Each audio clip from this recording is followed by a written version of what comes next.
Japanese crowds and fans are different than Americans. Like they stay silent and almost pay too much respect to what's They're going polite. on. Yeah. Yes, super polite. Apparently They applaud. They clean up after the games. Like they don't have the concession people do. Like they do it or something. But they applaud at certain moments. Destroy Yes. stadiums. Yeah. We destroy stadiums. And I guess it's not like that out there, but yeah, I'd love to experience that for me. All right. Well, I hope you get to go. Report back. Yeah, it sucks at this point in life because it's probably going to be a family trip. Yeah. Like I would have loved to do it before the kids. Man. Yeah. To hit up Well, there's the other end of that is when they're out of the house. yeah, I don't want to wait that long. I know. I hear you. Yeah. I hear you. But It's an expensive trip. Japan? Yeah. Oh, it's not cheap. That's an expensive trip. Can't take a bullet train there. Maybe the Dodgers will buy you a ticket. Oh, maybe. Yeah. That's a good way to look at it. 248-539-9797. All right. Interesting stuff as it pertains to our offseason with the Detroit Lions. We will get to that today at 11:20. Coming up a little bit later on, some Tiger stuff to get to. Reasons to be optimistic. I wonder if people are overwhelmingly finding themselves discouraged or optimistic about what's going on with the Tigers. Some March Madness stuff to mix in. It's going to be a busy day here on Carson Anderson on 97.1 The Ticket. Ready for spring? Need a spark to get you ready for the warmer days? Well, Sarah Chevrolet in Southfield can give you the jolt that you need. The deals on a 2024 Chevy Blazer all-wheel drive EVs are incredible. So much so that Sarah Chevrolet bought out every 2024 in the county that they could find. You can now lease an all-wheel drive Blazer EV for just $199 a month with only $999 down. That's taxes and fees included. These are shockingly low payments. The 2024 Chevy Blazer EV comes standard with comfortable features and all-wheel drive. Perfect for any adventure. Bolt into Sarah Chevrolet in Southfield before they're gone. And believe me, at these low payments, these Blazer EVs will be gone soon. Not only does Sarah Chevrolet Southfield have late nights, they're also open on Saturdays for sales and for service with loaner vehicles available. Shop online at sarahchevrolet.com or give them a call. Sarah Chevrolet Southfield, they're generating excitement. Together, let's drive.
Doug Hunt Anderson, 97.1 a ticket. Tigers win yesterday in preseason baseball. Matt Manning gets a call today. He's already a AAA guy. And I was wondering why they were doing that. I guess it's just a matter of them filling a start and giving more time off for the guys that are ramping up for the season. And we'll get to some Tiger stuff a little bit more in depth a little bit later on here, but we are within 2 weeks of this season starting. And in fact, they open against that upstart group of underdogs from LA called the Dodgers with I think that's a 7:00 start, opening night game against an absolute powerhouse in prime time.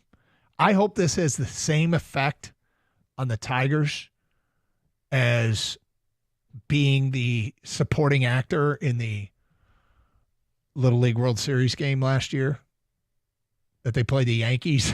Remember that? Oh, yeah. Played the Yankees in Williamsport, and it was all about the Yankees. Yankees, Yankees, Yankees. Oh, look at the Yankees interacting with the kids. The Tigers did it too.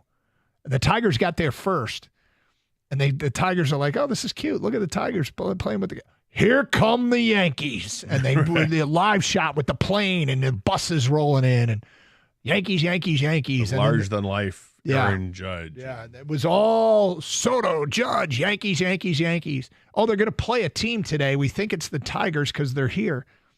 And then the Tigers scored in the 9th inning to tie it, and the Tigers won in extras, and the kids in the stands went crazy. And the Tigers stole the show. So now you have the defending World Series champion hosting the Tigers on opening night. And what do we got? I hope the Tigers steal the show once again. Tigers go out, steal the show. Be great. Yep. All right, so Gator, I got a question for you and a question for Kang. Okay. As we get closer to this draft thingy in the National Football League, the mock drafts come out fast and furious. That's right. Mock drafts come out fast and furious. That they do. That's fast and furious. Yeah. Every year there's a guy that falls that you hope is that is like a teens guy in the teens, early 20s. And we're sitting here at 28. And we could take advantage of that here in Detroit. So my question for you is, we zero in on this National Football League draft. Who do you hope that guy is? The guy in the teens that a lot of people project there that could be that faller. And you think back to last year, remember Kool-Aid McKinstry was in everybody's draft. Yep. He would end up being a second rounder. Edgerrin Cooper, same thing. One of the ones that you were in favor of, Jeremiah Owusu-Karamoah a few years ago, the linebacker out of Notre Dame, plummeted. He was thought to be a first rounder, and he wasn't. Well, he's turned out to be a pretty good player. Yes, he has. So is Edgerrin Cooper. All right, who do you hope it is this year? Well, for me, and I just want to double down on it, so I looked at a Daniel Jeremiah mock draft. So there are two players right there in the middle, but I'll choose the one. Okay. And it's because the way that free agency is shaking out, you get a better idea of what's happening here. Lions still haven't really dealt with the edge rusher. Yeah, they bring back Davenport for another year. Unzarique's here for another year, but they don't have one. They haven't signed Von Miller. Azeez Ojulari just signed a 1-year deal with the Eagles for only $4 million. So I'm looking at edge rusher, and Mike Green, the edge rusher from Marshall, is the guy. He's number 17 going to the Bengals, according to Daniel Jeremiah in his mock draft 3.0. But that's a name that we kind of like. We've looked at. Talked about him a long time. Built up a lot of steam. And, initially those mock drafts come out, and there he is in the 20s, and the late 20s, even mocked to the Lions. And now he doesn't get past 20 anymore. He's locked into the teens. That's the guy I'd like to see slide. You said there was two of them, and you just went with the one? Yes. Who is the other one, just out of curiosity? Gray Zabel, offensive lineman, guy you can play guard or center. Might even be able to play tackle if you need to. But from North Dakota State, he's very versatile and very, very, very good. I like him a lot. Kang, who's your slide candidate? My slide candidate seems to be going up, and that's why I'm hoping he slides back to where I thought he might be. All the latest mock drafts I've seen, he's right in the teens, maybe the early 20. but it's Kenneth Grant, defensive tackle, so we all know him. Like, I just think that when they lost to Lee McNeil last year, that was pretty devastating to this defensive line. Like, they were able to get by when Hutch went out, even though Hutch is clearly the best defensive player on the team. But when they lost to Lee McNeil, things kind of went real downhill. Now, of course, you combine that with Hutch not being there as well, it didn't help. But DJ Reader, he's a good player, but he's more of a run stopper, and he's a take up two guys. The other guy has got to get some pressure up the middle. And I think that's where Kenneth Grant can do both, actually. Can stop the run and get some pressure up the middle. I think him working with a healthy McNeil and Reader would be really good for this defensive front four. So I hope Kenneth Grant falls to 28. So I looked at two guys in particular and locked in on the one.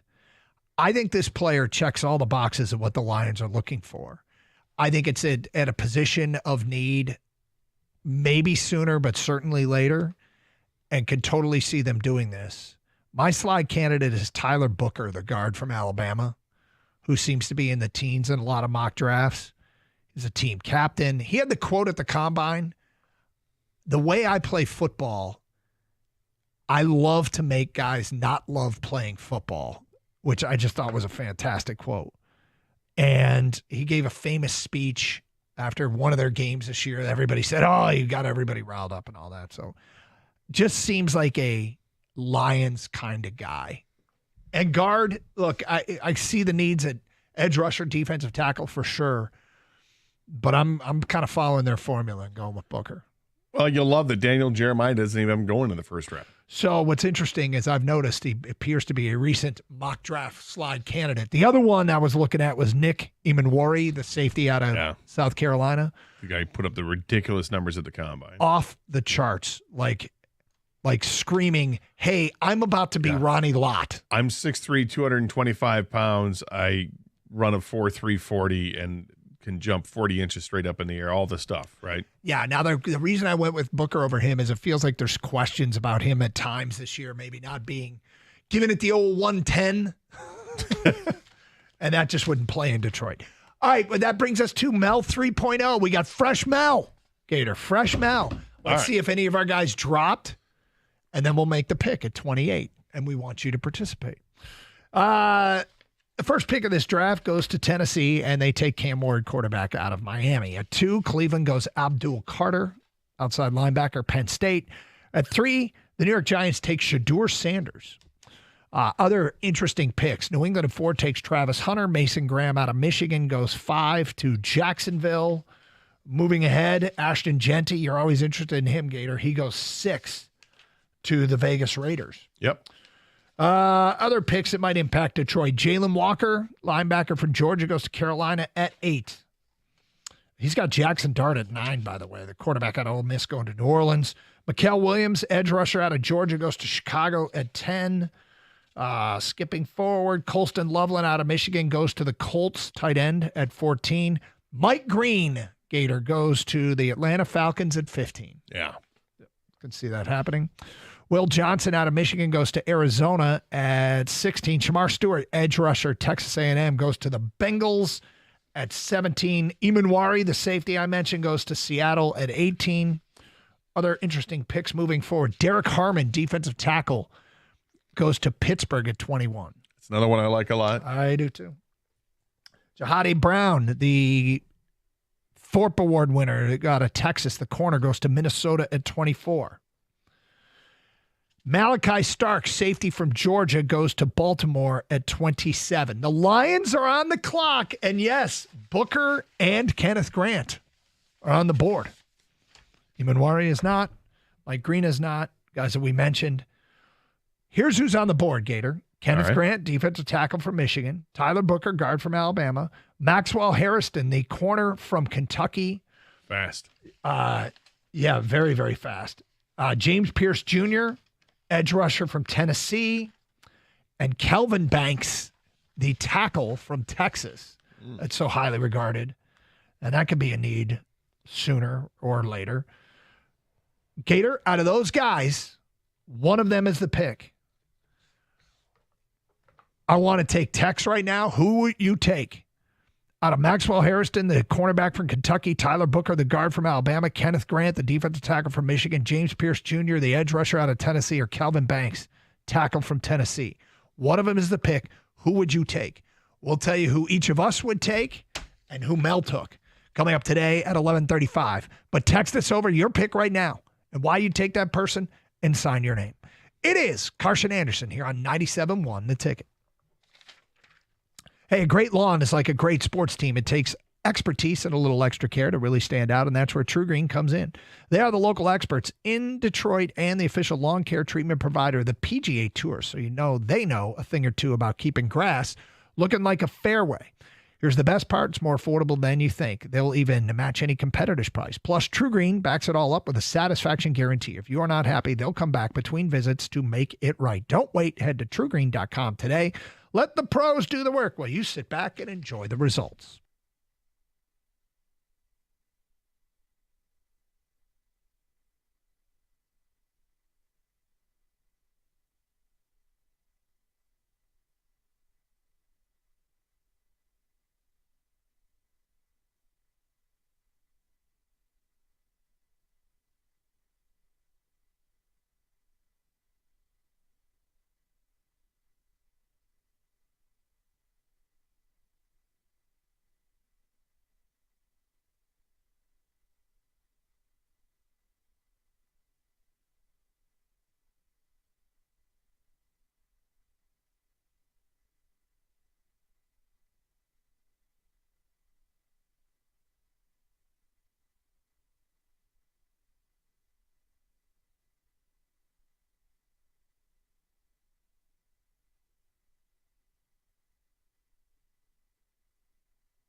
Doug Carr, Scott Anderson, 97.1 A Ticket. All right, so we set up Mel 3.0. Tell you who's on the board at 28. For the Detroit Lions, I'll read down what some of the people have just sent over, who they would take if this circumstance plays itself out. We gave you the 5 players. One of them is the pick. Mike in Detroit says, no-brainer, defensive end, James Pierce Jr. Nathan Burton said, Kenneth Grant, Reader gone after this year.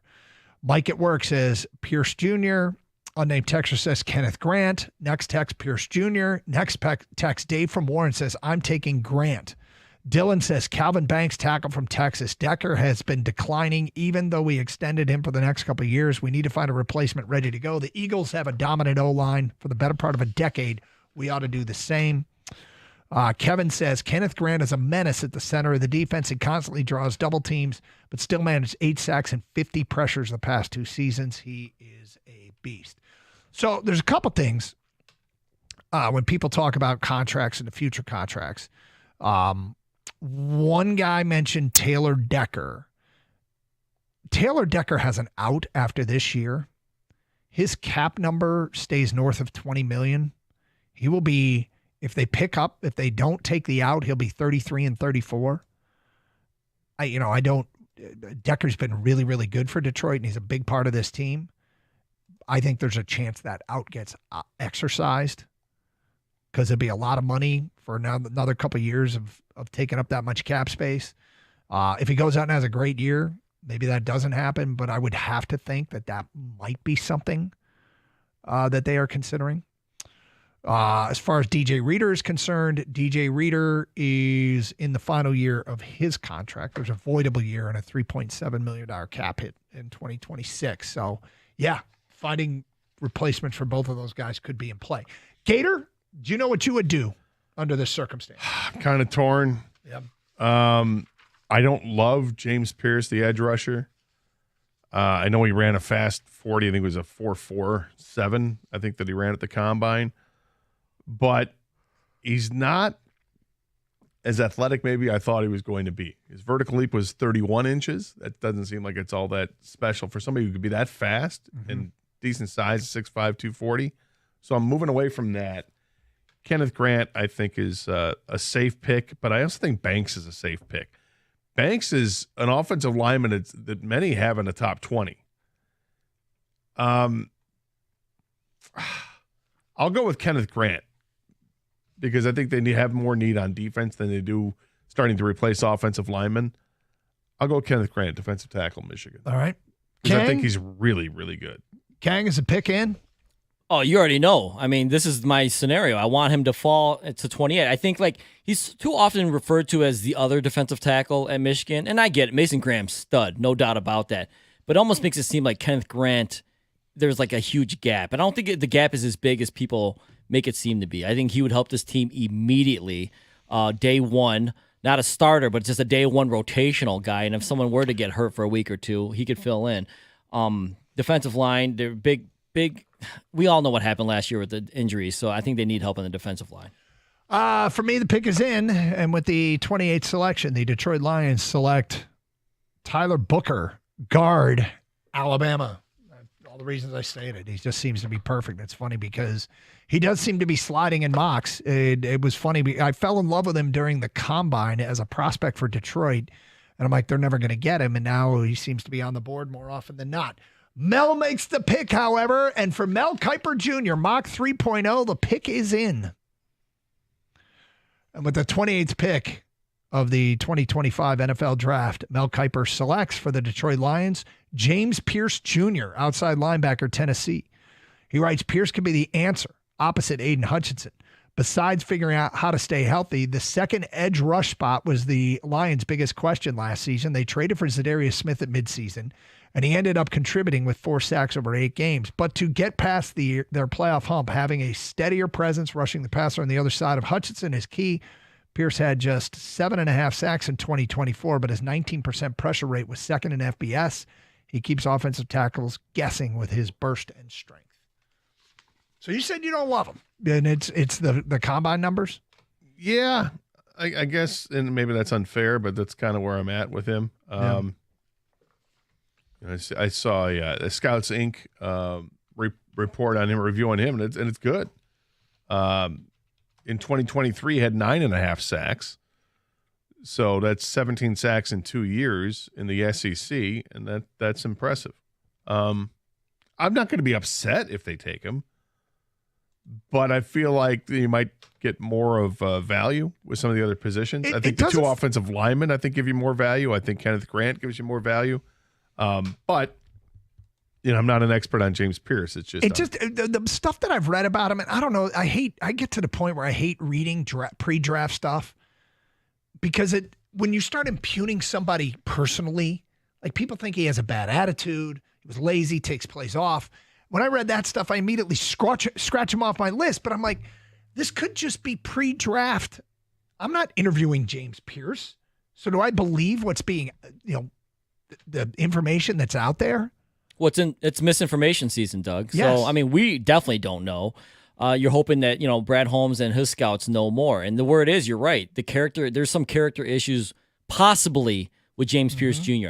I actually love the pick. But it is a boom or bust type pick. To me, he reminds me of a DeMarcus Ware, a Brian Burns, taller defensive end, kind of slimmer, but just get to the quarterback. Put your hand on the ground, get to the quarterback. I don't need you dropping back in coverage. I don't need you to be a linebacker.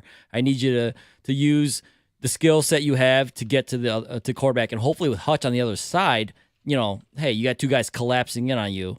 And we, when McNeil's healthy, Reeder's healthy, we know how that can be. So I do like the pick, but if the character issues are true, that's where the bust could come in. Because you got to work hard still. And then we know the Lions culture. They're not taking anyone who doesn't love football. I feel like they'll get to the bottom of it if it's true. Yep. There's no way that – I don't think they'll take a character guy with that high pick. I just don't. And we can debate whether or not that's a mistake, whether or not a guy can come to your team and assimilate into what you have going on.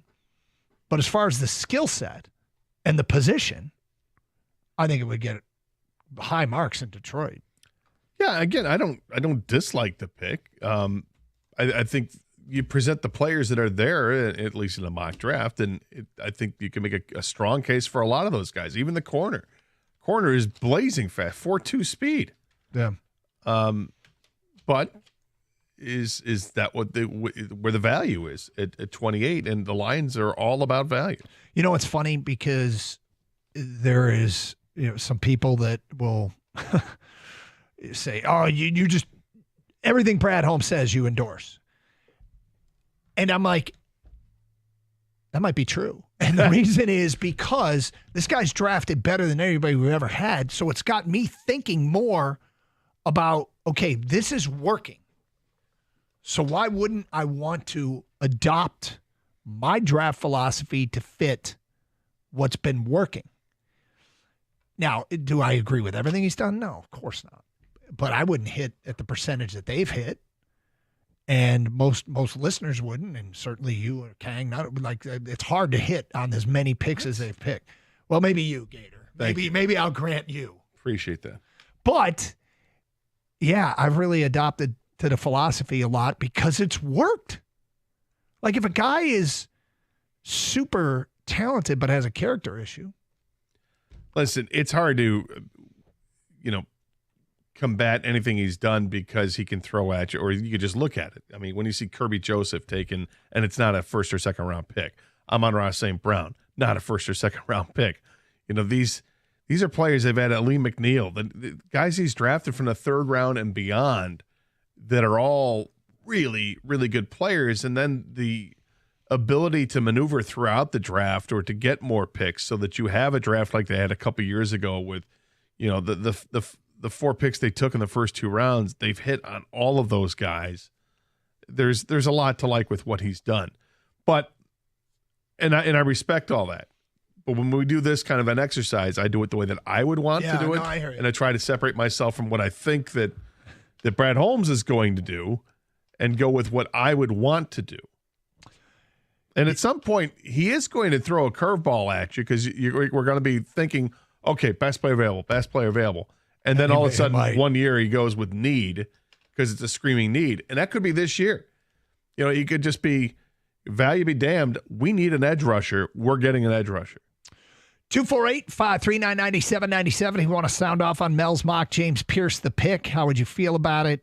We told you the other guys that were available. We'll get to your phone calls and feedback on that coming up. Also, let's talk a little bit of Tigers. Look, this team has some stuff that's concerning and some stuff that's encouraging, and I'm wondering where Tiger fans are settling in with their expectations for this year. We'll get to that in the next hour here on Carson Anderson on 97.1. So I've had great experiences when I've dealt with Precision Garage Door, whether it was years ago when it came out to just do some repairs, which was awesome, or maybe more recently when I had to get new garage doors specifically. They answered the call right away. They came out right away. I scheduled an appointment, and they're like, "Yeah, we can make that happen. Not a problem." They're so easy to work with, very professional. When they came out, they gave me a ton of options to look at when it came to garage doors, the size, the color, the texture, everything that I wanted. Picked out the perfect doors for me and my house, and I couldn't be happier. In fact, right now, you get a free door opener when you buy any new garage door. That's a $499 value, and the sale ends at the end of the month on March 31st. Give them a call today at 1-800-DOOR-REPAIR or visit precisiondoormi.com, and you can schedule that free consultation. Ask about the opener they have, and if you mention 97 won the ticket, you're going to get your service fee waived, which is awesome. And by scheduling online, you schedule at a time that's convenient for you, a time that works for you. That's customer service. That's what they're all about. They're amazing. Their weekends are available at no extra charge. All calls are answered 24/7. And if you're looking for a career, Precision Garage Door is always hiring. Call now, fix today, 1-800-DOOR-REPAIR, or visit precisiondoormi.com today.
Gator, are you a fan of the Chicago Bulls? Am I a fan of the Chicago Bulls? Yes. No. Kang, do you love or like the Chicago Bulls? No, not really. How about the Jordan Bulls? Yeah, I like Jordan. It just happened to come with the territory of the Bulls. No. Yeah. Well, you might find this story to be rather amusing. The band Disturbed was playing at the United Center 10 days ago, and they had a set. Did you see this, Kang? I did not. Okay, behind them, like the backdrop of their show, actually lights up with fire. Mm-hmm. Like they got fire. They got behind them. pyrotechnics. Yeah, they got the pyrotechnics going behind them. It's rather tall. Well, the beat writer for the Chicago Bulls noticed that the pyrotechnics actually singed and burned away several of the championship banners hanging above the Chicago Bulls championship banners from their 6 titles during the Disturbed concert last week at United Center. You hate to see it. Seriously? Yeah. Like, I don't even know if, like, there's no monetary value. You're like, what? They just burned history. Yeah. Like, you know what I mean? That's Like, I don't care what fan you're rooting for. And by the way, that's pretty an iconic, era in basketball. Yep. Maybe the greatest player of all time in my book he is, but But along comes Disturbed. you're right. What? Like, localize that. Could you imagine at the old Joe Louis Arena? They just Burn the Yeah, whole oh, court yes. down. What are you doing? Are you down with the sickness? The next thing you know, you're down with the banners. Gordie Howe championship Yeah, banner. that's what I'm talking That's about. awful. I mean, What? Look, I couldn't stand the championship Bulls. I do not Well, I like get it. Michael Jordan. Mhm, All right, I get it. but I respect the hell out of what they were. They were the amazing, greatest dynasty I've seen in my lifetime. Okay, and a dumb Disturbed concert is what's going to do this. Like you don't check us out ahead of time. Well, I'm thinking Wow, about that's quite a set. Does it need to be this tall? Hey man, we found an arena where it's going to fit. Okay, yeah, but we're going to shoot flames off the top of this. Is that going to, no pun intended, is that going to disturb anything up there? We okay with this? Here's Oh, the it'll other be part. fine. Perhaps the fire marshal would have issues with them catching things in the roof on fire. Like, how does this even happen in 2025? Where are the checks and balances? Where are the quality control at the United Center? I was just going to check on this because I thought this was the case. The singer for Disturbed, Dave Draymond, I think is his name. Okay. He and the band, they're from Chicago. Oh, that won't play well. I mean, what did you just do? Don't know. Have they released a statement or said anything? No, I just saw the story today. United Center is currently working with the Bulls to explore options to repair the banners. The United Center spokesperson said, well, the banners will not be in place for the remainder of the season. We do anticipating them being back in place next season. Oh my God, man. Yeah. That's Michael awful. Jordan's like, our banners in the ceiling, the roof?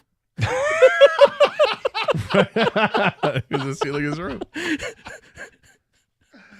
What? That's not cool. No. That's not cool at all. Dude. Oh my God, they burned I can. Kang, you keep saying it's not cool, and you can't stop laughing. Oh, it's still the Bulls. But I'm a fan of Jordan. He played for the Bulls, but that is Something else. yeah, it's unfortunate. I mean, the only thing worse if it was like a Nickelback concert, right? Yeah. Oof. Yeah, I'm starting to think about well, I probably shouldn't. Oh, let's get to your phone calls. We got a Nick and Canton here on 97 on the ticket. Hi, Nick. Hey, guys. So What's up?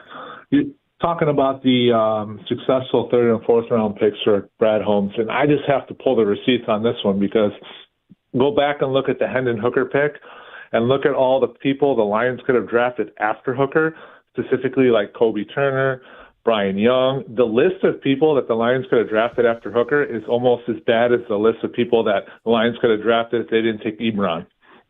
I don't know. It was pretty stacked third He round. also has Kirby Joseph on his record as a third round pick.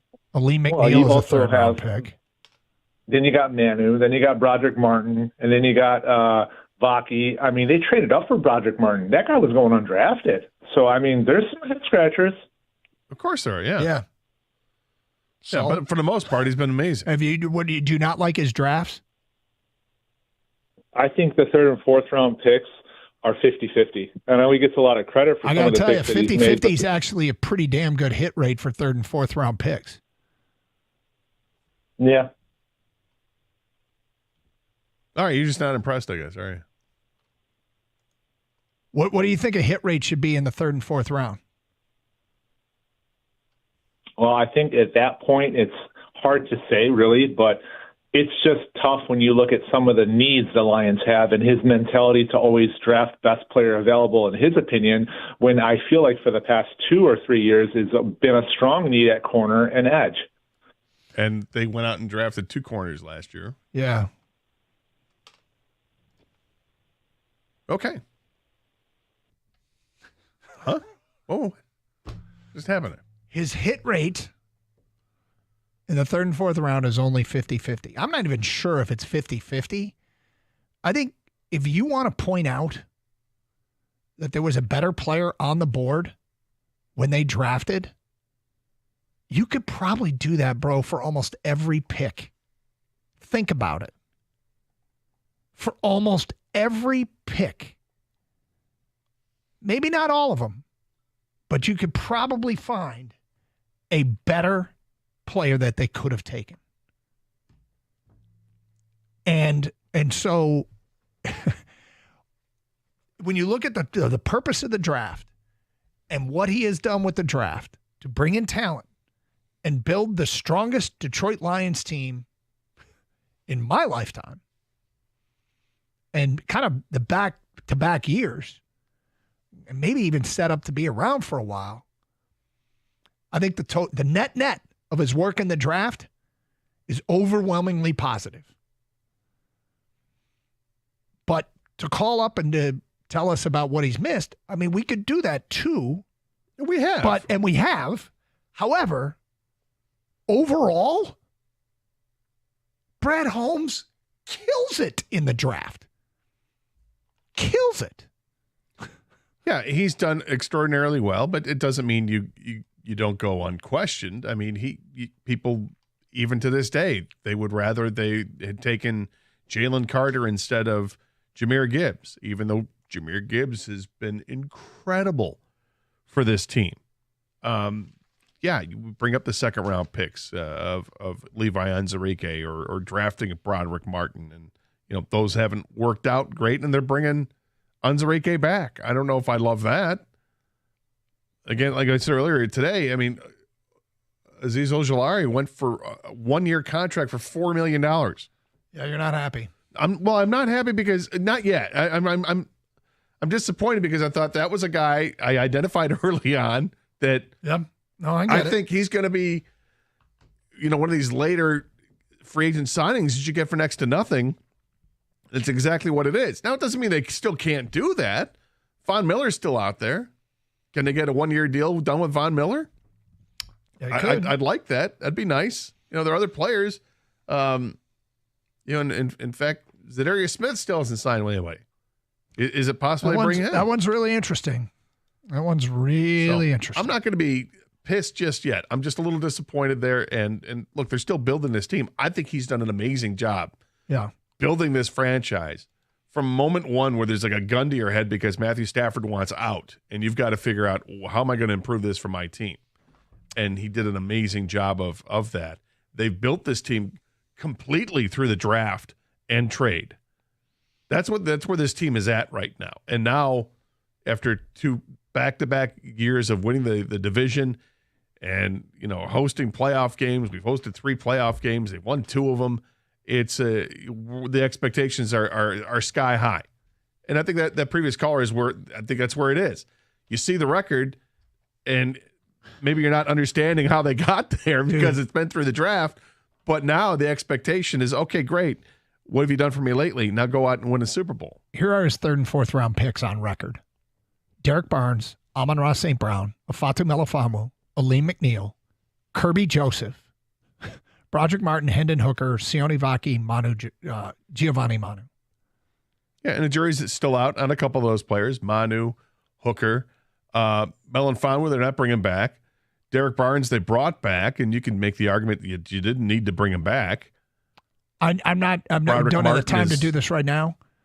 I think if you went and looked at everybody's third and fourth rounds in the last 4 Without drafts, question. the Lions would have the most productive third and fourth round picks in the NFL. Well, I mean, because St. Brown and Kirby Joseph are pretty damn good. Yeah, I get that. I'm just saying that they're not all gems. Derek Barnes and Aleem McNeil are also pretty damn good, but nobody nobody has all gems. Carson Anderson, 97.1 The Ticket.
All right, Doug Carr, Scott Anderson, 97.1 The Ticket. Hope you're all doing well today. First half of the show, a lot of basketball talk to open up with the Pistons absolutely taking care of New Orleans yesterday, and we alluded to it yesterday. J.B. Bickerstaff felt compelled and perhaps very strategically went off on the officiating in Saturday night's game. It really went to bat for his team. We said, okay, wouldn't be stunned if this team responded. Gator, what they did last night, sure looked like a response. They blasted New Orleans. It wasn't even close. New Orleans had no shot. It was embarrassing for them right away. They lose a player first minute of the game, and then they go down, I think it was 37-13 after the first quarter. It was 37-13 after the first quarter. Yep. It was just an ass whooping of epic proportions. Every single player that on the Pistons team that got into the game, they were all plus. Everybody contributed. Simone Fontecchio screwed around, got 21 points, 5 of 5 from 3-point range. That I think that's big because they need to be able to count on him down the stretch and into the playoffs as a scorer off the bench. It can't just be Malik Beasley. They need more than that. So Fontecchio is going to start scoring, which he has. He's shot 46% from 3 this month in like 10 games. So he's stepping it up. They need him. Well, some stuff went their way, right? They lose Troy Murphy in the first minute of the game. He's their leading scorer, but and it's not as if blasting one of the worst teams in basketball is anything to say, hey, we're going to be a 1 seed. But they did play great, and it was good to see, and now they're off to Miami tomorrow night. Red Wings in action tonight at Washington. Mrazek will get the start of net again. And, it's a bit of a flyer on the whole Mrazek thing. Coming off a shutout of Vegas, though. Yeah. And he's just settling in. He had to get used to the new blank mask. I think you're probably right. I mean, the game he played really well against Vegas. Vegas also had some really bad puck luck. There were opportunities for Vegas, and they just, for whatever reason, the puck just hops over their stick or whatever. They had tons of chances right in front of the net, and they couldn't convert. Thankfully, Red Wings able to do their part. They did score 3 goals, no empty net goals. So getting that win was big. I think for the morale of the team, the fan base really needs this. And it's not going to get – this is so eerily similar to last year. I felt like last year there was a game against Washington they had to have, and they would drop it. Yeah. This is one that you got to have. I mean, you're 2 points behind the playoff push here, and now everybody's fighting for one playoff spot because Ottawa has taken off. So they've got the first playoff, the wild card spot. Now the second wild card, there's like 5 or 6 teams vying for it, and the Red Wings are one of them. Go ahead and make it happen.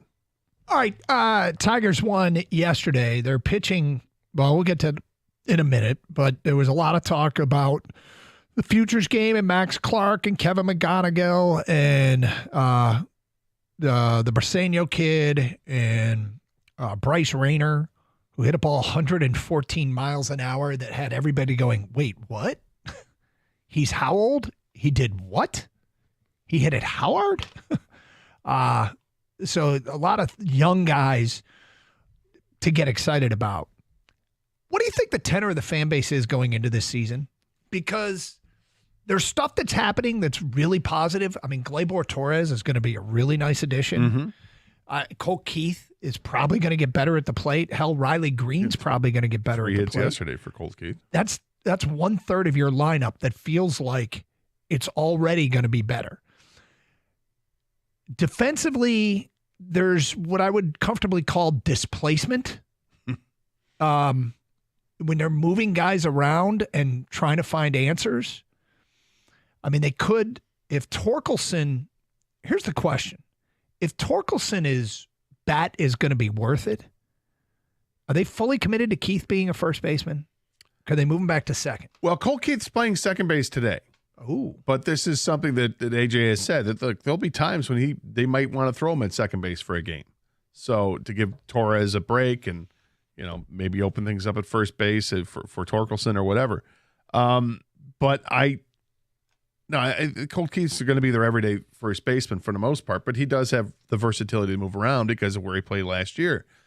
But it's the big if. Is Torkelson going to hit or not? Well, the reason, just to close the circle, then you move Torres to third. Gleyber Torres to third. Yeah, and play Cole Keith at second and Tork at first. But, I mean, just spitballing an idea, because you got guys that it looks like they're going to have half of their defensive line. Well, maybe not half. 1, 2. So Cole Keith is breaking in at first base. We don't know who's playing third right now. We don't know who's playing in the outfield right now. Right now, the guys in the mix for third have played at third base, whether it's McKinstry or Ibanez. They've had some experience there. Is Javi Baez going to be in the mix for third base? Only if he can hit. That's the only reason you put him over there, is if he can hit, because right now I'm not confident that McKinstry is going to do much.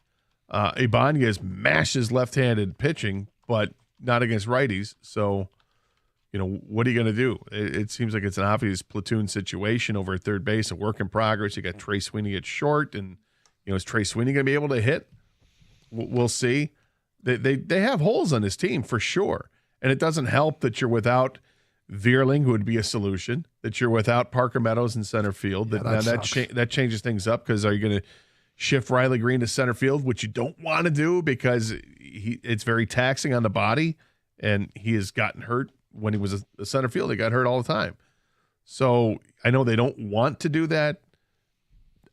This is the first month of the season. I still feel like it's going to be a lot of hodgepodge out there in terms of the defensive alignments and also the lineup. And a lot of it is dependent on guys being able to hit. Yeah, the lineup we think has a chance to be better.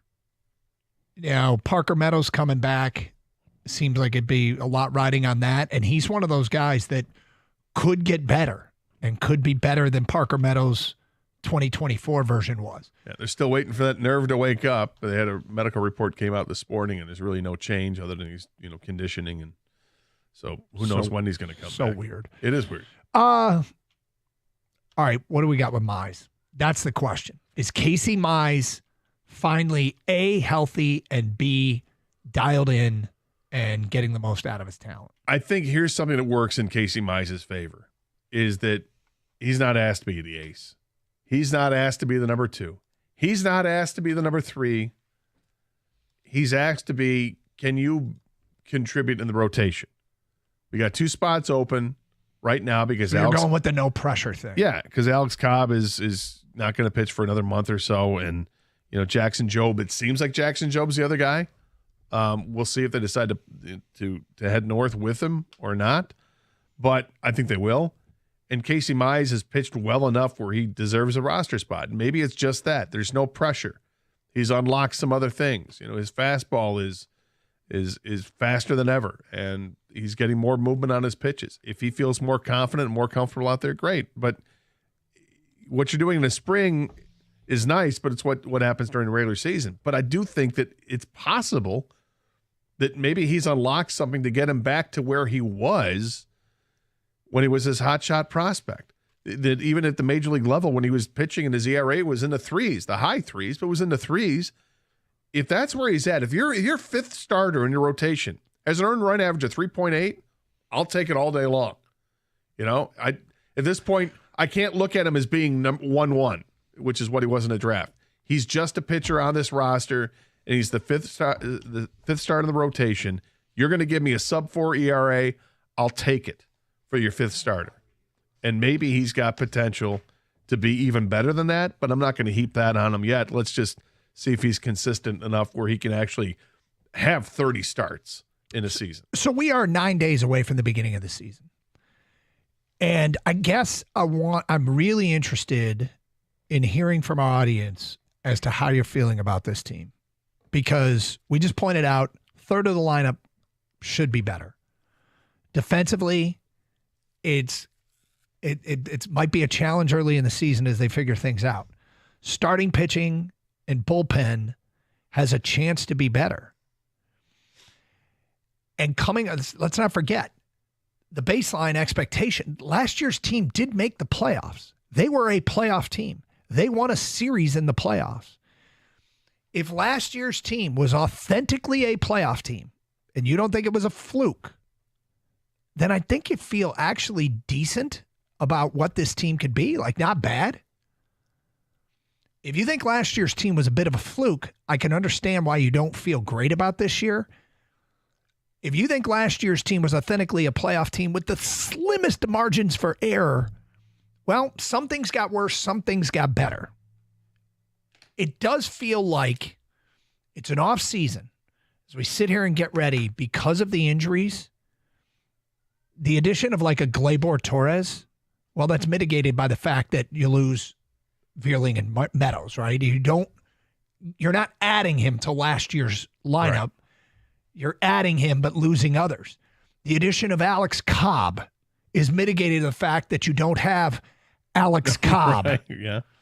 But even if they are just last year's team, let's not forget that last year's team was a playoff team. Yeah. And the division still isn't the strongest division in baseball. No, but one of the big reasons why they were a playoff team is not going to be applicable this year because they're not going to go with pitching chaos. They're not. And not that that's the way you should go. It's just that was just out of necessity. They did that, and it happened to work. They did that at the end, and maybe they will employ pitching chaos later in the year. They're not going to start that way.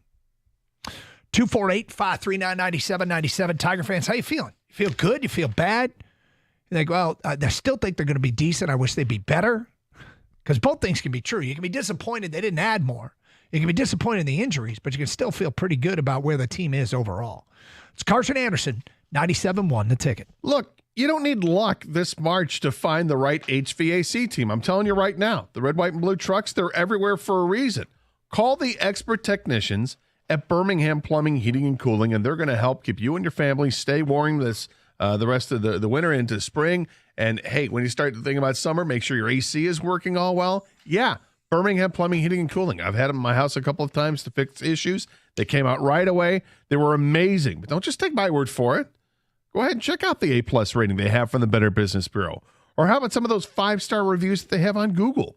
So whether it's your furnace or your water heater, a boiler, water filtration, or your air conditioning, schedule an appointment online at birminghamplumbingco.com. Birmingham Plumbing, Heating, and Cooling, your Metro Detroit boiler experts.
See that the Detroit Lions are going to bring back Shane Zylstra, tight end. Yeah. Signed to a 1-year deal. Band. Didn't see that. Band. Yeah, getting the band back together. Band back together. Which I'm okay with. I'm actually quite fine with it. I think they will have more additions to come, but in the meantime, what they built, I'm very confident they were good enough to win the damn Super Bowl last year, and the whole thing got nuked. But they made one huge upgrade that I think, I shouldn't say huge upgrade. They made one really great signing. I think the DJ Reed signing for the money and what he may be as a player, I'm getting more and more comfortable with the fact that that's an upgrade. That helps the pass defense, which is the overall goal of having a great pass rush, is to add to the pass defense. And so that helps the pass defense. They can figure out the side opposite of Hutch and maybe an offensive lineman or two. I think they might come back next year, noticeably better. And, oh, by the way, noticeably healthier. So, Gator, we were talking about the Tigers there before the break and just asking people, just overall, we're 9 days away from the season. The injuries are concerning. It feels like when you're having to repurpose Javi Baez and Spencer Torkelson in different ways for different reasons. But there's no Parker Meadows. The Vierling thing isn't super encouraging. Chase Young was supposed to be a candidate for third base, and he got sent down. Pitching, Casey Mize, you don't want to overreact to spring training results, but you're talking about all the metrics and all the spin rates and his location, and they're by all measurements, they're like, this is filthy stuff that Casey Mize is parading out there with. It should carry over. I feel actually decent about that. I think this team's Verlander right away, but I think he could be fun to watch. And then with Casey Mize bringing up the rear, yeah, it's a really good rotation. It should keep you in games. Not sure how good the bullpen's going to be this year. Bullpens from one year to the next, you really don't know. I love the addition of Tommy Kahnle. I think that helps settle things down at the back end. But with the Tigers, as has been kind of the case, what's the lineup? Yeah. Are they going to be able to score enough runs? Can they get on base? It was a real problem with this team last year. Feedback coming in. They're going to be very mediocre. Offense still a big question mark. No third baseman or shortstop. Defense is bad. Fourth in the division. Okay, let's talk about very mediocre. This division, if you are mediocre, last year the difference between the Tigers and not making the playoffs the Tigers in 500 was 5 games. They've won 5 games that they didn't lose. It took them to 5 games. They were finished 10 games over. The difference is winning or losing those 5 games and take you from 81 and 81 to 86 and 76. And, it's not like guys are lost for the season. And the other thing that I swear I think is going to be a blessing, at some point, the mindset of the front office is going to change, and they're going to go, we're going to add something. They tried to add Alex Bregman. So they already were trying to add a third baseman. Mm-hmm.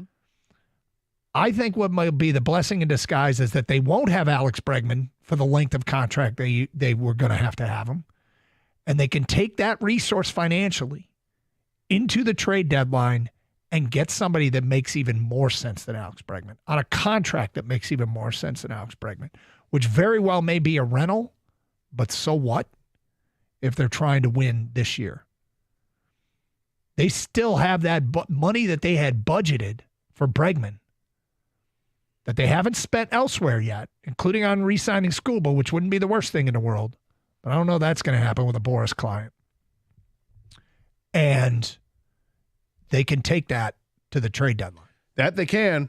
They have plenty of assets to improve this club with prospects and money. So I absolutely they can. They need to be in a position to do it, though. You'd hate for this team to get off to another slow start, get to the deadline, and then they're like, all right, I guess we got to sell off again. because we're not going anywhere. Then we're going to get into this Scooble talk again, which neither of us wants to do, but it might just end up being a reality. Or it goes the other way. The team's off to a good start, and they're in contention for playoff spot right away, and then they could take a long view approach and not have to wait until the end of July to make that move, but go ahead and make a move in June and identify the right player. Hey, we got a screaming need for a left side infielder, or we need a power hitting outfield, whatever the case is, that if it identifies itself, that they've got the wherewithal to make a move happen. There's just, it seems like right now there's just too many prospects that they have to not make a move and not take advantage of this. And again, they're just prospects. You don't know what they're going to be like until you see them in Major League action. But that's what the game is. That's what everybody looks at. 248-539-9797. Carson in a car says, couldn't have been a fluke. They won a series last year. Does that mean it's not a fluke? That validates it as you win the series. Torres refuses to play third. That's why he isn't with the Yankees. That from an unnamed texter, and that's actually true. So if he wouldn't play for the Yankees, he probably wouldn't play it here. So thank you. Man, if our two number one picks could do something and contribute, how thrilled would you be? Be pretty thrilled. I think the question is, 1-1, they are not trending towards being worth it. At this point, all I'm asking is that Casey Mize help this team win now.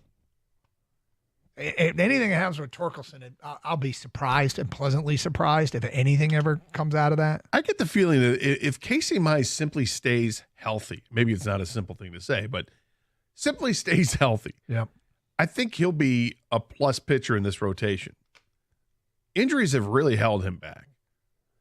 Torkelson, I don't know if Tork just gets in his own head or what, or maybe he's just not major league talent, but the 31 home runs from a couple of years ago tells me otherwise. There's something to be unlocked there, and maybe he's found that this spring. But you gotta start off the year hitting for anybody to have that kind of confidence in you.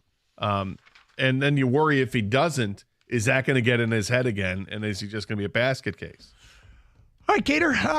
Tell you what, I think that went so well yesterday. We'll do another March Madness quiz today at 12:35. Oh, no. It is Carson Anderson here on 97.1 The Ticket.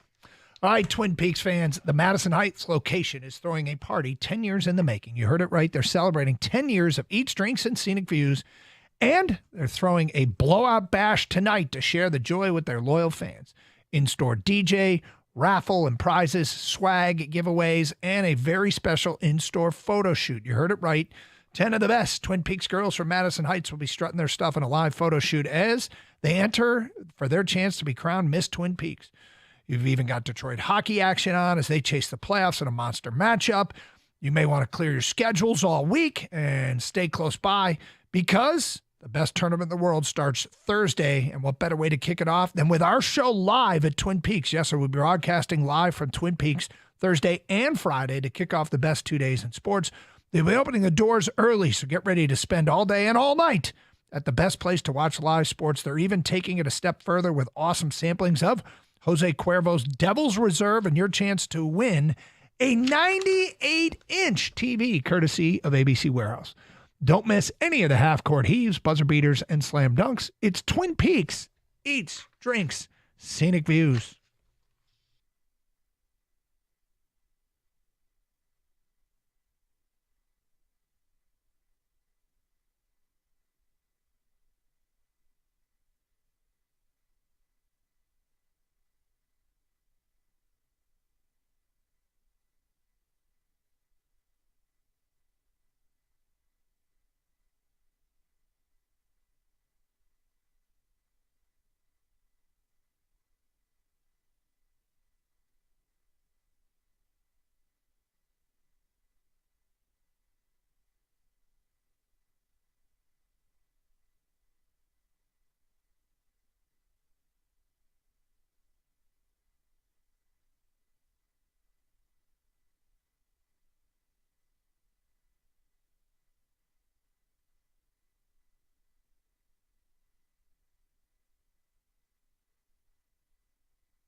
Gator told me a funny story. I am helping my daughter with housing for next year, going into her junior year.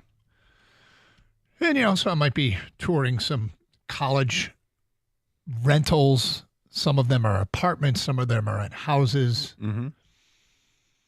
You almost went homeless one semester. Yeah, both my brother and myself, actually. My last semester, so I had an extra semester to go. And I got a late start as to looking for housing. All my friends that I went to school with basically had graduated the spring before. So I'm like, what am I going to do now?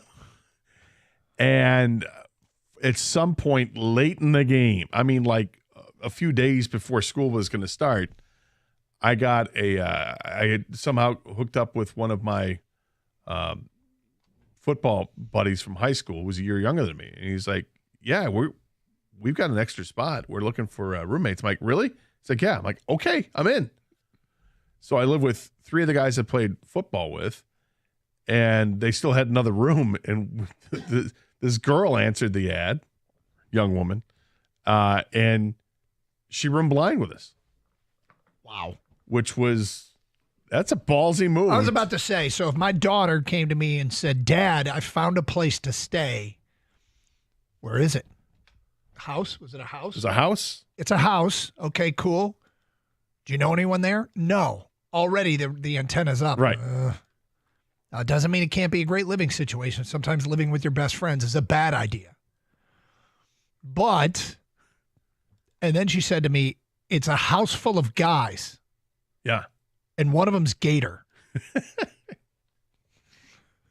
I would have some concerns. Yeah, I would understand. And she was, I think, 2 years older than me, 1 or 2 years older than me. She'd like taken a year away from school or a couple years away from school and came back. And I said, oh, okay, sounds good. And they're like, yeah, she just answered the ad. Awesome.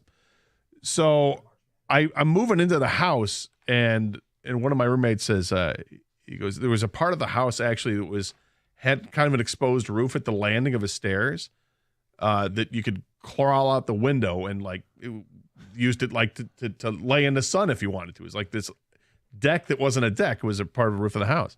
Okay. And they're like, yeah, Beth is right there. I'm like, what? A roommate, Beth? Like, yeah. I look out there. I'm like, oh, well, hello. Oh, boy. Like, that's a roommate, huh? Yeah. Okay. All right. Pretty attractive. Here we go. How'd that work out for you? I mean, for me, fine. Well. My roommate, Travis, ended up being quite the hookup, and they ended up getting married. Nice. They have 2 kids that I think at this point they both matriculated through Michigan State as well. So this is, you know what this feels like? Yeah. There's an early the concept of The Bachelor, the TV show. A bunch of you guys and one girl. Yeah, except nobody else was vying for her attention. Sounds like you were. Travis. No, I just thought she was attractive. I wasn't making any attempt to do anything. All right, fair enough. Plus, I can't compete with Trav. Trav was. Jeez, who do you like more, Travis or her? Trav's a good guy. And Beth's great too. So, yeah, that's how that worked out. But I almost didn't have a place to live. My brother actually, he went to grad school and room blind with some guys in a house off of campus. And basically, he was relegated to some room in the basement that was disgusting. And like they had a dog, and the dog would go down there and do its business. And there were bugs and all that. He lived there for one night and said, "This ain't happening. Can I crash on your couch?" And this is when I was living with other guys. I'm like, yeah, you can crash on the couch. And he got lucky that another one of our friends from high school was also in a graduate program getting his MBA and like, hey, I need a roommate. My brother's like, hey, let's room together. And it worked out wonderfully for them. Glad to hear it. All right. Well, I'll let you know if we find her a better setup than a house full of 4 guys. Let's get to March Madness. She could do a lot worse, dog. Yeah. Let's get today's March Madness quiz. I don't want you looking this up on your computers. I want you and Kang to name the nickname of schools that have qualified for March Madness. So, for instance, Gator, if I were to say North Carolina, they are called? The Tar Heels. Well done. I agree. Are you ready? Yeah. I'll try and start with an easy one. Yeah. SIU Edwardsville. What? I hate this guy. They are called the SIU. Edwardsville? No, what are you doing? typing in? I'm typing the name on my. So this is the word program. That's the same thing I did yesterday. Who's All right. going first? Sketch. That's Sketch. All right. Kenny Sketch. Kenny says Sketch. Kenny can see what I'm doing. I'm just typing on a word All right. program. I because I don't have can't. a pen. All right, SIU Edwardsville. All They right. are Me first thing, Gator? Yeah. I'm going to go with Spider Monkeys. Spider Monkeys and Gator. Bulldogs. Okay. Got it down. Next, Norfolk State. Norfolk. Norfolk State. Gator, they are?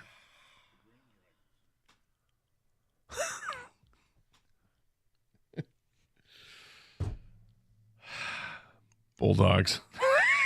Hey, man. I like your strategy. I like it. Okay, Um, Norfolk State. I'm going to go conductors. All right, next up, St. Mary's. Should have said Georgia. St. Mary's, they are? Okay. St. Mary's. I'm feeling tropical. I'm feeling water. Blue whales. The Blue Whales. Blue whales. All right. Gator, St. Mary's, they are? I think they're the Gales. The Gales. Yeah. Next up, Mount St. Mary's. Oh, Mount St. Mary's, Gator, Mount St. Mary's, they are? Or was this one the Gales? go with the Blanches. Mountaineers? Oh, I was gonna say Mountaineers. No, you didn't, did you? I want to do something different. You can do Mountaineers. No, I I'm have no issue with it. gonna go with Toucans. The Toucans, all right? Let's get tropical. I know. That's what I was trying to get to last time. Next up, McNeese State. McNeese State. Kang, McNeese State. Miners. The Miners. Gator? I think are they the Tigers? McNeese State. Is that where Joe Dumars went? Yeah. Memphis Tigers. I know that. Damn it. Next up, M. Gator. We're still going, huh? High Point. High Point. High Point.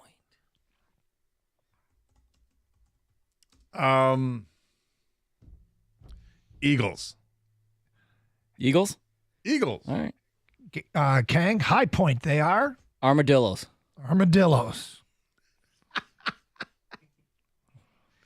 Lipscomb. Gator Lipscomb, they are?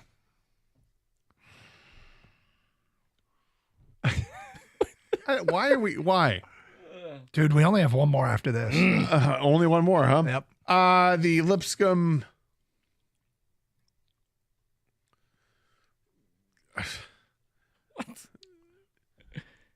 Fighting deviled eggs. The Deviled Oh, Eggs. come on. don't There's know no that. shot. That's Mr. Whereas Toucan the over two there. Toucans are Lipscomb, Kang, they are The Newsies. the Newsies. And finally, Gator, Grand Canyon. Grand Canyon, they are? I think I know this one. Are they the Lopes? Like antelopes? Oh, okay. Kang? Cannons. The Cannons. I like it. Grand Canyon Cannons. You guys did exceptionally well. Exceptionally well. We'll go back to the beginning. SIU Edwardsville. Kang, you said the Spider Monkeys. Gator, you said the Bulldogs. The correct answer is the Cougars. The Cougars. Yeah, Cougars? yeah. Next up, Norfolk State. Kang, you said the Conductors. Gator, you said the Bulldogs again. Mm-hmm. The I like correct it. answer is the Spartans. Oh. Spartans? St. Mary's. There's only one Spartan. Though. Yeah. St. Mary's. Kang said the Blue Whales. Gator said the Gales. Correct answer is the Gales. You did get that right. You knew that. I knew that. Next was Mount St. Mary's. Kang, you said the Toucans. Or Gator- Toucans. Gator said the Mountaineers. The correct answer is the Toucans. No, it's the Mountaineers. It's the Mountaineers. You got that one right, too. Nice job, Gator. On a roll. Next up, McNeese State. Kang, you said the Miners. Gator, you said the Tigers. The correct answer is the Cowboys. Miners is kind of not like the McNeese State Cowboys. Miners. They both have headwear. Yes. Helmets. Got the black lung pop. High Point. High Point. Can't lasso. Kang, you said the Armadillos.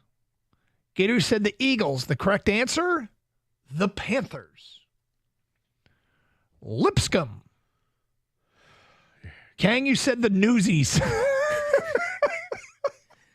Extra. I was just going back. And we got for Lipscomb. All right. Hey. Gator, you said the Deviled Eggs. I said the fighting deviled eggs. correct answer is the Bison. Actually, it's bisons, I think. I don't know. It's not the Deviled Eggs. And Bison. finally, Grand Offensive. Canyon. Kang, you said the Cannons, the Grand Canyon Cannons. Gator said the Antelopes. The correct answer is the Antelopes. So the Dang, winner Gator. in this contest, well, by far, was Kang with the creativity and the audience. But Gator, you got 3. Well done. I was going to answer Bulldogs to everything, I know. Would have been great. Would have been. and it would have been 0 for 8 or whatever we just did. Yeah. Spartans is another good go-to, though. And Now- then Tigers is a good Yeah, go-to. mhm. Eagles is probably good. That's why I just, Yeah. you know. That's like RSTLNE, Yeah. right? Let's get those out of the way. Wildcats. Yeah, cats, Wildcats. Wildcats. Wildcats. You can kill it with Wildcats. Yeah. So there Not you enough go. spider monkeys in college basketball. There Not really enough. aren't. Not enough. I mean, I don't have spiders for them, and we got Richmond. What else? Yeah, that's true. And you know, I'm not sure there's a newsie either. Not anymore. They replaced Yeah. them. Carson Anderson, Got the we will McClellans. continue. You're on 97.1 The Ticket. Michigan Auto Law, auto accident attorneys. They specialize only in auto and truck accidents. Many law firms don't specialize, but focus on many different areas of law. And because of that, well, they have the largest auto truck accident of any lawyer or law firm in Michigan, largest truck accident settlement of any lawyer or law firm in Michigan. You wouldn't go to a doctor who specializes in all sorts of medicine. Why would you do that with your lawyer? Specialization really matters. It's why I'd send a member of my family or myself. I would go to our guy, Steve, and his crew at Michigan Auto Law, the law firm that puts people over everything. Visit autolaw.com. That's autolaw.com.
I got a list here.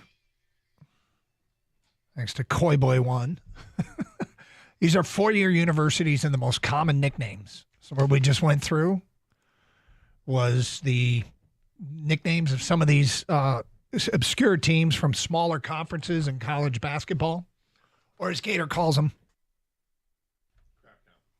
The crap conference. Yes. Anyway, so you kind of get to learn about these teams.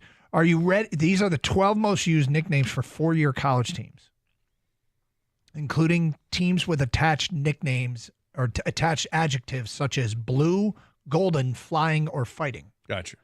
So there are the Devils, and then there are the Blue Devils, and there's the Red Devils, and there's the Sun Devils. I don't know if Sun Devils actually applies. But anyway, what do you think the number one nickname four-year universities in the United States is? We were kicking around some of them. If you had to pick number one, what would you pick? Bulldogs. Bulldogs. You would go with Bulldogs. Kang, if you had to pick the number one nickname used by colleges around the country. Wildcats. Wildcats. Let's get Kenny a guess in this one. Kenny, if you had to guess, what is the number one nickname used by college teams around the country? Give me the Cougars. Cougars. You want the Cougars, don't you? Give them all the smoke, he says. At number 12 is the Pioneers. 12 is Pioneers? Yep. Number 11, Wildcats. Oh, wow. At 11? Not even a top 10. Number 10, Warriors. Spartans might be higher. Yeah. Number 9. Miners might be higher. Number 9, Newsies. Number 9 is Knights. Number 8 is Bears.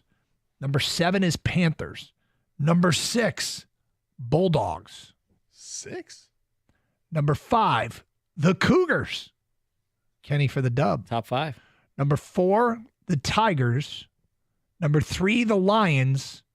Number 2, the Hawks. And the number one nickname used by four-year institutions in the United States of America is the Eagles. 117 different teams USA. are called the Eagles. Yep. All right, I learned something new today. That's great. There you It's go. like a stat of the day type thing. Kind of is. So get fired up.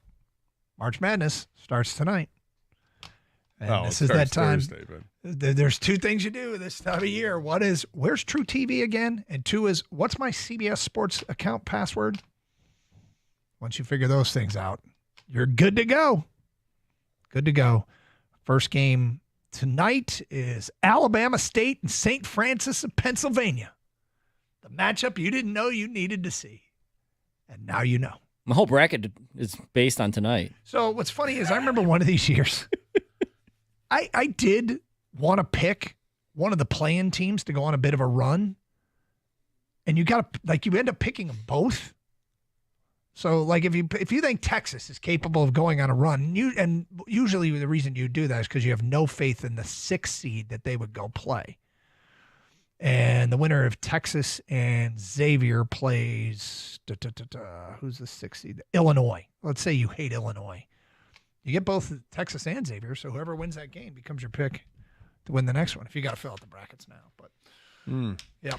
You have a strategy? Because I remember one of your strategies in the past.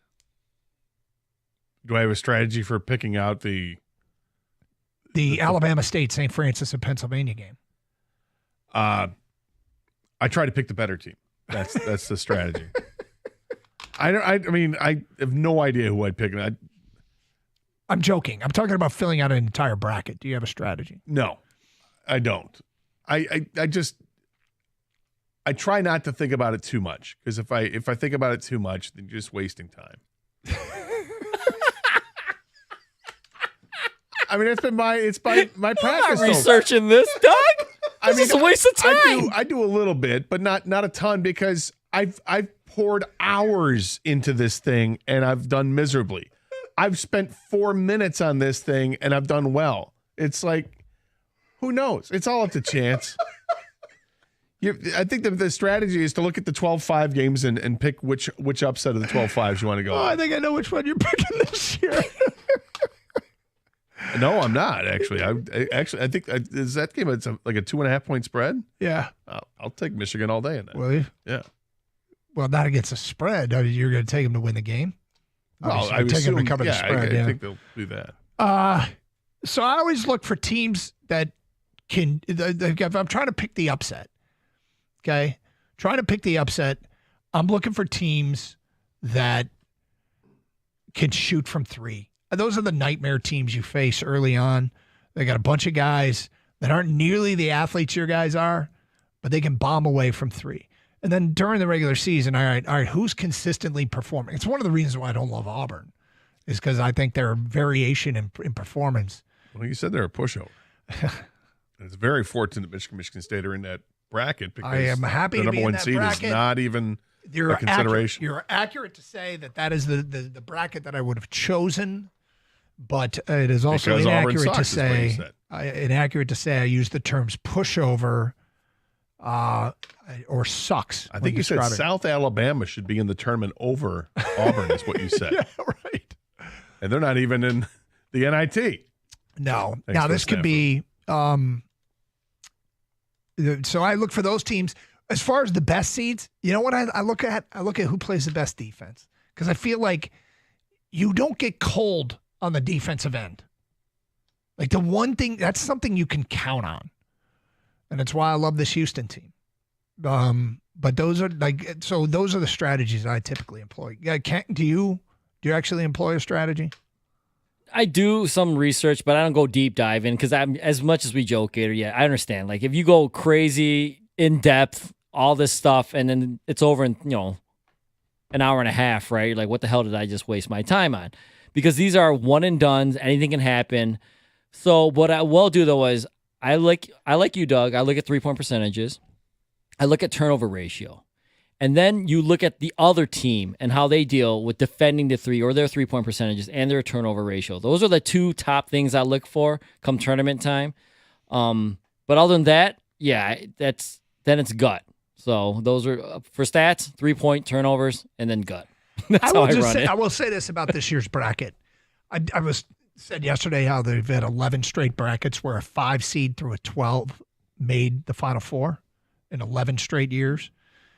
I think that might come to an end this year.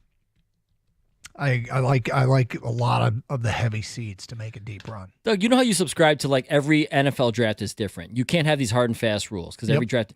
Do you do the same thing with the tournament? Yep. Every tournament is different, even though a 12 is beating a 5 and so on and so on. Yeah, that doesn't. That's you know what I mean? Yeah, it doesn't motivate me in any way. No, because teams you can't. That'd be basically implying 5 seeds this year are the same as 5 seeds exactly. in years past. Yeah. So no, I don't. But why does it happen every year? Well, it doesn't. I actually think it's an overplayed card. It's become an overplayed card. I think it was true for a while, but I mean, 16s never beat ones, and now it's happened twice. So one of them happened to Purdue. 248-539-9797. Were you big on Purdue that year? I wasn't, but I did have Purdue. Did you pick them to win it? No, I didn't. Oh, Final Four? Sorry. He picks Purdue football to win. Oh, I'm sorry. All the time. I did it twice in back-to-back years. Yeah, in years 12 I pay years attention ago to. and 11 years ago. In shows I pay attention to, Doug always picks Purdue. Well, that goes to tell you how little you pay attention to what I have to say. Or does it? Let's get to a Lions insider fires off the list of what's still on the to-do list this offseason. We'll get to that today at 105. You're on 97.1 The Ticket.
Doug Harsh, Scott Anderson, 97.1 The Ticket, 1 o'clock hour.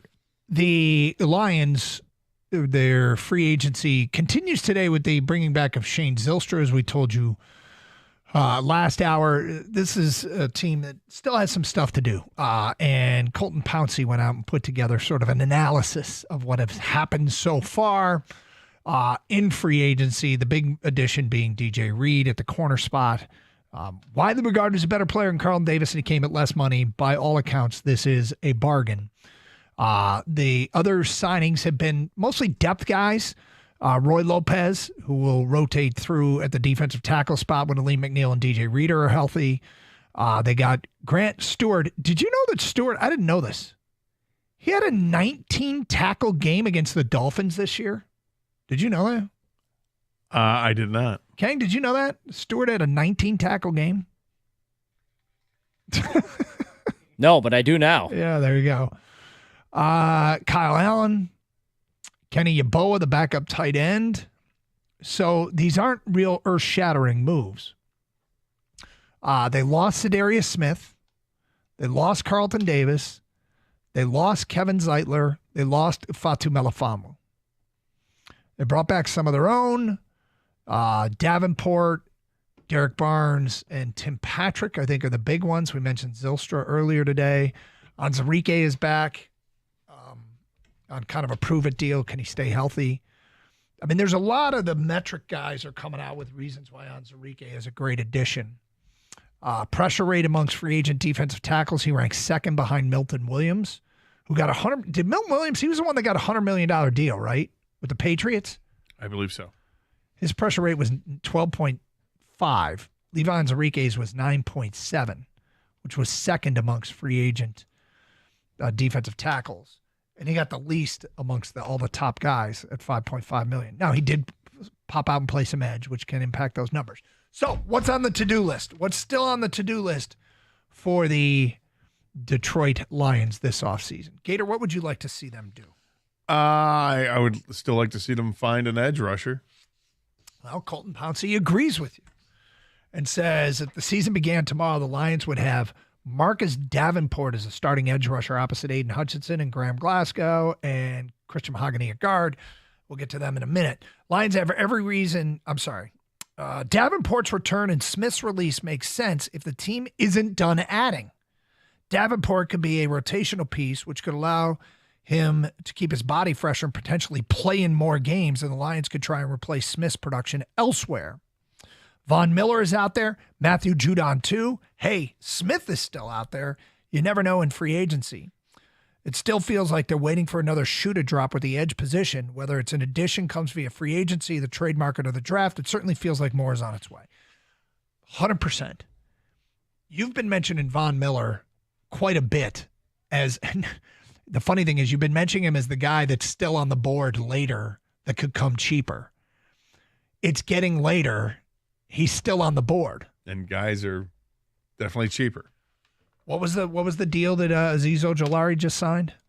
1 year, $4 million. Which is making you uncomfortable. Yeah. Because he was a guy that you identified. Yeah, well, he's a guy who's in his 20s. And I think has some real upside as a rusher. Mm-hmm. And just got him for 1 year for $4 million. Not hindering you from doing anything in the draft. Mm-hmm. Or in the future, because it's just this upcoming season, 1 year. I think, but I like I said, I still think the same thing can be done with Von Miller. I don't know if Von Miller comes to you for $4 million, but I don't think he's going to cost you north of 10 either. No, probably not. I mean, at this point too, you have to ask somebody at Von Miller's situation, what is he looking for? Right? You're older, you've had great success, you've won a Super Bowl. You've signed massive contracts. And maybe he doesn't want to play. It's possible. It's possible. Or he wants to chase another championship. Well, that's where we come in here in Detroit, right? Yes. The other name you mentioned was Matthew Judon. Matthew Judon, he's a couple years removed from a 15.5 sack season. He had 5.5 last year. But that's a veteran. Now, he's the Grand Valley kid, right? I believe so. Did he grow up in Michigan? Do we know that? Or did he just end up at Grand Valley? It's a Great question. Yeah. I will endeavor this. Yeah, that's a guy that might be worth taking a look at. Von Miller is 36 years old. What are you laughing at? That feels stupid. Why did I not know this? Apparently, went to West Bloomfield High School. Really? Yeah. Born in Baton Rouge. Went to Grand Valley, but went to West Bloomfield High School. There you go. So he's a possibility. You mentioned Von Miller, who will be 36. Had 6 sacks last year. So, and if Azeez Ojulari got, what'd you say, 1 year, $4 million? Yeah. Von Miller's not going to get much more than that, is he? I would think between 5 and 8 sounds probably right. 8 seems steep, Well, but it's 1 year. yep. Maybe Judon if it's too expensive. All right, so we both see that. Another position I mentioned was guard. You heard me talk about Christian Mahogany and Graham Glasgow. He writes, the Lions have reason to give Mahogany a shot. He was widely considered an NFL-ready guard coming out of the draft, with most viewing him as a top 100 or 125 prospect. He fell to the 6th round. When given a chance to start last year, Mahogany showed enough flashes to put himself and his 6th-round rookie contract in the mix. And this is the best part. He writes, he can provide the Lions with a low-cost starting guard for the next 3 years, and if he hits, Mahogany could end up being one of Holmes' better draft picks when it's all said and done. That's saying a lot. It's because if he's as good, if last year is an indication, and he's got a steep learning curve and just gets better and better and better, they're paying him nothing. His cap hit is minimal. And that's how you make it work when you have more expensive veterans to sign. He writes, then there's Glasgow, an aging guard who had a rough season, given he was playing through injuries. At the very least, adding competition in free agency, and there are several guards like Will Hernandez who could make sense in Zeitler's replacement, or a draft could be another way in a guard situation. So Will Hernandez is a veteran as well, and I had him. I like Will Hernandez. Do you? Yeah. He'll be 30. Coming off an injury, and he's one of these guys you heard in the draft when he was drafted. Oh, he's got that mean streak. Yep. Gets nasty out there. Okay, sounds good. And I think that adding depth on the offensive line, never going to argue with that. Yeah, I mean, you're again looking at low cost, nice bargain additions that help keep you under the cap, but guys that are going to compete and start for you. If he is healthy, he could be very good. Looking here on ESPN, he had a pass block win rate of over 94% in each of the past 3 seasons. And a physical run blocker, his footwork on contact, and his power pop on tape at age 30 could still be a starter. So that would be an interesting one. We don't talk about this much, but he writes, elsewhere the Lions could use a Melifonwu replacement, and safeties are plentiful in free agency. Would make sense to see a veteran added in there. Okay, so veteran safety to replace Ifeatu Melifonwu. Justin Blackman hasn't signed anywhere. I don't believe Justin Simmons has signed anywhere. I feel like his name's come up with the Lions in the past. There was one more I saw earlier today, and I'm swinging to miss him. But anyway, go get a veteran there. Wouldn't be surprised to see him draft a safety, but they do need a Marcus Williams. There you go. From Thank you. Baltimore, I think he's still available. Yep. So, these are things on the to-do list, still in free agency. And these are the ones that make sense. 1-year deals, not much money.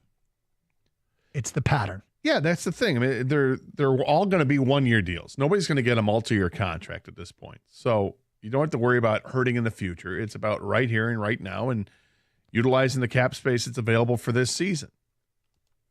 All the while, they still, haven't worked out the extensions for the 2 players expect them to. But again, we didn't see it last year until literally the day of the draft, and then a couple weeks after the draft. So I don't suspect we're going to hear anything for the next month and a half on Kirby Joseph and Aiden Hutchinson.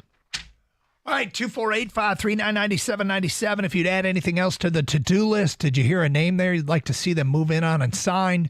We'll take your phone calls and feedback. Also coming up, they're running out of this in Detroit. The jerk store ran out of jerks? No. I think there's plenty of those out there. We'll get to that today at 1:22 here on Karsch and Anderson on 97.1 The Ticket. Hey, it's Doug Karsch for Sarah Chevrolet in Sterling Heights. Check out these March deals. Lease a new 2025 Chevy Equinox LT for just $289 a month for 36 months with $19.99 down. $289. Go now to 17.5 in Van Dyke in Sterling Heights, 87-SAY-SARAH or saysarah.com. Together, let's drive. With GM employee discount lease in the household, 10,000 miles per year plus tax and fees with approved credit. Offer ends March 31st.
I think it's a borderline heartwarming story, and it's why Gator's going to tune into first four games tonight.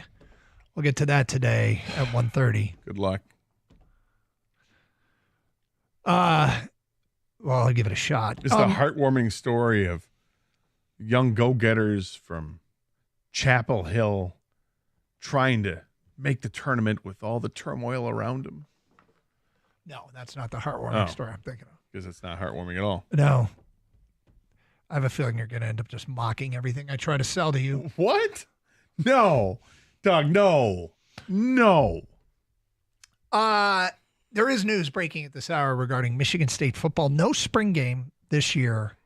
And you expressed a degree of disappointment. Yeah, I mean, they're following suit with a bunch of schools across the nation that are announcing that they're not going to do spring games for a variety of reasons, and one of which I just think is dumb. They're echoing what I think, is it Nebraska that's doing this too? That they don't want other teams to have any kind of advantage in looking at the portal to see players that they have out there, because you know how it works. Guys play in the spring game, and then they enter the portal the next day.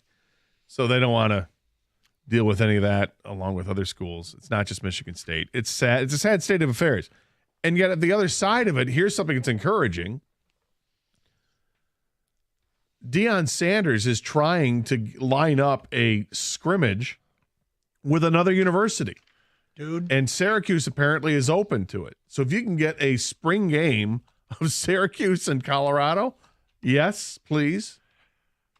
This is a game-changing idea, and it's something we've actually talked about, where as coaches, you could say, we're going to play our starters each first 2 series or something. You could say, then we're going to go to our backups. You could, and put together something that would be way more entertaining than your typical spring game. Now, you'd have to find a coach that's looking at it exactly the same you are, because some guys use spring games. I really want to give this guy at this position a ton of reps, and he's expected to be a starter. And another coach will say, I just want to play my walk-ons. I don't want to play anybody. And so if you're just playing your walk-ons, you got to go find another school to play your walk-ons. But if you're going to, like, I'm broadcasting the Michigan spring game, scheduled to, and if they're going to just play the walk-ons, I'd rather see the walk-ons play other people's walk-ons than just play each other. You know what I'm saying? I think it's a really intriguing idea. I'm surprised in this day and age of college football that this is being proposed. This sounds like something that could have been done years ago and would have been awesome, and then it would have gone away because of, here we go with the portal and NIL and all this crap. But here it is. Coach Prime is the one offering it up. I think it's awesome. So the one thing I'll continue to maintain about NIL that I like is it just seems to be benefiting Big Ten schools way more than the old system did. And we've talked about the flips from SEC schools to Big Ten schools seem to be inverted than what it was in the past. I hear some yelling out of my SEC friends that don't like this system. And I'm like, oh, you don't? You don't like that, huh? Interesting. Everybody's the same here. Yeah. Ish. A couple other things here I want to touch on. We were mentioning earlier, and I did say we talk about it at 1:20. Tracy Morgan last night, the comedian, SNL alum, courtside at the Knicks game at Madison Square Garden, had a medical event, which included a very public reversal on the front row and like right there on the court. Also, and the very scary part is they appeared to be addressing a nosebleed. Word out now is that it is being reported as food poisoning. Yeah, that gives a new meaning to the word vomitory, which is it's actually something you see in arenas. It's a literal term that means a passage allowing people to enter or leave an auditorium or stadium. But yeah, that was bad. I wasn't expecting that when I was scrolling on Twitter last night, and then, what's this trade? Don't watch if you don't like vomit. What?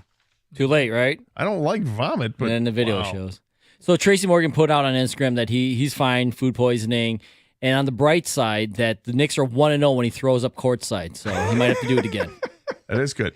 I always worry, though, when you hear food poisoning, if you ended up vomiting, sure, the back entry isn't all that secure either, right? Maybe that's why he had the wheelchair. Get him out of there. But quickly. have you ever heard of food poisoning causing a nosebleed or vomiting so bad that it caused one's nose to bleed? I mean, is it?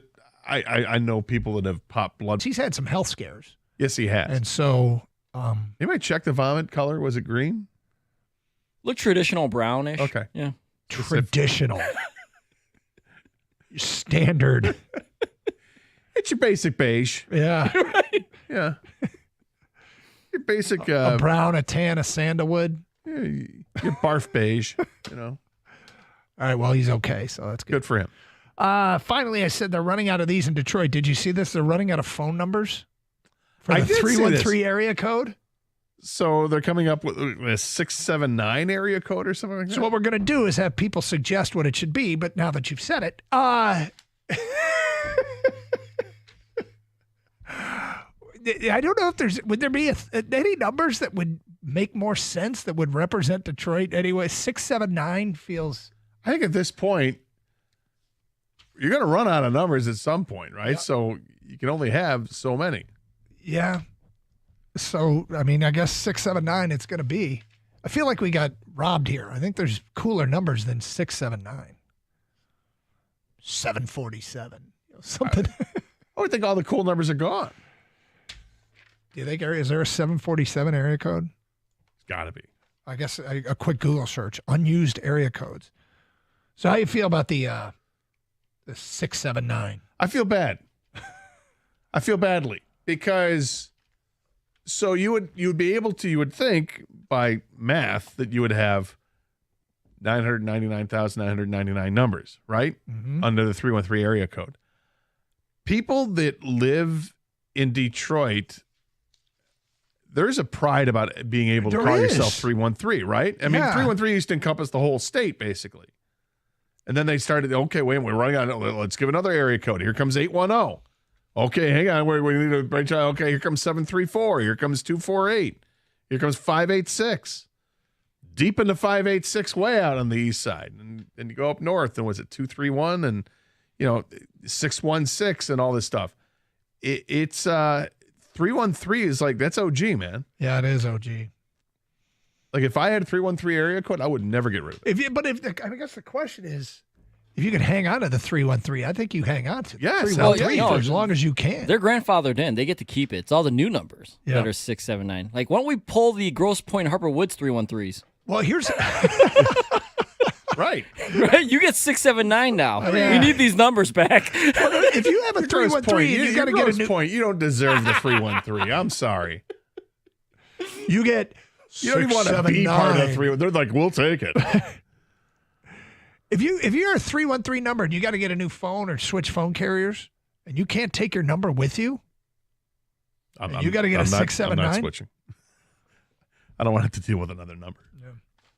Like I've got friends of mine that have long lived out of the state and still have their cell phone to the local cell phone.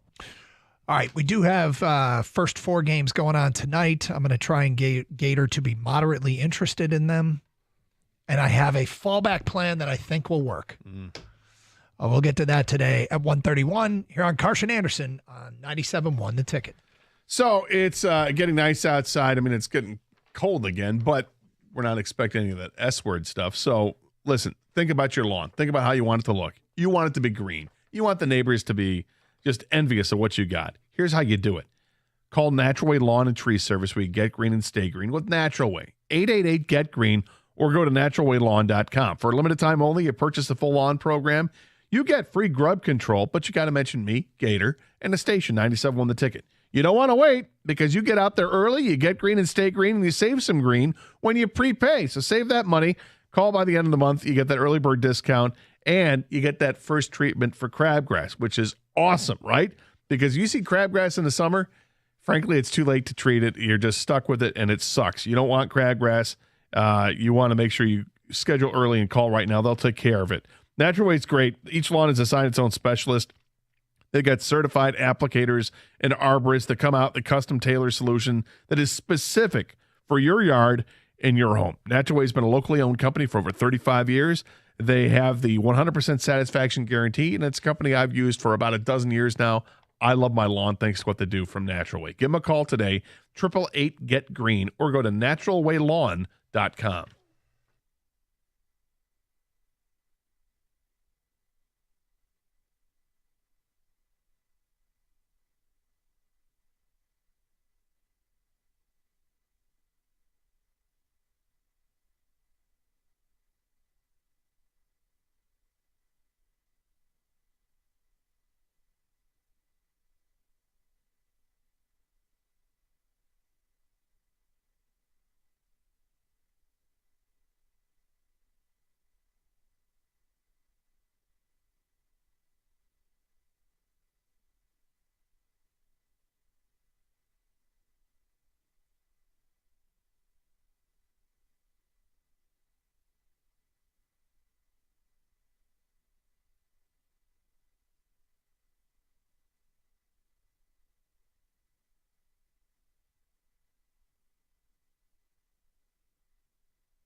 I still can't get over the call we got.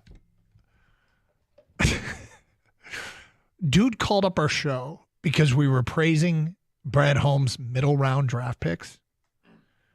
And he said, you guys have been praising the third and fourth rounds. And then he said the following: I've kept receipts. Yeah. Way to go, buddy. And then he starts telling us about the guys he could have got in the third or fourth round. I said, well, yeah, it's the third and fourth round, right? It's the third and fourth round. These are rounds that there are some reaches in there. There's some raw talent you're taking. There's some guys that are going to pan out, guys that don't. But the third and fourth round has netted under Brad Holmes Amon-Ra St. Brown, Kirby Joseph, Ifeatu Melifonwu, Aleem McNeil. There are others, too, that are contributors.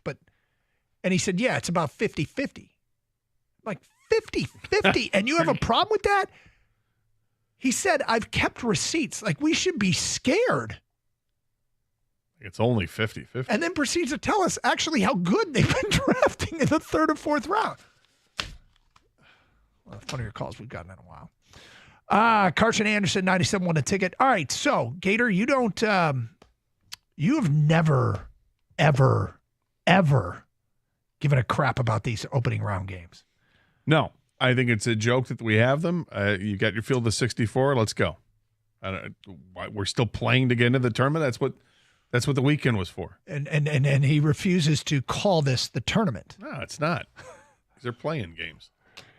Well, I would say that I would bet that North Carolina feels better about where they are as opposed to West Virginia, who is not in the tournament. North Carolina technically is.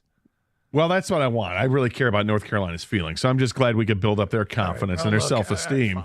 Way to go, Tar Heels. I'm not asking you to watch for North Carolina tonight. And I like to say this is the time of year that you remember where True TV is and what your CBS Sports account password is. And then it's Ian and not Ian. Oh, Eagle. Yeah, and then, what game is Spanarkel working? Well, it's tonight, Gator. Jim Spanarkel is on the call tonight. Listen, that's not enough. If I can't get enough of former Dallas Maverick players, so that's great. I hope Mark Aguirre joins them. All right. Well, oh boy, what can I do to draw you into Alabama State St. Peter's tonight, or St. Francis? Excuse me, I don't even get the name right. First of all, good luck with that. With the Red Wings playing at 7. Well, multiple TVs. Can't you split your screen? I don't think so. Not yet. All right. Well, Tony Madlock's a coach at Alabama State, and his son plays for him, and he doesn't even fall off a chair. So there's that. Oh, wait a minute. What? He doesn't even fall off a chair? Nope.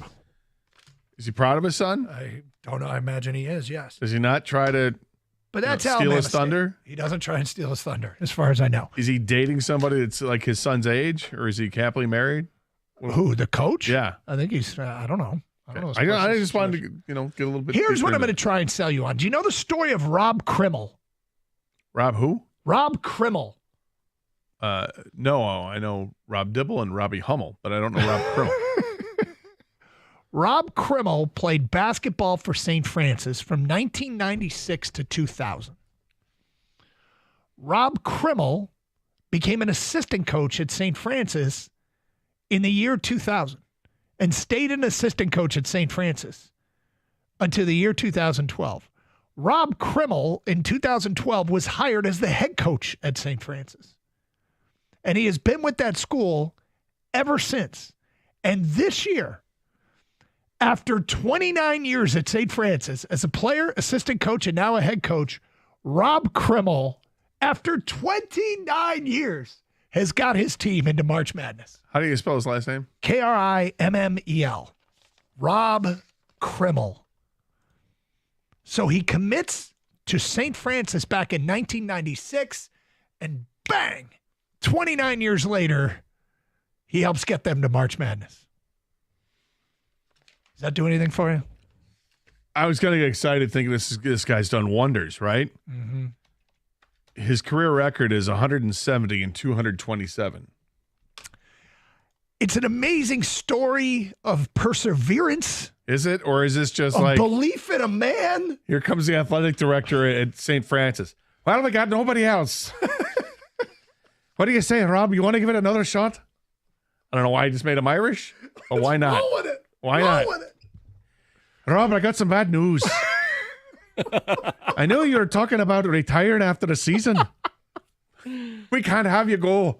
You got to stay here. We need you here, Rob. Please, Rob, come back to St. Francis. It's all you know. It's all you ever lived. I was 8-22 last year, Seamus. Yeah, but that was last year. Think about what you could do this year. You're right. I might be able to do better. And then we're 16-17. And this is a team that has a chance to play in the NCAA tournament if they win tonight's game. Awesome. Yeah, let's celebrate that. Way to go, Rob. The only guy that would take the job. If you go to St. Francis in 1996 and you tell that kid in the year 2025, you're not leaving for the next 29 years. And in the year 2025, you'll finally make the dance. How about this is How interesting. does this guy keep his job? Nobody wants it, Rob. Please take it. Rob, come on. You got to give me more money. We can't give you any more money. We'll give you less. Please, if we could give you more money, we'd hire somebody else. You're all we got, Rob. Take the job. Please take the job. 2019, 2020. Oh, this I'm answering my own question. The year prior, they were 18-15. They won their conference and they lost in the NIT in the first round. Mm-hmm. The next year, they went 22-10, but it was COVID. So there was no opportunity for a tournament. Might have made it. Who knows? Oh, Rob, we're so glad you came back. Think about this. You've been dreaming about this ever since ever since COVID. Pot of gold. It's getting more and more Irish. With it. All right, so then this is my If you last. don't mind, there's a movie called Leprechaun. Stars Jennifer Aniston. She's only 22 at the time. What do you say? What are you suggesting? Get you excited all about right, this is my last St. Francis. my last guess. My last card I'm going to play. Okay. Gambling. North Carolina is not good.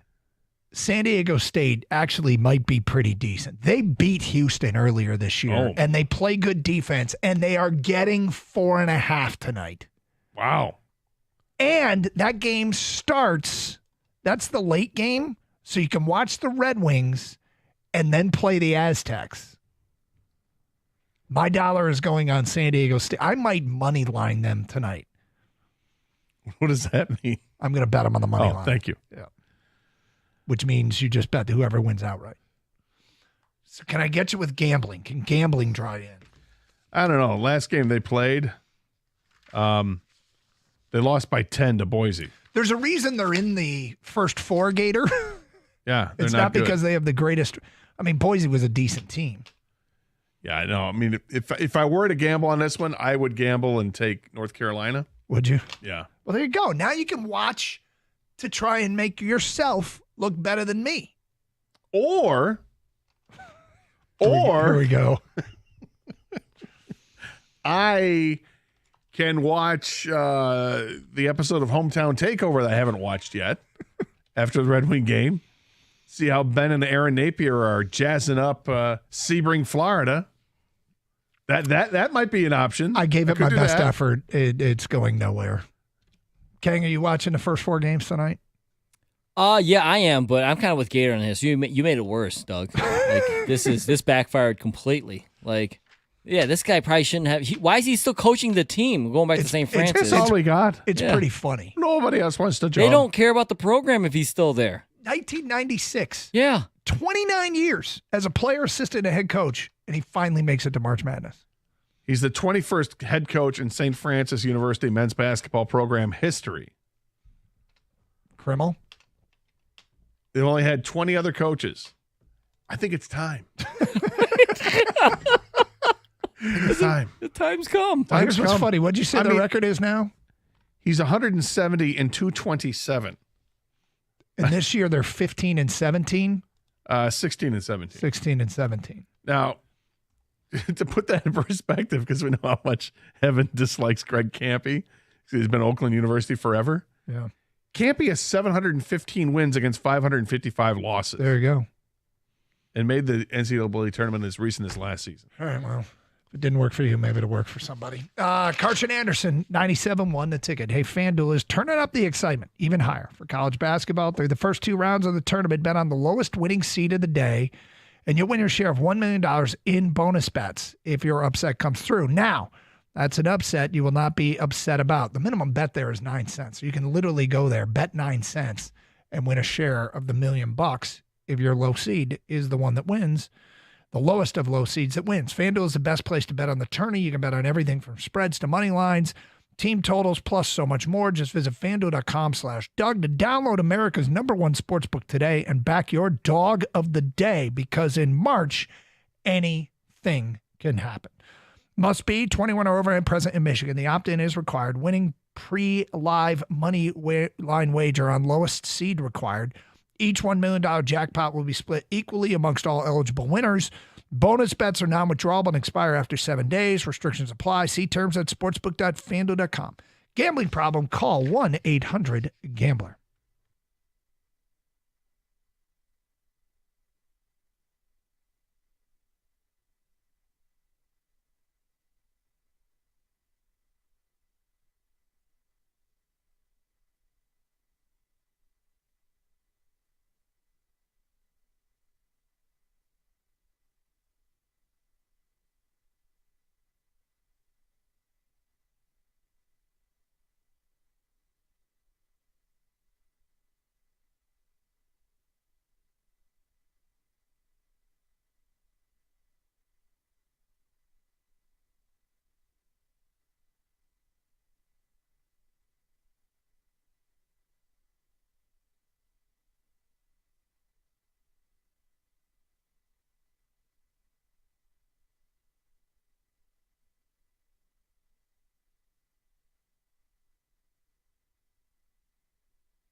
So I just filled out a bracket.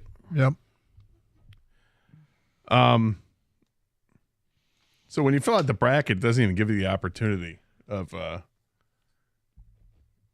play-in stuff. It just You don't. Well, you can pick one of those teams to win, but you get them both. Like whoever Yeah, wins. I know. So I think it's funny. So it's St. Francis advancing to a chance to play in the NCAA tournament. Yeah, they're not actually in Gators book. You know that, Doug. I know. Well, they're not. They're not in yet. They have to make the tournament. This is called March Madness for a reason. Our games are being broadcast Wait, so are we by a March including? Madness crew. Well, they are. It's factual. They are playing in March, just like the Big Ten tournament was in March. But is that part of March Madness? It is not part of March Madness. No, March Madness starts tonight. Well, it doesn't start tonight. It starts Thursday. But So that broke Izzo's streak the year Michigan State was in that and lost. sure, I don't know. I don't even register. All right. Yep. Anyways, you just brought it up for what reason? Well, you had asked me about filling out brackets, and I said that it's what method I use. And you basically said, I have no method. Yeah, I breeze through it as quickly as I can. I think that's my method. How fast can I get this done? Because no matter if I spend too much time or very little time, it's the same result. So often the same result. So I just crank through it. Yeah. Okay. Any surprises? Oh, we'll wait till Thursday when we start or tomorrow's show, right? That's not a throwaway, Doug. We have to wait for that time. You're gonna not announce it. I will tell you there are several upsets. Yeah. Just give us one. You want one? Yeah. Louisville taking down Auburn in the second round. Well, that could happen. That could happen. Again, factual. That's on my radar. So Is that that is totally that game is like you start looking at games, you go, okay, what's on my radar? So Gator, you're saying that Auburn's a pushover? Yes, that's exactly what I'm saying. You are going to go that far. Yeah, we'll do bracket stuff tomorrow. Tigers taking on the Twins. Matt Manning, 2 innings so far, 2 hits, 1 walk, 1 strikeout. Tigers' lone hit comes from a guy that all he does is hit, and that is Kerry Carpenter. Actually, Ryan Kreidler just singled as well. So Tigers 2 hits so far, but Carpenter with one of them, he's having a good spring. Colt Keith is having a good spring. Riley Green is having a good spring at the plate. Just some guys to look for. Justin Henry Malloy is actually not having a bad spring either. They might have some squeezing to do to get some guys on the roster. We'll see how it works out. Pistons off after winning last night in impressive fashion against a New Orleans team that turned out to be shorthanded after they lost their leading scorer. It was like their first possession of the game. That ball got knocked in the backcourt, and he went after it and dove after it. When he went down, I wouldn't have thought it was a season-ending injury, but it was like a labrum in a shoulder and a big problem. And it didn't look that awkward. Like you're looking for something to kind of bend, but it never really did. Big story of the game, as far as we were concerned, was Simone Fontecchio. He went 5 for 5 from beyond the arc and actually hit an open 3 for the first time this year in games that Kang has watched. They had a very important stat. Kang had never seen him make a wide open 3. But Jalen Duren is just a force down low. Cade, I swear to God, Cade looked like he was playing at 3/4 speed and still getting to the rim. Yeah. New Orleans looked terrible. They did look terrible, and the Pistons looked good, and you get out to such a lead to start the game. When you're up 37-13 or whatever it was, that's incredible through the first 12 minutes of the game, and there's just no letting up. It was at that point, I'm watching the game because I want to see Ron Holland get the minutes. Yeah. That's it. I want to see the backups get the minutes and see what they can do. And Ron Holland was determined to posterize somebody on New Orleans. His first 2 attempts failed, and then the third one, he finally rang it home. And I think he was satisfied, but also disappointed with himself that he didn't knock down the first 2 dunk attempts. One of them would have been absolutely spectacular. I mean, just skied through the lane, and it's almost like he went too far. He was expecting that I'm barely going to get to the rim, and no, you're already at the rim, and he put it off the heel as he was getting hit, but fun nonetheless. Something happened last night, Doug, that you appreciate very much. Is Zion Williamson went for a dunk against Isaiah Stewart. Isaiah tried to challenge him, but he got dunked on. And it was bad. Yeah, and it happens, right? Yep. I mean, hey, that's the chance you take when you're trying to contest a dunk. Yep. The very next But possession, then, Zion tried to go at him again. Yep. Stewart said, not this time, buddy. Not up in here. And blocked it. And for people who missed it, yes, it was quite a sequence. And I love effort. I love lack of pride. And what I mean is guys that don't run out of the way when somebody's about to dunk. Guys that are afraid to get posterized. And I defended the one Piston, who I always forget who it was. Brandon Jennings? Brandon Knight. Brandon Knight got posterized against bro from DeAndre Clippers, yeah. DeAndre Jordan. And it was everybody made fun of I Brandon mean, Knight. it was epic, yeah. Yeah. And I'm like, he tried to draw a charge. I don't like making fun of people who are trying to help their team win a game and doing what it takes. But that's not the way it works. So yes, good for Isaiah Stewart to get dunked on one trip down the floor and then block Zion Williamson shortly thereafter on a dunk attempt. This is one of the reasons why I love this team and why I think they're party crashers. They're doing it their own way and they're eminently lovable. And I think it's something that people who MF the NBA could respect about this group. I think the future is so bright for this team, and we're excited about what's going to happen this year. But just in years to come, because they are young, and because two of the younger players, Sarah Thompson was a rookie last year, now this year it's Ronald Holland. The way they're both playing, the way they both embrace the defensive side of it, you got to love that. And I feel like just watching them play, that Holland is kind of like where Asar Thompson was last year. And Asar took off this year, and he's been much more productive and looks much more like a pro.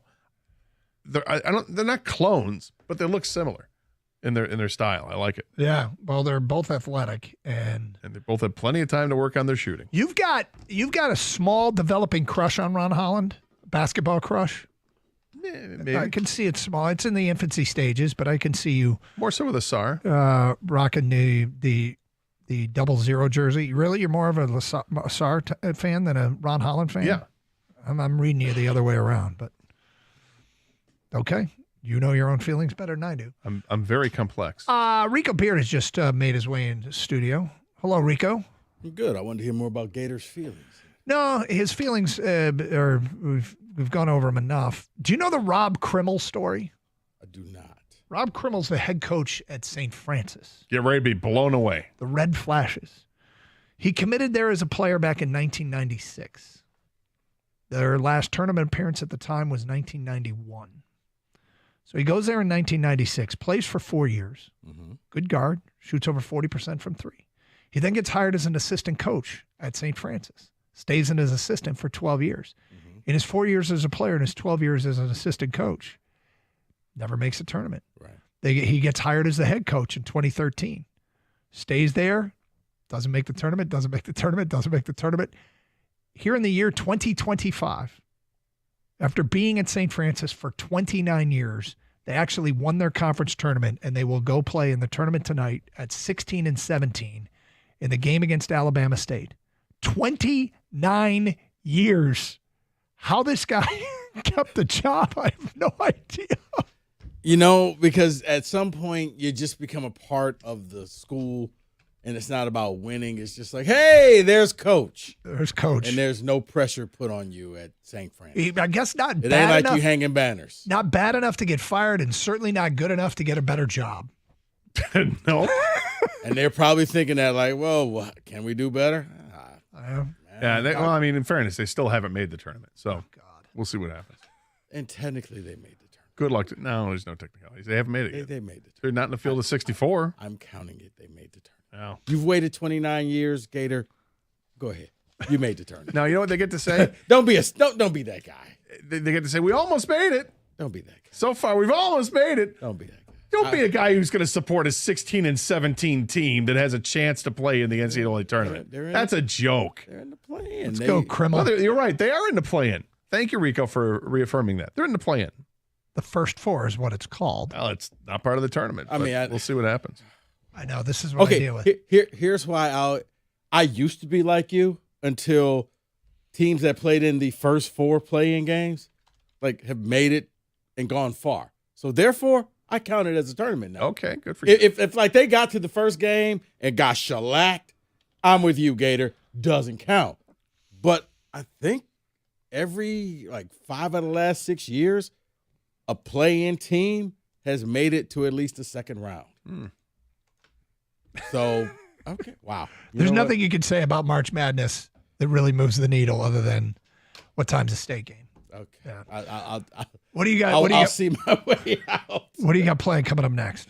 Well, actually, I wish Gator would stick around, come back at 4 because we're going to do the over-under receipt segment for the tournament where we all either look like geniuses or idiots because this will be we'll do the receipts at the end of the tournament. Have a great show. Stay safe, everyone, and treat each other with respect. 97.1.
And welcome in on a Tuesday. Great to have everybody aboard.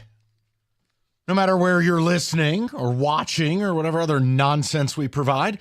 So we are going to start with something that is tournament related, but it's real life. Now, Should I go get him? no, Okay. I'm going to set this up first. Okay. By his request, it was you set it up and I'll come in if I hear anything that is egregious or unacceptable. We'll get to a Lions thing at 3. We've got a bracket conversation later in the day. We've got Torque comments, but I want to start with this.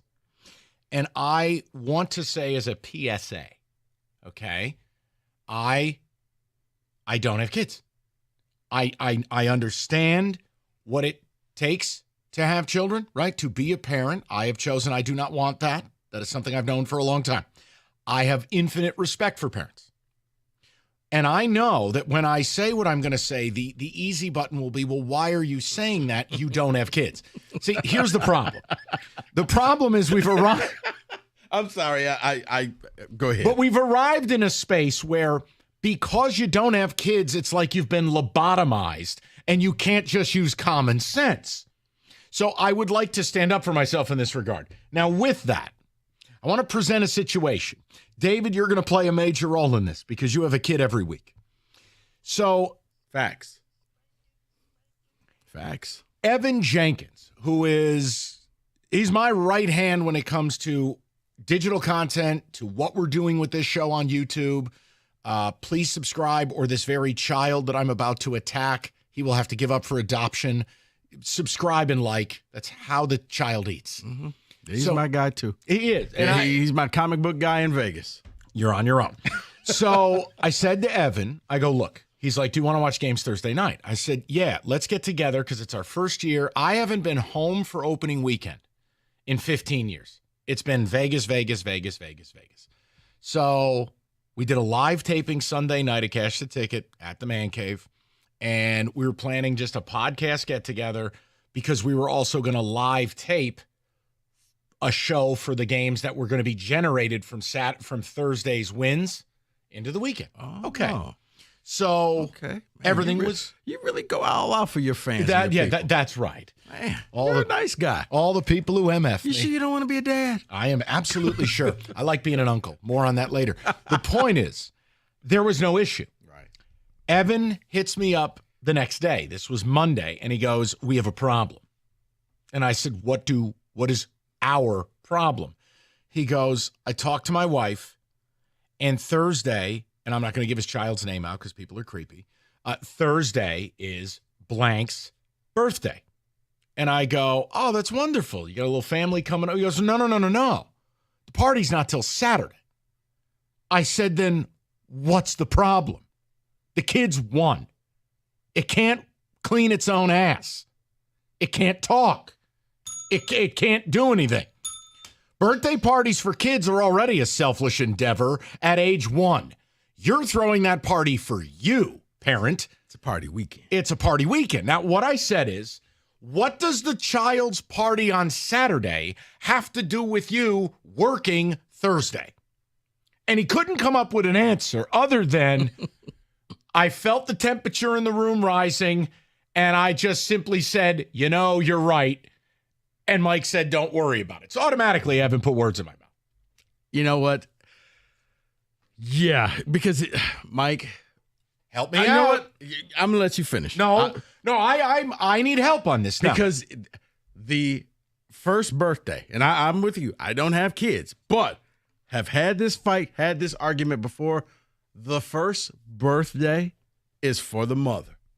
That's to sit back and reflect and look at what we did and this kid of ours, and it's special.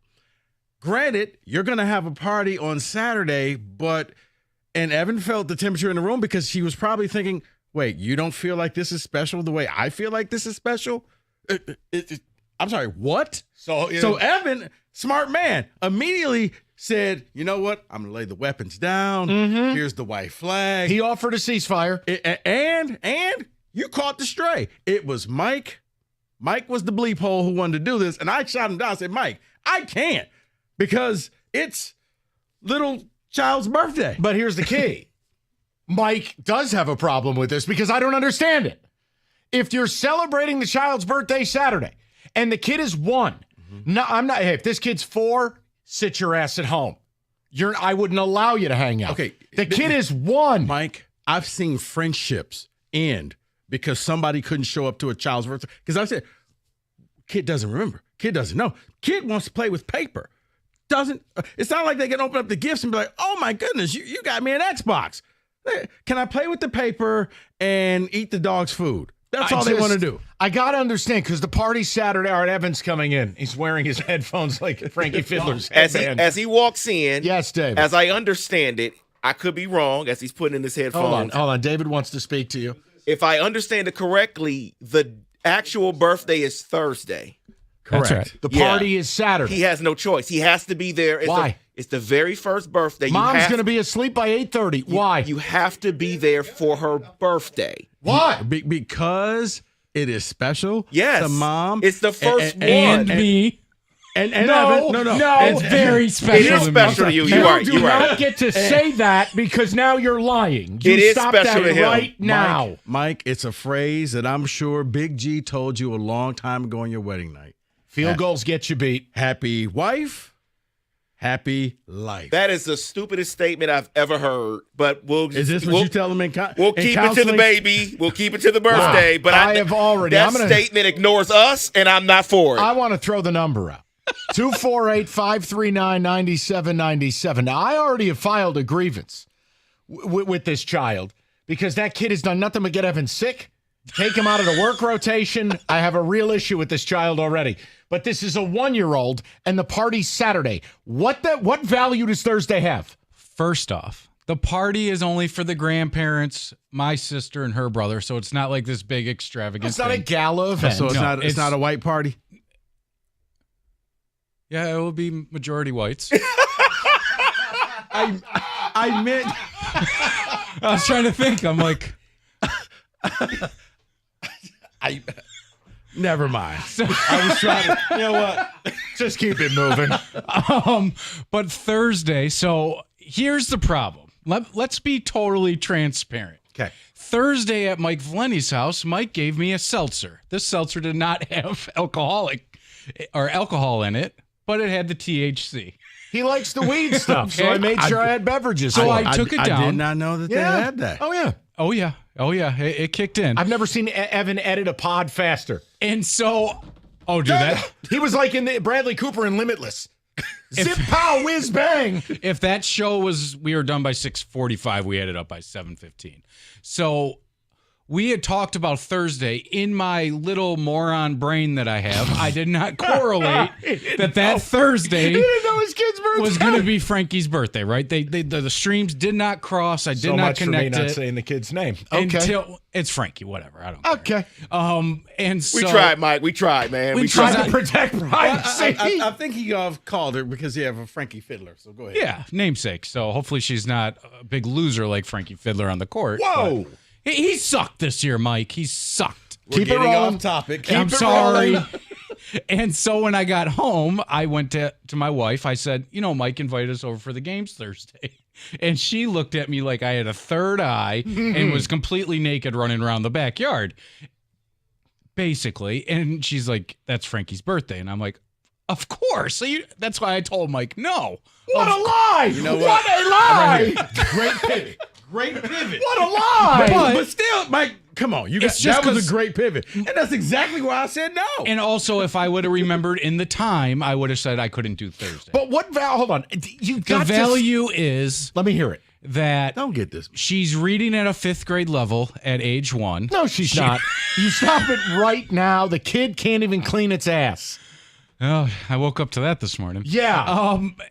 Just to be there, support. I mean, it's been a year. You got to be there for the first actual birthday. You know what? Okay, and here's the truth be told too. I have 2 ornery dogs that cannot behave. So the moment I'll walk in from your house, they'll bark, and so then Frankie wakes up. Then the wife wakes up, and then I'm up, and I'm dealing with it. It's just a lose-lose situation. And like I was just telling David out there, Thursday night, Michigan's going to play basketball. If they win, I'm going to be pissed off, and then I'm up even later. So by the time I got home from your house, I'd be asleep at 3, maybe wake up at 7. The day is screwed up, and then I got to wait for Michigan State, and then they're probably going to lose, and then my whole weekend is screwed up, all because I went to your house on that Thursday night. And do you know why this is? Do you know why? The source of everything you just laid out was sex. Is that demon spawn you brought into this world. I had world. to go and have sex. It's overrated. No, there's just a better way. Listen, she's only giving me the flu. You didn't have to have a kid. She's only giving me hand, foot, and mouth. How about a pastor firing that drop?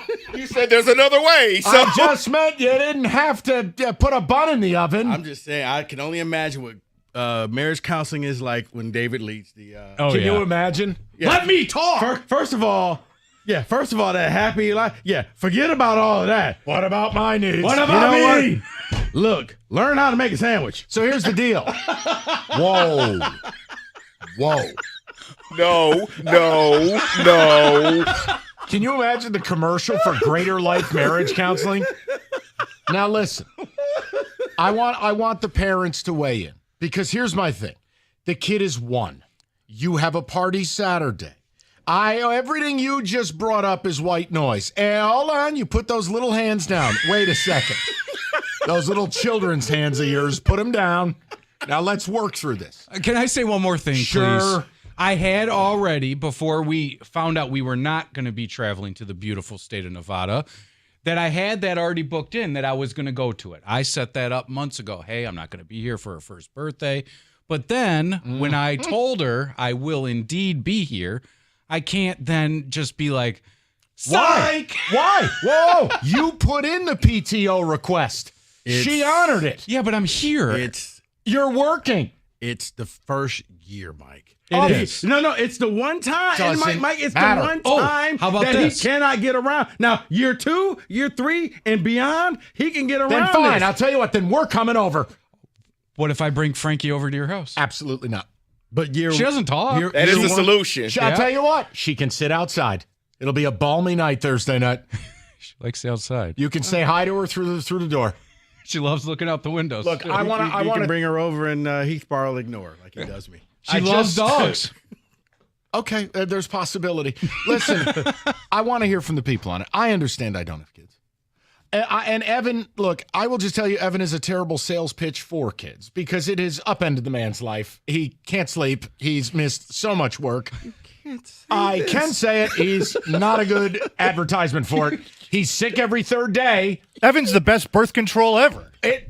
Evan, You can't say Dude, this. I had- Evan's He middle can name. hear us.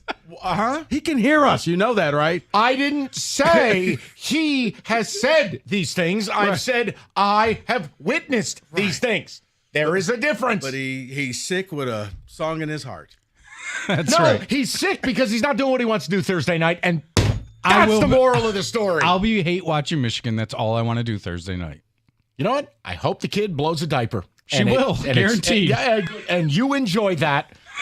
I want to hear from the people. There's no value to him being home Thursday night when there's a first birthday party Saturday. There isn't. You'll never convince me otherwise. And guess what? The missus is going to be asleep by 8:30. So I don't want to hear it. No, she'll be up until at least 10:30. Don't want to hear it. That's a lie. It's not what you said yesterday. 248-539-97. Kid's not even going to sleep by 8:30. I have a question for you, but I'll Okay. ask you on that. No, I'll we ask do you. it next. That's what he was I'm saying. not letting this go, and I'm pointing a straw at you. What the hell is wrong with me? That's out of control. Okay, I have first an of all, iced coffee, and I'm pointing a straw at this guy. No. okay. First of all, guys, No. That's David in the wedding or in the marriage counseling. Yeah. No. that's a radio tease. No. Evan Jenkins, he's a Specs grad. Okay. You can be a Specs grad as well. You just have to be curious. You got to visit the website ltu.edu/specs. You'll learn more about the broadcast media arts, digital media arts, and graphics communications program taught through Specs at LTU. You can have fun on the radio just like we're having as well. You're going to be taught by instructors like myself, and look, with the right tools, We will nurture your curiosity, and you will be ready to handle whatever it is that you choose, whether it's radio, TV, or graphics design. Because with the hands-on approach and expert faculty, you're going to learn the practical skills you need to succeed in today's media industry. So what are you waiting for? Be curious. Go and visit the website, ltu.edu/specs. That's ltu.edu/specs to learn more. Then make magic by enrolling in Specs at LTU certificate program today.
We've talked about Northville Lumber for a long time, largest Trex decking outlet in the country. And in fact, Northville, Michigan's Trex Superstore, has all colors of Trex decking, railing, lighting all the time and at the lowest prices. So whether you're a builder, a do-it-yourselfer, you can count on Northville to have everything you need when you need it.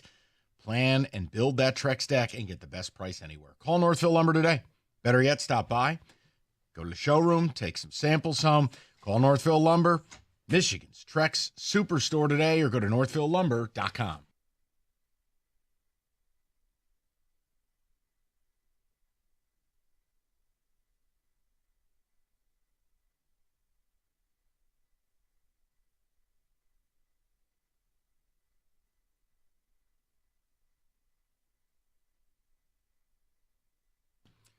All right, we're going to get to the Lions at 3. We have a situation that I wanted to examine, and I understand my biases of I don't like children. The point is, Evan had pre-sanctioned PTO. He was supposed to be in Vegas with us, and then the trip didn't happen. The point is, why does that preconceived PTO not hold? Second of all, it's a 1-year-old's birthday, and they're not celebrating the birthday Thursday. They're celebrating Saturday. Do you know what we're celebrating Thursday? March Madness. And Evan was more than happy to agree to it. He didn't even know the child's birthday. It's a sign he doesn't care. I rest my case. Why does he need to be there Thursday when he's going to be all-star dad Saturday? So, Evan, my question is there a private party? Is mom going to put a little hat on the baby? Yeah. And you're taking photos? We got her a car, So like a little pushable car.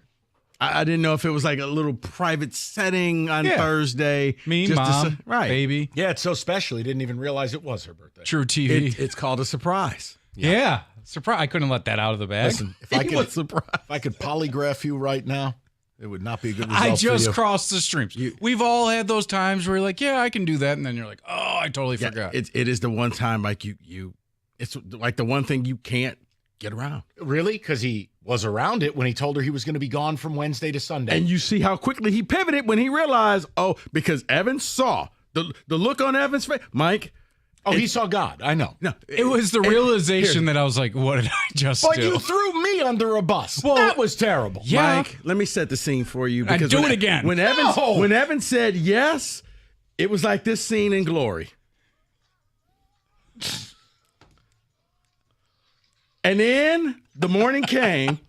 He saw his wife's look on his face and dead. Everybody gone. Let's see what we're going to get to the phone calls. Ticket texts, I assume, are pouring in on this. David, what do you have?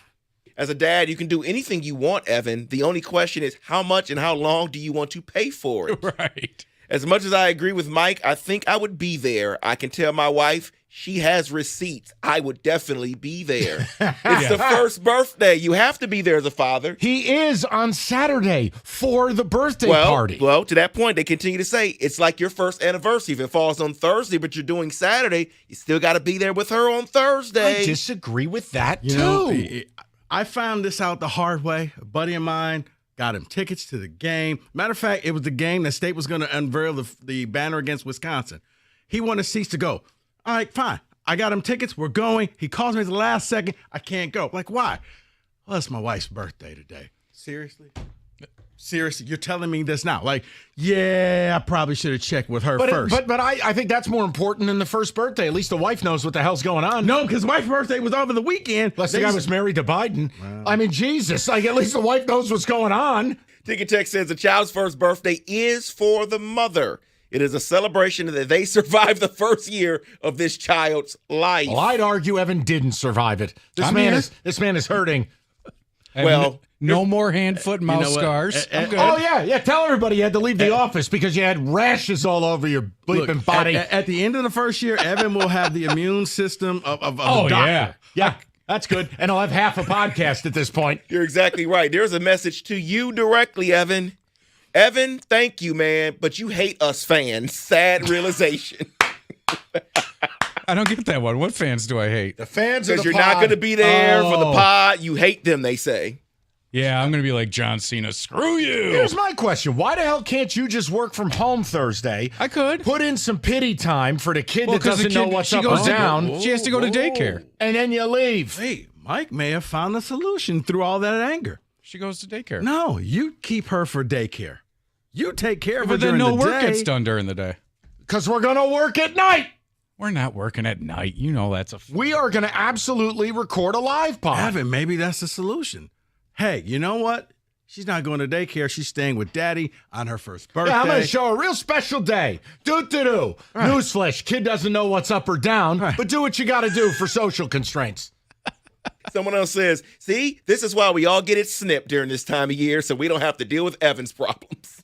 It's not a problem. I'm going to be there. Wow. Smile, smashing cakes. He is lying through I'm going his to eat teeth. frosting. He's lying, but if I call him a liar, I'm a bad Cookies. person. Good for you, Evan. Good for you, man. Yeah. You know what? You want to You're come a over sucker. Thursday? No. Come on over. Is that the name of the gummies? Cookies? Smashing cake? Yeah, that's the flavor. Smashing cake is how we ended up in this spot. Yeah, Evan and Dave. Here's the text. Scott, You know what? I'm leaving. Mike's going to take you to Scott, six. Scott and Carl just says Evan and David couldn't pull out of a driveway. Wow. Without hitting the mailbox. Okay, everybody calm down. But David is the marriage counselor. That's a whole nother topic we're going to have to get on. What is the topic? I'm just, Later date. Someone says David's right. Happy spouse, happy house is the same. Ooh, no. Okay. that's right. Because here's the thing. If you're mad, she's going to say, get over it. Yeah, that's true. Oh, If okay. she's mad, okay. Good luck. I'm done. Okay, then. To the people, we go to Stu, 97.1. Stu, what's going on, brother? Hey, good afternoon, gentlemen. How y'all doing? Excellent. What's up? Hey, two things. Evan, Thursday, you better be there with bells and whistles on.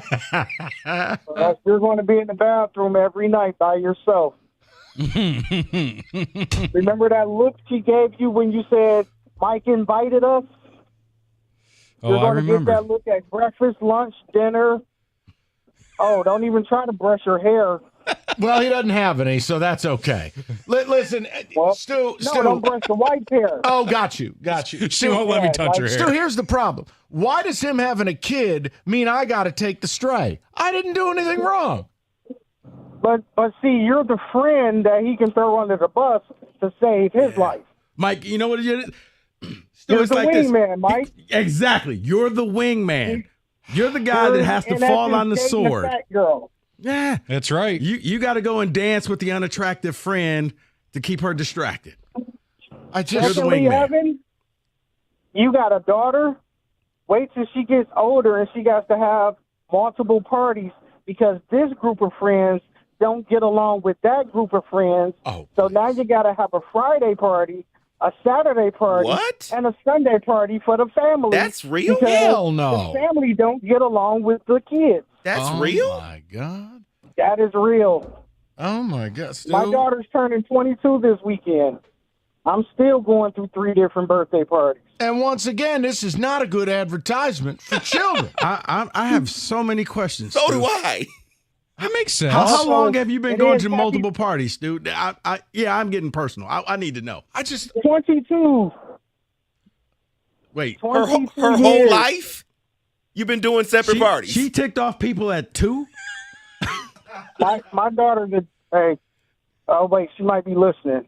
My daughter's an angel. Okay, yeah, Stu, way to break glass in case of emergency. I appreciate it. I'm just making a point. Thursday night is the opening of the NCAA tournament. You haven't been home in 15 years for that night. I was last year. She was born. Yeah, another excuse. The point It's I'm now a making tradition. is, yeah, that's the problem. It is a problem. I only watch the tournament with my daughter for a year on out. That's Okay, what it is. You enjoy that until the moment she tells you she hates you. No, when she's balling on MSU, and I'm like, go. Yeah. We're going to get to more of these phone calls. Evan was supposed to help record a live pod Thursday night. He agreed to do it. He's excited to do it. He was pumped up about whatever menu he was going to create. He's crushing THC seltzers. Next thing you know, I'm getting hit by a bus. This guy's like, oh, well, I told Mike right away I couldn't be there. I mean, it's Wait till you see the bus they're thrown under tonight. bull. That's ridiculous. Give me a semi. Let me tell you something. I have done nothing wrong in this. I have not impugned the character You were of the your lovely wingman, wife. Mike. That's all. Yeah. I'm making a point. He's acting as if I knew it was the kid's birthday and set a trap for him. How did you not know- know? Okay. Is the better question. Because I don't care. Mike, Plainly. you're the good friend. He had to pivot. He saw the look on her face and realized, I'm in trouble. So not only does he screw Cash the Ticket Nation over, he screws me over by simply saying, you know what? You're right. My bad. Let me call Mike and tell him. No. He goes, I told Mike it was insensitive to invite me. Because he had to know, well, yeah, it was our daughter's birthday. He didn't know. He couldn't say I that. cost the streams. We've all been in couldn't a say situation. that. Never tangle your Schwartzes. When you get excited about something, you're like, oh, yeah. And then you're like, oh, no.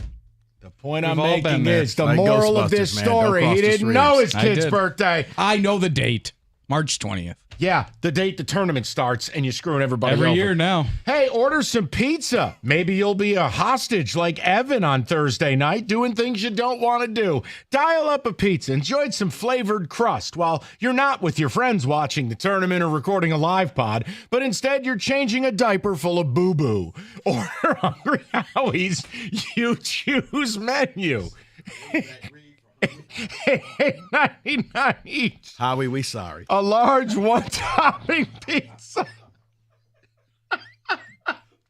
Any of 3 regular salads or any other oven-baked subs. Life, you don't always get choices. At Hungry Howie's, you do. Right, Evan? Hungry Howie's, you choose $8.99. Online carryout only, limited time only at Hungry Howie's.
All right, we're going to knock out the rest of the calls. I'm just glad we got to start the show with this and kind of get it out in the open. I mean, Evan just, my God. So, look, tournament starts tonight, which is great. I'm excited. We'll have a tournament blitz a little later on. I got some Lions stuff for you. Torkelson had a comment that was something. We're going to talk about that as well. But we were just opening night of the tourney. Cash ticket was supposed to go live Thursday night. Normally, we're all in Vegas. We're not doing it this year. I can't wait to just relax. Evan was supposed to be in Vegas. He had already pre-negotiated missing the child's first birthday. My point is, you're not missing the birthday. You're missing Thursday. It's just a day that ends in Y. The birthday party is Saturday with Nana and Poo Poo and Pop Pop and the rest, okay? But technically, it's Thursday. It's all a lie. All right. To the people. The wife actually has receipts. I want to welcome in royalty to this show. And unlike David, I think a guy I would actually trust in marriage counseling. I want to bring in Big Vern, a legend of this program. Vernon, well, how are you might have the wrong person because it is Happy Spouse, Happy House. My wife has the privilege of taking my last name. I am the experience also. Okay. So I need to be happy too.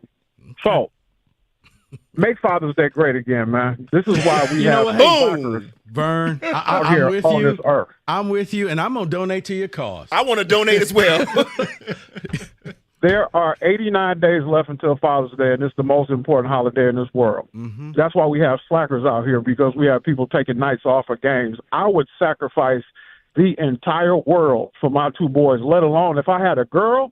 Oh, I don't care if it's the Lions versus a team of alternate Lions from an alternate universe in the Super Bowl. If it's my son's birthday, I'm going to be there, whether it's his first or his third. You know why? Because the wife is going to put that in the Father's Day bank. And you're not about to think I'm a slacker because I want to hang out with my angry friend who doesn't like Prince on tournament night? Vernon? No, sir. Vernon, first of all, I've never called you a slacker. I think you're a pillar of this community. No, that was for Prince. But you are missing a few key elements of this. He does not want to be there Thursday night. He was far more excited to watch games and do the podcast. I'm just saying, Vernon, he didn't need to hit me with a bus. And second of all, the party is Saturday. Thursday is nothing. It's the karma that's going to come back on him. If he does not be there, you do not want your daughter to grow up somehow and turn into Amy Winehouse. If you don't sow the good seeds into her life, it starts from birth. Somehow that's going to translate if he's not there. But Vern, here's the only thing. The only way there's only 3 people would know you were not there. That's right. You, the it's mother, karma, and man. the child. And the child No. don't remember. No, what you put out there is what you're going to get back. It is going to come back on you. I don't know what it is. Next thing you know, you're slacking on a birthday party, you forget a birthday, then you turn into Will Smith's daddy from Fresh Prince trying to show up 21 years later and say, hey, son, it all adds up, man. You got to stay in there, stay strong, make Father's Day great again, man. That's how you get good gifts. So You Vern don't saying end missing up there that first on the birthday first is a birthday. gateway drug. This got dark. It's a gateway Basically, drug. Vernon said you missed the first birthday. She's going to end up on the pole. I mean, I don't know You're what going to to be an say. absentee dad. Coming up to the stage. Damn. Next Vernon thing you know, packed. and she's going to be telling her story to some guy in the booth. Like the only reason I'm here is because my dad didn't come to my first birthday party. Then next thing you know, coming to the stage, we got Candy. Bringing the stage, Candy. Yeah, the girl, and everybody knows that's the girl who dad didn't show up to her first birthday party. And there it is. The World by Vern. That's why it's always a pleasure. Love you guys. You're the best, Vern. All right. Up next, Cinnamon. Right. Oh, my God. Now, David, you DJ funerals. Now, would you do that type of DJ work? If it's to build the relationship again. I mean, I'm thinking of one of those Austin Power movies. The song was "Daddy Didn't Care." That's all I But I mean, hear. Vern extrapolated Evan not being there Thursday night to watch the tournament and do the podcast. He's still going to the birthday party Saturday with the family, where if the kid ever looks at the pictures, she won't, Evan will be there. High as a kite, he'll be there. Yeah, Vern made it seem like Evan's going to go and then never return back home again. He's going to be gone. Evan's going to drive, wave to the kid, and never come home. Now, that's trauma. I mean, this has been an epic start of the show. Matt in Canton gets the last word before we have other things to do. Matt, thanks for hanging. What's up, buddy? Yeah, hey now. Hey now. I can't believe I have to follow Vern. My goodness, that was dark. Anyway, no, hey, I was one of those scumbags when I first got married who didn't understand why his friends had to be there for the kids. The kids would never remember because my wife and I got married in our 20s. We didn't end up having kids until we were in our 30s. But as soon as we had kids, my whole world changed, and I understood. So I can see it from both perspectives. But Mike, you gotta let Evan have a happy household. I know that. It's just never gonna happen. I just didn't appreciate being thrown under a bus. I didn't do anything wrong. It was ridiculous. That's fair, but somebody's got to take the spares or straight. Yeah, and it's me. I put money in his pocket. It's me. Mike, you were the last person What do you he care if talked his to. wife likes you or not? Because I think his wife is lovely and she's a good person. And I don't want to be vilified by it. I like his wife. Unfortunately, you were the last person he talked to before he had that conversation. I know. If it were me, if it were David, he would have threw our names out there. You were the first person. Wait, Mike. Mike said this, Right. but I corrected him. But Matt, here's my one thing. Just help me understand it, right? Yeah. Thursday, there is no pre-scheduled event. It's just Thursday. The child No, I will know. cry, bleep itself, and eventually fall into sleep. Saturday is the day Evan is going to be there. He's going to throw a gala event. What is he missing? Right. No, it's going to be a beautiful day on Saturday. He's going to barbecue, the whole thing. Right. But here's the thing. The child is immaterial. It's the wife. There it is. This day is for the mother of the child. It is not for Evan. It is not for Pickle or whatever the kid's name is. It is for his wife, the mother of the daughter. I know. That's all there is to it. I know. And you're her spouse, and you got to be there. That's all there is to it. Well, Matt, I think we can all I'm walk. sorry, Mike. No, you don't need to be sorry. I think there's a lot of credibility in what you're saying. I'm trying to be understanding. It's just hard to be understanding when you are thrown under a bus. You were under the bus. I'm looking at a smart bus right now. I'm sitting here in Meyer parking lot. Great. I'm underneath it. You know Thanks, what? Evan. Matt, here's how I see it, Mike. It's not like you ever threw anybody under the bus and said like they ruined college sports. Fair. Matt, have a great day, brother. Top 10 Rico. Your top 10 Rico's back. Thank you, Matt. All right, David, a couple ticket texts. We'll move on to business of the day. Evan will not. So for Cash the Ticket people, no live pod Thursday night. Why? Evan's balls. We got Candy coming to the stage next. I just spit out my Mountain Dew all over my dashboard. Chuck in Commerce. I stand with Vernon as I'm getting on I-94 from 275. Look over and see a billboard for a strip club. That is a big departure. That's a big leap from him not being there on a nondescript Thursday. It's the gateway drug, you know. You miss one birthday. The first birthday sets the trend. In Vern's world, if you aren't there, she may call you dad, but she's calling a few guys daddy. Wow. Okay, hold on. All right. Jeez. Okay, Doug.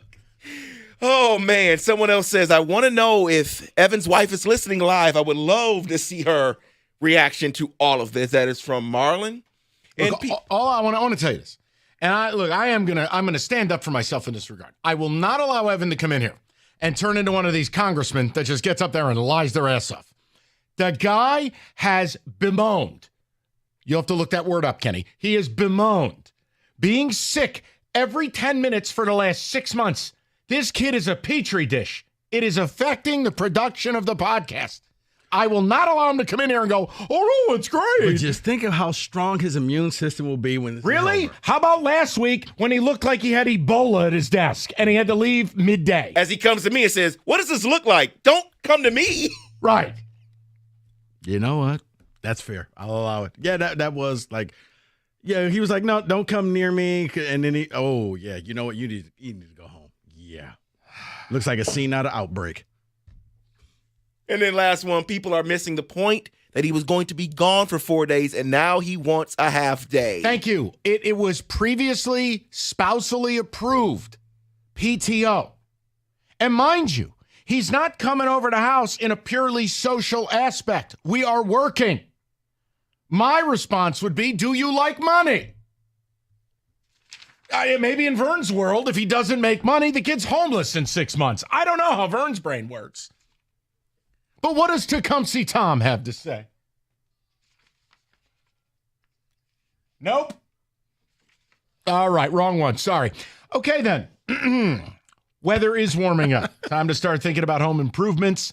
The two most important ones, your roof, your windows. You got to make sure nothing is getting in your house. And in Michigan, the freeze-thaw cycles, it's brutal. Bottom line, Victor's Home Solutions can put your mind at ease. 21-point roof and window inspection. They'll go over every inch of the roof and windows. Make sure there is nowhere water can get in. That'll allow you to catch minor problems early and fix them with an inexpensive repair. If it's time for a new roof or windows, Victor's has you covered. Prompt follow-up, on-time appointments, clear communication, perfect installation the first time, industry-leading warranties. They got you covered. So before we get any further into spring, call 734-773-1100 or online at victors.com.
All right, it is Tuesday. We do one of these a week.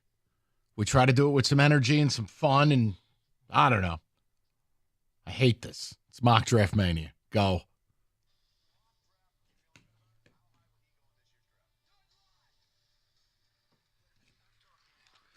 All right, let's go. You get one of these a week on this show versus 38 on other shows. So this latest mock draft is from Mel Kiper. There are no trades. I'm out. No trades. No trades. So at number 1 is Cam Ward, whatever. Number 2, Abdul Carter. Number 3. Hold on. Can we stop there too? Sure. Well, do you believe there's a scenario Kirk Cousins ends up in Cleveland and it allows Cleveland to do what's best for them, which is not reach for a bad quarterback, Shedeur, and take possibly the best player in this draft in Abdul Carter? See, I don't know, because I thought that Cousins was going to get moved, but then the Falcons held on to him and paid him the $10 million bonus. I have no idea what Arthur Blanks is going to do with him, because he obviously, they're going to move on to Penix, but Cousins is just kind of still there. It makes sense that he gets moved to Cleveland, but Atlanta has no sense of urgency. Would you agree it's better for the franchise to take Abdul Carter than Shedeur Sanders? Yes. Okay. I just wanted to see if we could find a middle ground. Because if that's the case, then I would take him and just ride it out and go into either next year's free agent quarterbacks or next year's draft. I'm also considering I just paid Myles Garrett $40 million a year. Let's reinvest in that. Correct. Go ahead, David. Number 3, the New York Giants select Shedeur Sanders. I will riot. Next. Really? I'm done. Yeah, I'm out. He's only become more annoying postseason. I can't do it. Just leave me to my own hell. David, go ahead. So wait. No, there's nothing they can do to make... Are we still going Wildcat for quarterback for There's the Giants? nothing they can do to make me happy. Just move on. It is a lost cause. Number 6, the Las Vegas Raiders select Ashton Genty. I saw this yesterday, and all I will tell you is this is the most Raiders thing ever. You don't have a long-term answer at quarterback. The infrastructure of your football operation is null. This is a great draft for D-line and O-line. You take a running back at 6. I leave this to Rico because he's been in bed with Geno Smith for at least 3 years. I guess if they're saying, hey, we got our quarterback. And remember, Pete Carroll he's trying to turn this thing around instantly. He's not on the 10-year plan. That's because he doesn't know if he's going to wake up tomorrow. Right, that's what I'm saying. So for him, he's looking at this as win now. I need a running back. So while everybody else is taking defensive players and quarterbacks, I'm going to take the best running back. So it's stupid. Okay, let me get that straight. It's good stupid, enough. But it makes sense for the Raiders.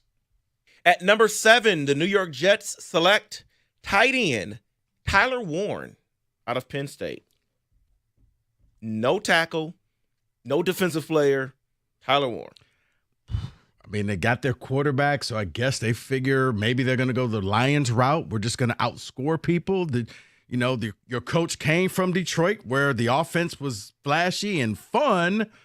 And the Lions made it, and they won 15 games with a defense that wasn't that great. I wouldn't do it, but I guess I see a path to it. They'll frame it. They drafted the best weapon in the draft. A guy that can line up all over the field.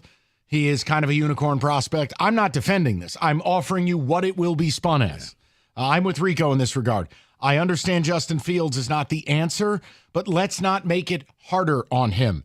You need to rebuild your O-line, and honestly, that D-line could use a little bit of help too around Quinnen Williams. You had a lot of injuries.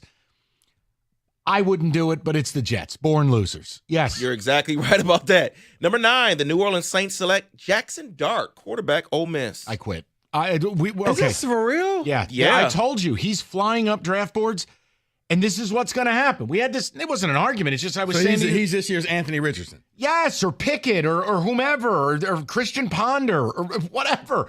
These teams are desperate. Wow. They need quarterbacks. They're not going to be around in the second round. Okay, I know you're going to get upset about this, so that's why you took a quarterback, Mike. I don't like Shedeur. I'm done. Would you rather Jackson Dart? Yes. Okay. Honestly, Shedeur really angered me with his comments. This is not a New York Giants show. Which one? All of them. Just so you know, at 11, the San Francisco takes Armand Mimbo out of Missouri, tackle guard. Yeah, combo. Yeah, they're basically they are banking on all 12 of their draft picks to make the team and make some type of a contribution. If I'm the Niners, here's the other thing I consider. Just my outside looking in. Best big person available, offense or defensive line. And that's who he is. Yep, that's it. You can move him at guard, you move him at tackle, whatever. You're looking to the future. Mason when Graham. Williams is gone. I think, you know what? They want Graham, but he'll be gone. Now, if he's sitting there at 11, done. Forget all the other, draft him. That's it. He will be on the clock for exactly 10 seconds. This next one's interesting to me because he's falling on a lot of boards because of his short arms that they found out at the combine. Will Campbell. And now they put him at tackle guard. Yeah, I watched a scouting video, and again, I whether you take it with a grain of salt or you think it's gospel, listening to someone who's coached offensive line talk about Will Campbell is a very different experience than watching him play football.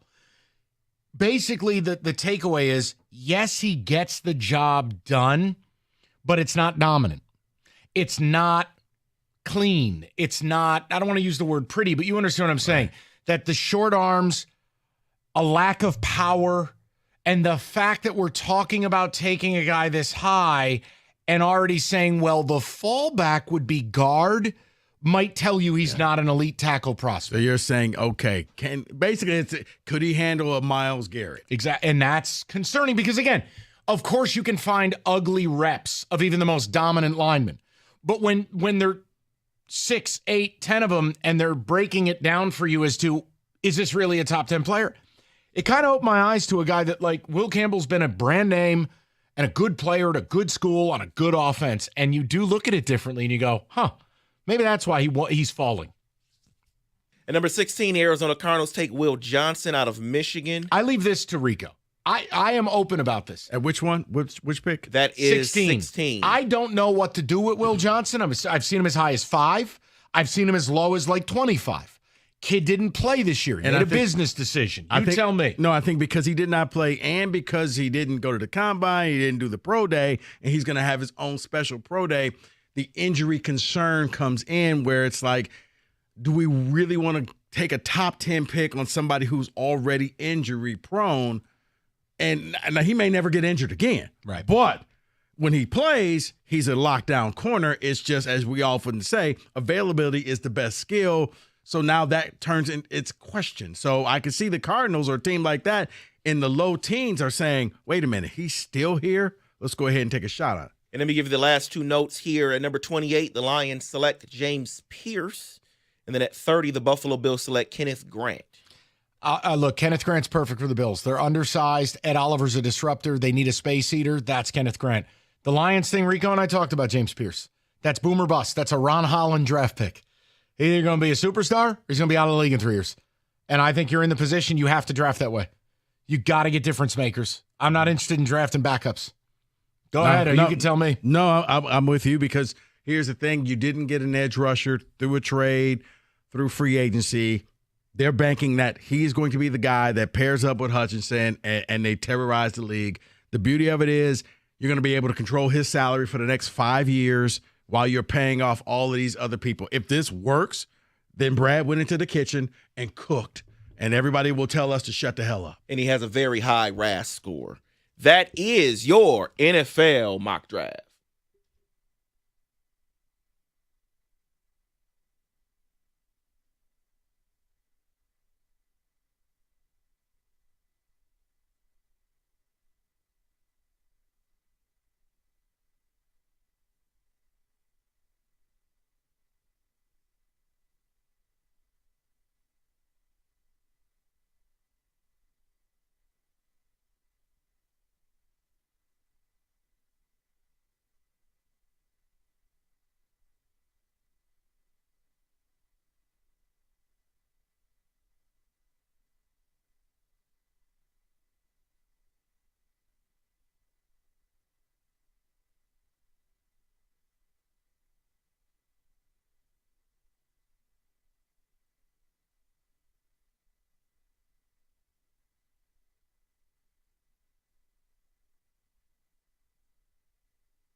Okay, 3 o'clock. Good to have you. And Odyssey.com Rewind, you missed anything. We started with a bit of a tournament issue and Evan and this kid causing the show and podcast strife again. But it was all fun. And Evan probably is doing the right thing. I just think he lied. So let's move forward. I want to present something to you guys because most things in life, they're not static. They're fluid. Whether it's your happiness on a day-to-day basis, your employment, your financial situation, fluidity defines life, right? That is what life is. It's no different in sports. We talk about teams, and one week you're high as a kite. The next, you think your team's picking number 1 in the draft because you're ass. It's sports. So the saga that is the Detroit Lions and the offseason, where some people are just lemmings and they think everything's perfect. Other people, like us, we dare to question things. We are viewed somehow as blasphemous and ungrateful. But I think we can all agree it would be really nice if the Lions were able to acquire a superstar pass rusher to pair with Aiden Hutchinson. The Trey Hendrickson saga is bordering on that now, a saga. So reports the last couple of days are that the Indianapolis Colts have now jumped into the fray. They are engaging in trade talk for Trey Hendrickson. Then I heard something from Todd McShay. Now, I'm not a big Todd McShay fan, but I think the comment was interesting. And he said, basically, the player you draft at 10 is the same player you get at 35. That it's just not that deep of a draft. It's not that good of a draft.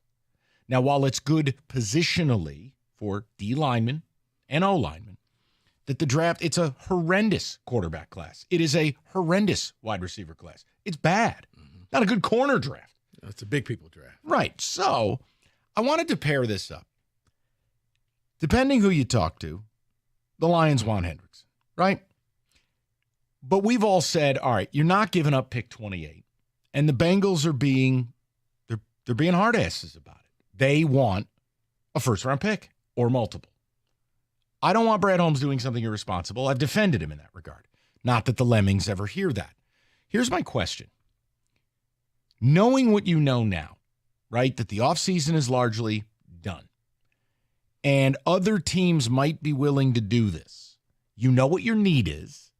You know the money's there. I don't want to hear about Aiden's buddy. I don't want to hear it. Right here, right now. Would you give up? I'm asking you, the listener. I'm asking Rico, Kenny, David, everyone. If I said to you by placing a call to the Cincinnati Bengals that if you gave up pick 28, Trey Hendrickson was yours, and you would sign him to a 3-year, $100 million deal, fully guaranteed. That's it. That's all. Are you giving pick 28 up as you sit here on March 18th, about a month before the draft? And it's this idea of, I kind of feel like someone's going to break and you might lose the player. And if you've offered, hypothetically, pick 60, if you've made that offer and it wasn't good enough, do you really want to lose the player? Versus going into next season with Trey Hendrickson opposite Aiden while we all wait for Aleem McNeil to come back.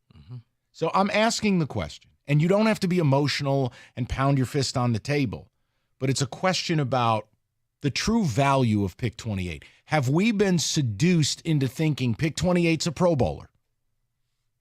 Instead, the reality is pick 28, at best, 50% shot the guy's any good. 248-539-9797. I wanted your, because look, I created this because you've been steadfast. Give up pick 28, get the player, go all in. I thought these two things, the McShay comment, the Colts engaging the Bengals, and I wanted to bring it full circle back to your take because I think it kind of backs up what you're saying. I look at this, Mike. Yeah, I'm going to make that deal every time. I'm going to call Cincinnati and say, hey, let's just go ahead and do this. If I'm the Lions, I'm asking myself, who can I get at 28 that will be a guarantee? Is it James Pierce? We don't know. He's a top 10 talent, but there's a reason why he slid all the way down to 28. Questions. I don't have questions on Trey Hendrickson. I know exactly what I'm getting, and I would also do it because I know going into the season, I got somebody coming off the edge. I don't know how healthy Hutchinson will be. I don't know if he will be back to where he was at the beginning of last season, where he was looking like the league MVP. This gives him opportunity to kind of basically get himself back up to game speed. So absolutely, and I keep saying it over and over again, and I'll say it louder for the people in the back. You're in the last days of your window. Take advantage of this now. Take it from somebody who has seen the window open and close and open and close. Right now, you're there. Make the bold move, because there is no one at 28 that can compare to the skills that he is the devil that you know. Go for it. Trade the pick. Kenny Cott. I think I vibe with the last thing Rico said there. Your window's closing. Your window will never be more open than it is right now. You need to be taking advantage of it. And I use the boat example. Trey Hendrickson is Trey Hendrickson, but the pick could be anything. It could even be Trey Hendrickson. I mean, what are we talking about here? While the window is open and you have a known commodity and you know exactly what he can do opposite Hutch, you need to take advantage of that. I'm starting to come onto Rico's side with this of trading the pick. And I understand the people who say don't give up 28, come up with another package. Give up a 2, give up a 4, maybe they kick you a 5. I'm just trying to gauge how bad do you want to get this done. And look, it's just it's a matter of perspective. I don't see how you're not better with Trey Hendrickson.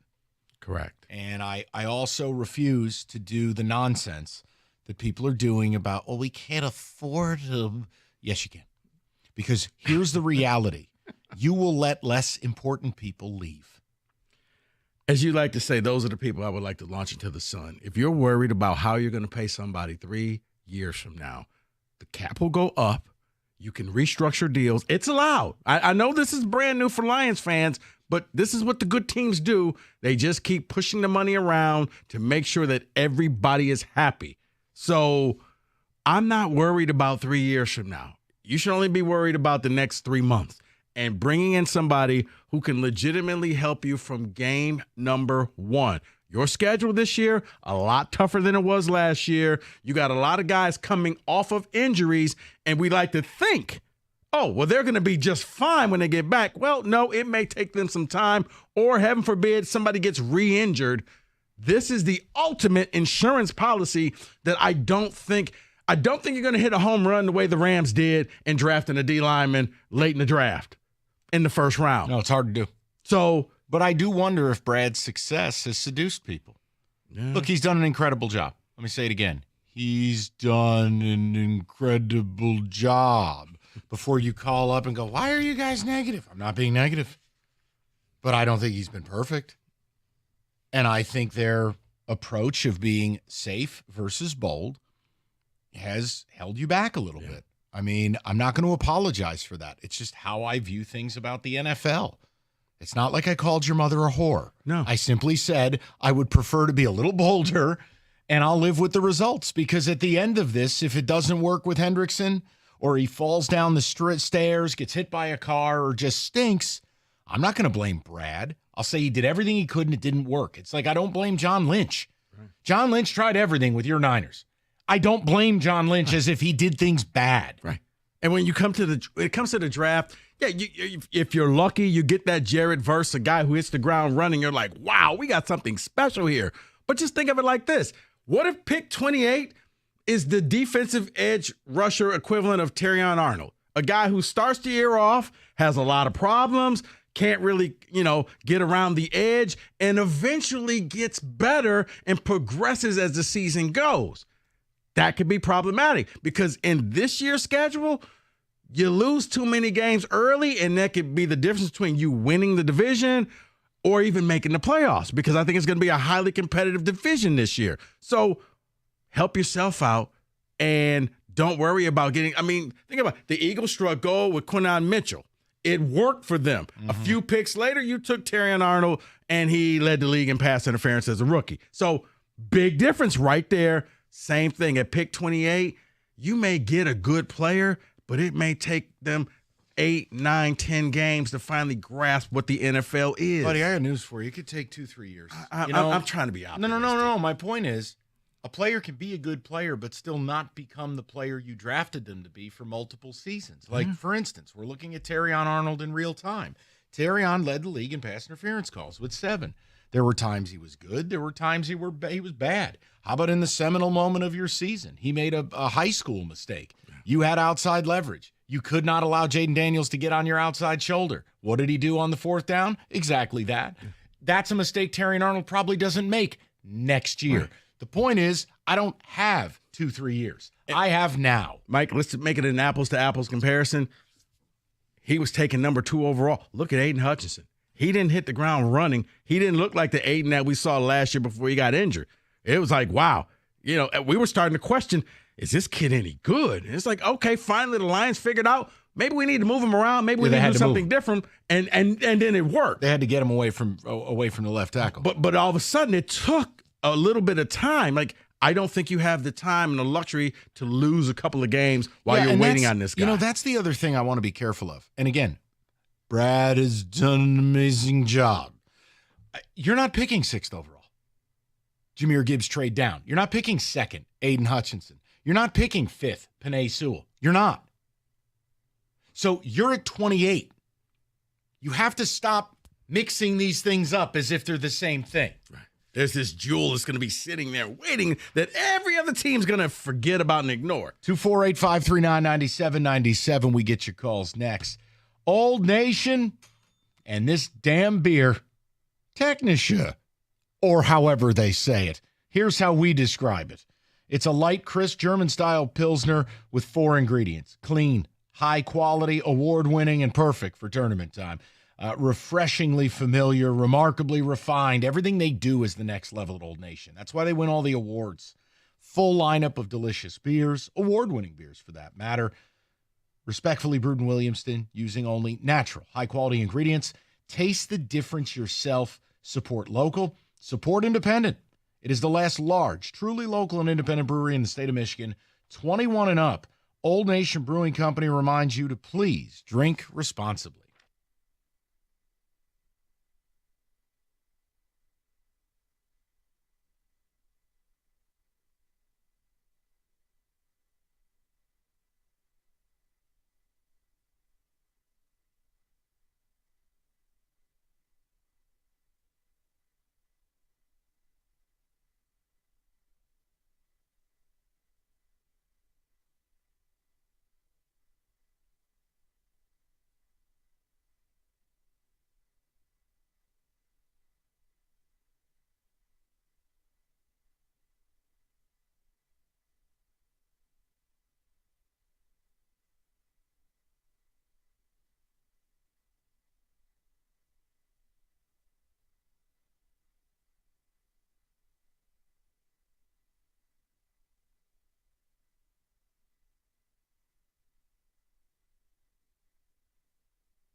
So just revisiting something, Indianapolis Colts sound like they've re-engaged with Hendrickson. And look, I just wanted to know as kind of more comes out about the draft. We're past the combine. Some of the pop and the sizzle has faded. And you look at it and you ask yourself the question, all right, the Lions basically brought the band back together. They like their own people. They think they have a Super Bowl locker room. But Trey Hendrickson's out there. And Hendrickson, from the sounds of it, has promised the Bengals something. Like, I'll get a 1 if you just let me the hell out of here. Well, that hasn't happened yet. And the Bengals are driving a hard bargain. What if you went to them with pick 28? What is the real cost in your mind? What are you missing out on? And forget that the money is, guys, it's fake. These deals get signed one day and restructured the next. And this idea that there's not a cliff that's coming eventually is just false. You know, now the cliff doesn't have to be a dark decade. If you have a good franchise, you retool and you're back. I mean, I give you the Philadelphia Eagles. They've done it. I give you the Baltimore Ravens, who have missed the playoffs twice with Lamar Jackson, to retool and bring it back. And now Rico's Niners. They're going to take a step back to take 10 steps forward. If you believe in Brad Holmes, stop scaring yourself about the boogeyman in 2020, whatever. If you have Trey Hendrickson and you lay your head on your pillow tonight, is there any other scenario then we are the favorites in the NFC? That's what I'm asking. Because I have said I didn't want to give up pick 28. But now that we sit here and it's heading towards late March, and before we blink, it'll be the ramp up to the draft. I don't want to see Trey Hendrickson go somewhere else. Get him, pay him, play him, win. And if it doesn't work, no one's going to criticize Brad. David, what do ticket techs have to say? We'll get to the callers. I know Kenny is screening right now. Go ahead. Of course, I'd give up pick 28 for Henderson. I'll do that yesterday. Mike, we need pick 28 with Branch, Gibbs, Campbell, Laporta, all getting paid in the next 2 years. So, stop. No, thank you. Stop right there. Stop right there. Who says they're all getting paid? Who says they're all getting paid? And honestly, who cares what happens in the next 2-3 years? 2-3 years from now, you may not be any good. 2-3 years from now, window may be closed, okay? You don't get to keep this thing lasting forever. You don't have the unicorn at quarterback. You don't have Tom Brady. You don't have Patrick Mahomes. So most NFL teams probably can go about 3-4 years at a stretch where they're really good at the top of their game, and then they take a step back. But I agree with you. What you said. Who says they all get paid? This is the big boy football. You don't get to keep everybody. I love how we're just handing out $100 million deals left and right. Eventually, the music stops. No, I don't know that I'm paying all those guys. Because everybody's not going to take that hometown deal. Everybody's not going to be like, well, I'm happy to keep the band back together. Some guys are going to be like, you know what? I don't really care what they did. I want my money. And by the way, you know, the other thing you can do, there's no scenario Jared Goff makes $70 million next year. The reason he does is because you're only committed to him for a couple of years. So maybe the organization will have a tough decision on whether they need to bleep or get off the pot. Because if you restructure Goff's deal, you'll be, I don't want to say stuck, you'll be in the Goff business for probably 4 years. But these are the decisions that big-time organizations make. And I'm fine if you say I don't love Hendrickson enough to do it. I think there's a case that could be made. But I'm not fine with we can't do A because of boogeyman deals that may not exist. So that's all. Let's get to the people. We'll go to Josh, 97.1. Josh, what's going on, pal? Hey, Mike, how's it going? Good. What's on your mind? Good. So what I was just thinking is, like,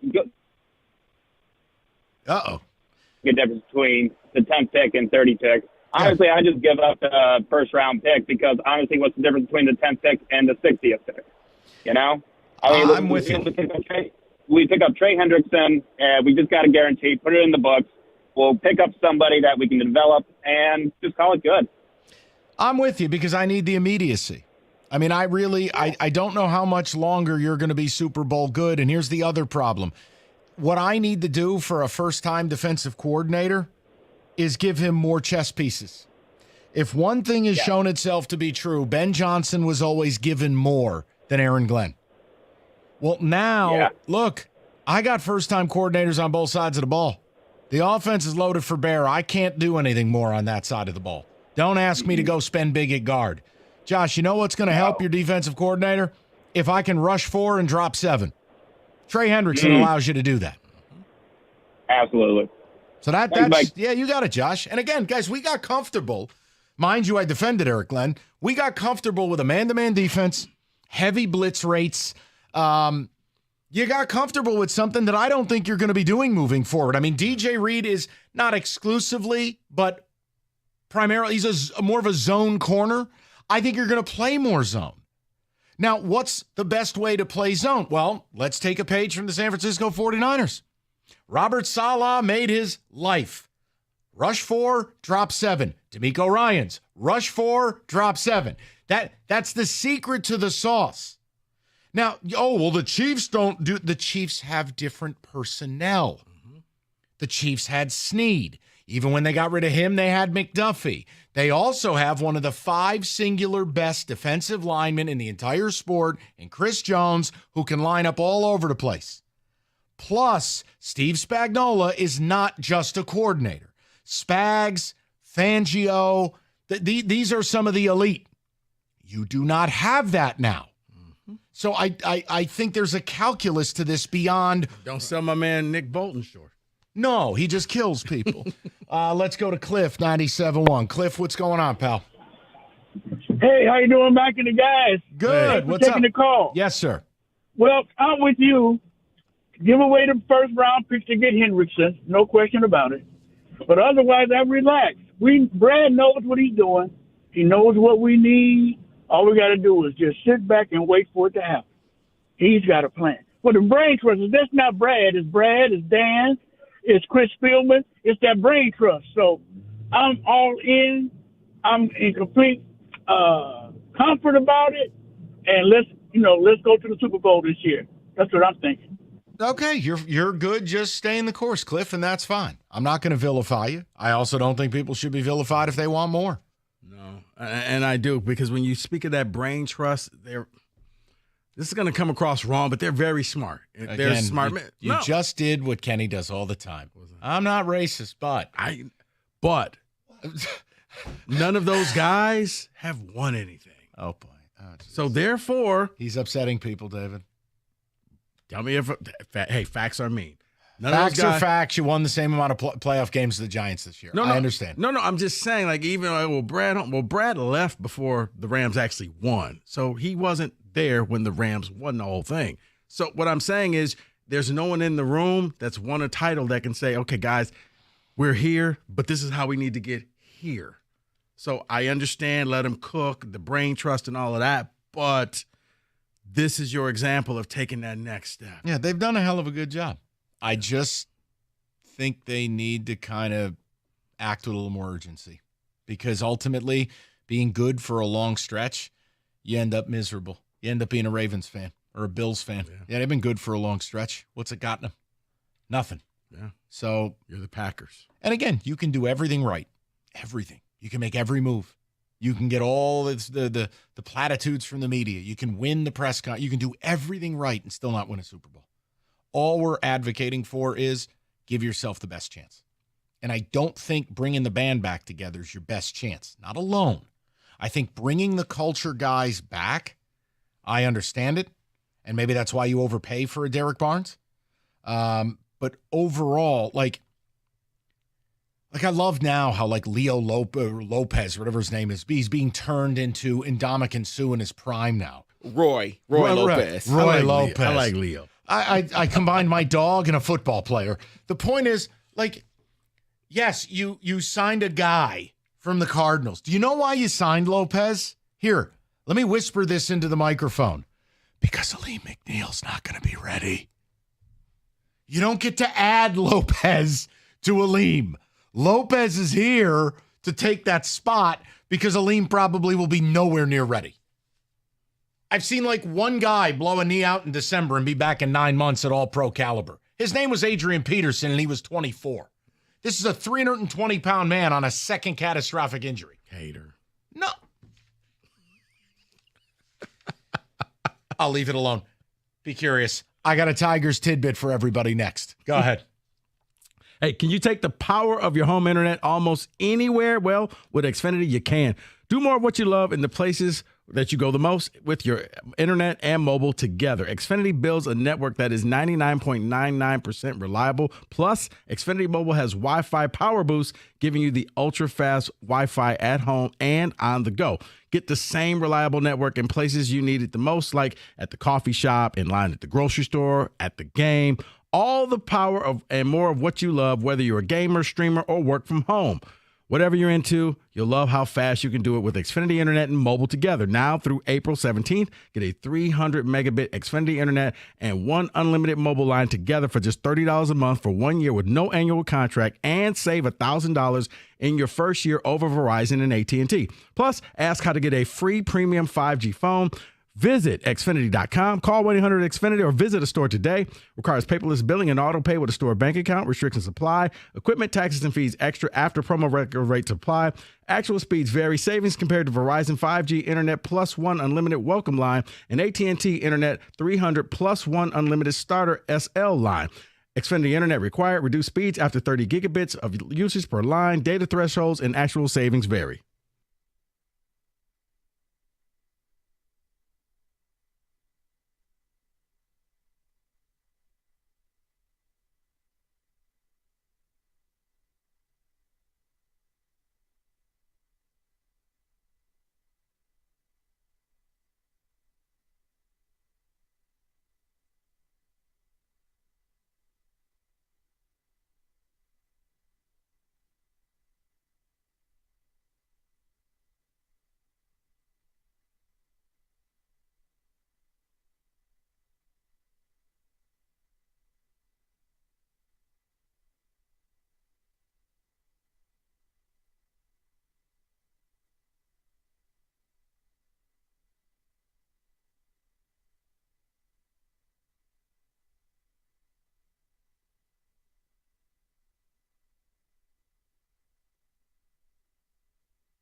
So we'll turn our attention to the tournament momentarily. We got a little blitz to get to. Tournament does start tonight, the first four. UNC, San Diego State, if you're interested. I mean, obviously, this is the time you lock in. I don't know. I'll be watching. I'm a goofball. But I wanted to bring this up. Just a one-segment deal because I'm not brought to yelling about it, but just yesterday irked me about Torkelson being in right field. And I admit I've attached the Baez at third thing. I've attached not really having a shortstop thing in the mix. I'm very annoyed right now. But Torkelson played right. He made a pretty bad gaffe with a throwing error where you try to nail a guy at third, you give away a base, then the ball gets fumbled, the run scores. I mean, it's Little League stuff. I don't need Torkelson in right field. At this point in my life, Torkelson is a DH and first baseman. That's it. But they got him in right. They're trying it. They want to see if it's another button they can push. Here's a quote. You tell me what your response is. And if you don't have one, if you go, Mike, I don't care, that's also fine. I was kind of excited for the opportunity, Torkelson said after the Tigers beat the Pirates 9-6. I was like, it can't get much harder than this, so it's only easier from here. Not much action. I wanted a little bit of action. I'm just drained staying locked in. You got to trick your brain to stay locked in out there. I'm not mad at what he said. I'm mad at the situation, which is, why are we asking this guy at this point in the offseason to learn something that's incredibly difficult to do, which is to go from playing first base to becoming an acceptable right fielder, much less an above average one. And what he's saying isn't wrong. It's just, why didn't they go? If they knew they weren't going to be in the market for outfielders and they knew they were one injury away with Parker Meadows from having to try Tork and right, then why wasn't this something you investigated at the conclusion of the season? Mm-hmm. Tork, we want to ensure we can get your bat in the lineup as much as possible. We want this to work. I mean, a lot of teams would have traded him and just gotten him up out of here. He gets a clean slate. You clear a roster spot. Fine, you didn't want to do that. But as we start the season, I want to say this to you again. Rico, who's your shortstop every day? Don't know. Who's your third baseman every day? Don't know. Colt Keith is now at second when Tork's going out there, and you go, all right, well, the problem is Gleyber Torres isn't going to move around. Correct. He's locked in there at second because, by all accounts, he refused to play third. I can tell you factually he refused to play third with the Yankees. And he didn't want to play third with the Nats. They offered more money. So I'm just frustrated because Tork's being put in a spot, and I'm not absolving him. He has been his own worst enemy in all of this. He just hasn't produced. I'm drained because it's hard to stay locked in and play the outfield. You know, it can't get much more difficult than this, so it's only easier from here. It's March 18th. Why is this happening? Kenny, I'm sorry. Kenny's about to jump through the glass, Rico. Oh, please, you two fight it out. I don't care. Go ahead, Kenny. Yeah, no, because I saw those quotes, and there was more in that article from AJ. I think he learned that you can do a lot of running in the outfield just even to back up to do different things. It's probably better he didn't get a fly ball based on the elements. This is not something you should be figuring out in the middle of March. I'm not upset by the quotes because the quotes are correct just on a technical standpoint, but why are we learning this now? Why is this the plan starting now? Because if this was going to be the plan after the season, maybe you ship him down and go play some winter baseball and go learn the outfield. See how you are. Have somebody go down there, check on him. Hey, how's Tork doing out in the outfield? Is this a viable option? Yeah, Skip. Nah, he's struggling out there. Okay, we go into free agency. We got to make a trade. We have to do something. There were ways around this. I agree with you too, totally. You shouldn't be blindsided by this because you shouldn't be doing this weeks before the season starts. This is irresponsible. Well, look, I mean, better now than a regular season game where it's a total embarrassment, but I hear you. And I do. And again, I don't think Tork is a great athlete. It's different when I take a player. For instance, you know, there was a time when Wenceel Perez was a shortstop. Teaching that level of athlete how to play the outfield and doing it in the minor leagues, that's a different equation. doing this now where there's real moments where I may need him to play the outfield in a major league game, that to me is something I would view the Colorado Rockies or Chicago White Sox doing, not a team that just made the playoffs and won a playoff series. Yeah. And again, maybe I'm getting too big for my britches, but this is where I think teams get too cute. And I think the Tigers, in the absence of answering the question by signing real ball players, they're getting cute. Right. So, again, maybe it works. Won't be the first time I look like a horse's ass. It won't be the last. But I just feel like we're above this. And by the way, yeah, you shouldn't have question marks at multiple positions. And what the Lemmings will say is, well, they like roster flexibility. Look, that depends on the lens you're looking at it through. Is it flexibility, or is it that I just don't have any answers? Necessity. Big difference. Exactly. Flexibility is I have a high-level ball player like Tommy Edman, who plays for the Dodgers, who can play outfield, short, and second. Mm-hmm. You don't have Tommy Edman. So I can make a situational move in the game. Okay, you know what? We're going to pull this guy out. We're going to do this. This is more out of necessity. We don't have anybody. So, hey, raise your hand if you can go play outfield. If you played outfield in high school. That's what it feels like. Looks like, seems like. Noted. If it's roster flexibility, then he should be able to play right and left. That means corner outfield, he should be okay there. But that's not what this is. And it is frustrating as a fan dealing with this you're right, Mike, March 18th. And I'll give you this. Okay, so they didn't know this. Let's just say had no idea injuries happened. Things were going to be the way they were at the beginning of the offseason. But one thing teams always do is you reevaluate as you get into training camp. As you get into spring training, you say, well, do we need to do something else? Do we need to go get another body?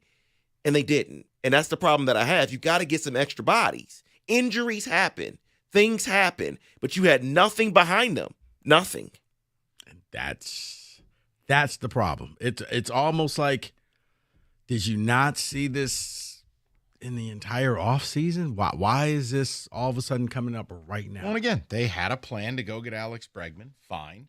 I'm disappointed Jace Young is not apparently close to being able to play because A.J. Hinch did the equivalent of this. Basically said his timing's been off from day one. Oh, boy. He didn't even do the obligatory, it was a really tough decision. Right, you're right. He's like, yeah, dude's pretty much terrible from day one. So you walked up to him. Was this really a surprise, son? Yeah, and look, I mean, no, last year is not going to be duplicated in the same manner. Can every guy who took a step forward last year not only maintain it, but take another step? Does no one get caught by regression? Is the pitching good enough? Like, there's a lot of questions where I start to get nervous of like, man, they got the earmarkings of a team that's going to take a step back. And the division is just bunched. Everyone's basically 82 wins. I don't have time to give wins away. Keep your eye on the Torque thing. We'll see. I just wanted to give it one segment, guys. FanDuel turning excitement up even higher for college basketball. First 2 rounds of the tourney, you bet the lowest winning seed of the day. You'll win a share of $1 million in bonus bets. Again, everyone loves the underdogs. Everyone loves the fun little teams that destroy a Bruce Pearl or something of that nature. FanDuel.com/ticket. They want to reward you. They are America's #1 sportsbook. The dog of the day promotion, because in March, anything can happen. 21 and up, present Michigan, opt-in required. Winning pre-live money line wager on lowest seed required. Each $1 million jackpot to be split equally among all eligible winners. Bonus bets are non-withdrawable and expire 7 days after receipt. Restrictions do apply. See terms. Sportsbook.fanduel.com. You got a gambling problem? Call 1-800-GAMBLER.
All right, we'll knock down a couple of calls, get some ticket texts, turn our attention to the tournament for a little bit. God, I'm going to be spite rooting against North Carolina tonight. I'll be the biggest Aztec fan on the planet. Really? Get these bleep holes out of the tournament. They don't belong there. I can't take anymore. Let's go to Matt, 97.1. Matty, what's going on, bud? Not much, man. I'm with you, though. On March 18th, I can't believe we're in this situation. Why did Scott Harris run to give $15 million to a pitcher that was going to retire, but not have a plan B or a plan C in place? Paul DeJong, 23 home runs last year for Kansas City, third baseman, playing for Washington for $1 million. He's almost the same number, almost the same power numbers as Bregman, but it's like he gets his mindset on one person, will break the bank, and then his plan B is to convert 5 second basemen to play different positions. It's mind-boggling. Well, and I know when I say it, people think it's insulting, and it's not. Matt, if you listen to the show for any length of time, I don't respect this style of baseball. It is yet to win a World Series. It's just reality. Yep. So I understand. They don't need to do it either. It seems to me, No, I don't get it. No, and I'm with you. Look, the Alex Cobb thing, I was upset the day it happened, and then when you look at it, Matt, you're right. I mean, a guy like Walker Buehler got slightly more, and I mean those are two completely different things. Now Buehler, off a catastrophic arm injury, came back, was breaking the sound barrier, and he's younger. I think there's upside there. I wanted Walker Buehler. I'm not telling you it was perfect, but if you're saying, hey, how do I replace? Well, that's what I would have done. Look, the Jack Flaherty thing, case in point on this, all right? The Yankees had major physical concerns, big time. This is a guy that was doing injections in order to pitch. Did the Dodgers run to the altar? No. What'd the Dodgers do? They went out and got other people. So the idea that Jack Flaherty would stay healthy, or Alex Cobb is already hurt. I mean, did I read the words epidural in spring training? Yep. Not birth and triplets, epidural. Spring training. And yet we're sitting here with a lineup where you know what I think of Kerry Carpenter. I mean, Kerry Carpenter, I'm all in. I think he's going to have a huge year. Riley Green, we just got to keep him upright. They have some pieces that kind of rose to the forefront, but we made the playoffs last year. And I'm sitting here on a day in, day out basis, and I may see things like Zach McKinstry on surface. Just if I see him, I'm upset. Then it's what? Really? Yeah, it's not becoming of a World Series caliber team. But I might see Javi Baez in the lineup on the same day that McKinstry plays, on the same day that Torkelson plays right. And then I get lectured that they value positional flexibility and defense. Well, congratulations. You've built a god-awful infield. Yeah. Right now, is Cole Keith an above-average first baseman? No. Is Gleyber Torres an above-average second baseman? No. Is Javi an above-average shortstop? No. Do you have an above-average third baseman? Andy Ibanez or otherwise? No. That's an actual horrible infield. And then you want to, the first thing they do is they yell about, well, you're stupid. Look at how valuable Parker Meadows is. Player flexibility. But he is valuable. So my point is, value that with what you're putting out there in the infield. Correct. And when they always talk about flexibility, two of those guys are locked in. There's no flexibility at first base. Keith is there. Torres is there. Right, because Keith's a bad second base. Correct. So those two are locked in, and we want to talk about flexibility. They're not even good. And Keith's there because Torque didn't work out at first. Right. Now, you could platoon the two. That's fine. But the point I'm making is they don't have high-level defensive players at the most important positions outside of Parker Meadows has immense value. One problem, words like nerve not awake, close quote. Hint, dead arm. A little bit of an issue. You don't really need your arm for baseball, dude. Kenny, this one's for you. I just got to say it. We didn't need Wyatt Langford. I know. What'd you say? Nothing. What? No, we got ahead. McGonigal because we didn't take him. I'm just saying neither's here. Okay? Mike is in mid-season form. No, I'll move on.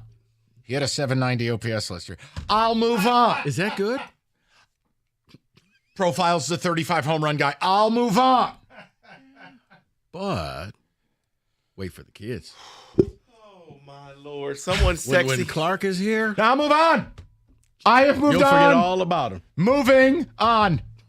It's okay. Max Clark is going to be Mike Trout. It's okay. Shohei. Well, someone's texting in saying Kobe Mayo's not excited right now about being sent to AAA. Just saying. Right. One difference. The Orioles lineup is stacked. Yours isn't. No, he's saying try to go get him is what he's saying. Oh, I'm sorry. I apologize, Texter. I was making a point like, yeah, you don't make it in Baltimore. It might be a thing. There's a guy like Jordan Westberg ahead of you. Right. He's saying because the lineup is stacked and he can't make the roster and we need a third baseman and he can play first.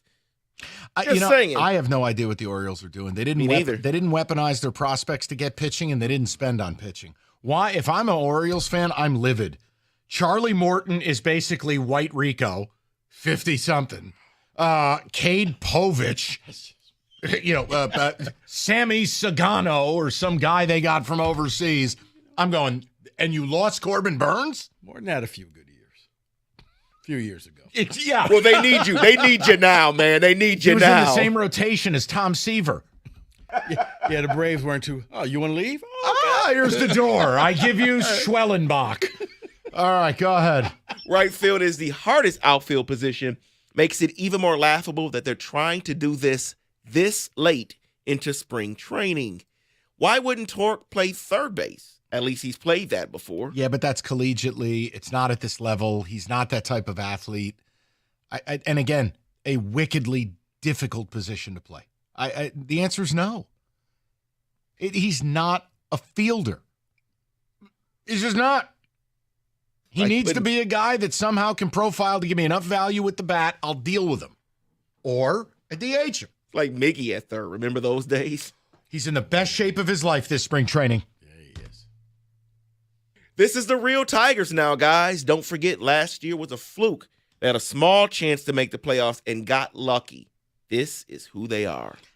I don't want to take that level of approach, but it's hard to argue.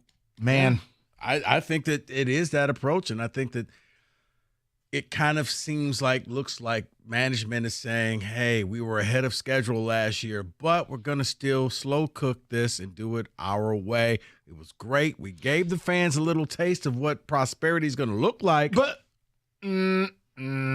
hold on. See, I'm going to do this. This is mean. This is the equivalent of me opening Rico's bedroom door, rolling a grenade in, closing the door, and walking down the hallway. But I'm just going to go ahead and do it. Okay? Mm-hmm. You don't have time. Scooble's not signed. Ba-da-da-da-da-da. That's it. We're not doing that topic today. Oh, that was my biggest thing. Was like, hey, you preaching to the choir there. It's like, it'll happen. Let me check my traffic cameras. We got a problem in right field.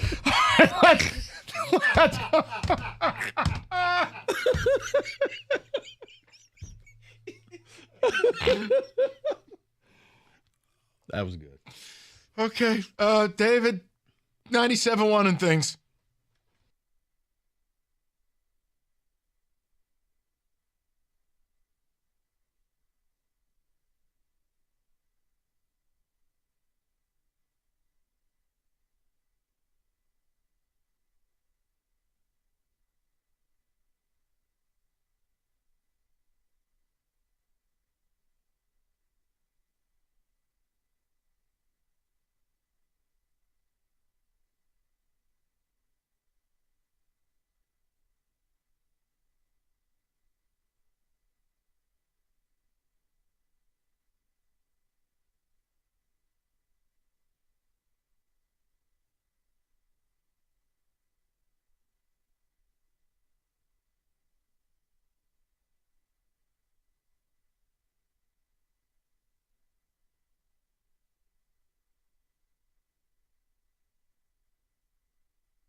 All right, tourney officially does kick off tonight. Yes, if you make the first 4, you're in the tourney. I'm not fighting that battle. Let's do a little tourney blitz, shall we?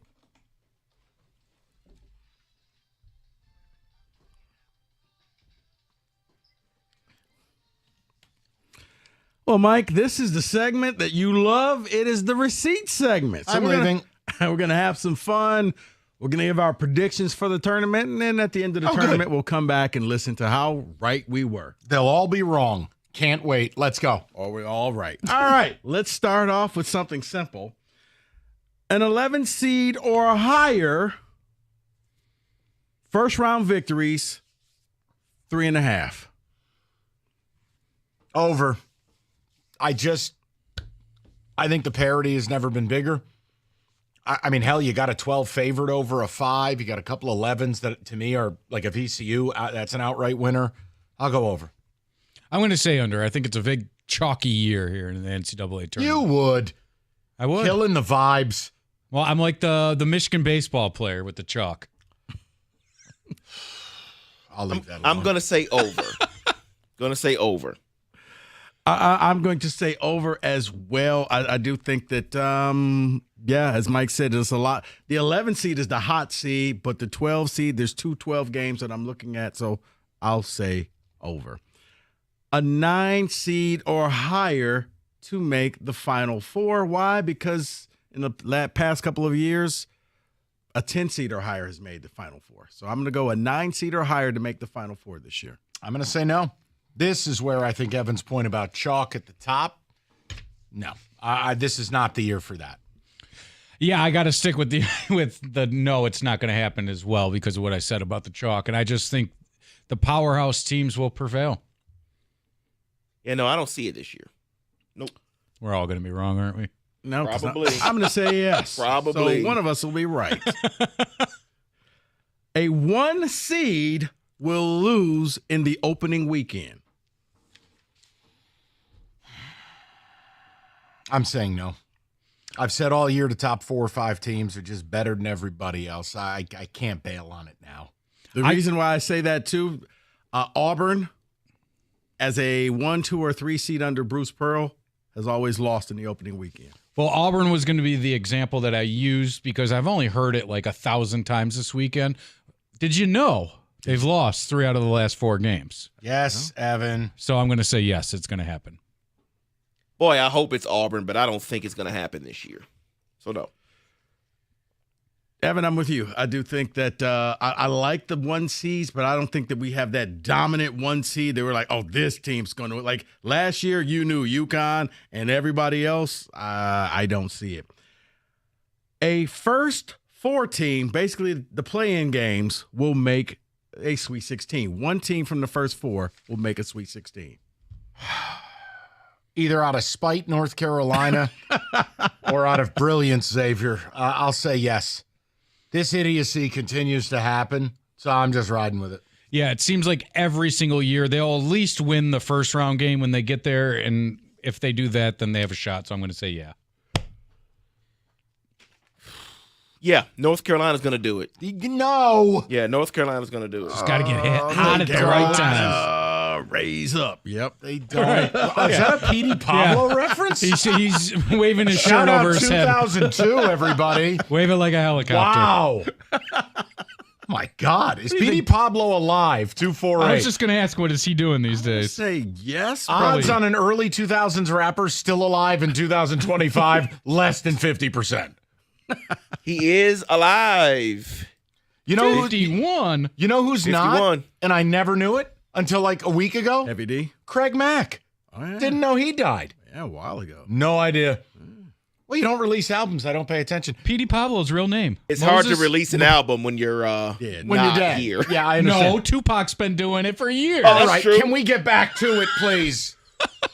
Did you just say Petey Pablo's real name is Mohammed? No, it's Moses Barrett III. How do you get Petey Pablo? Who knows? Move Because on. you don't sell a lot of albums with Moses Barrett III. Let's move on. You sound like you're a part of the Young Republicans. All right.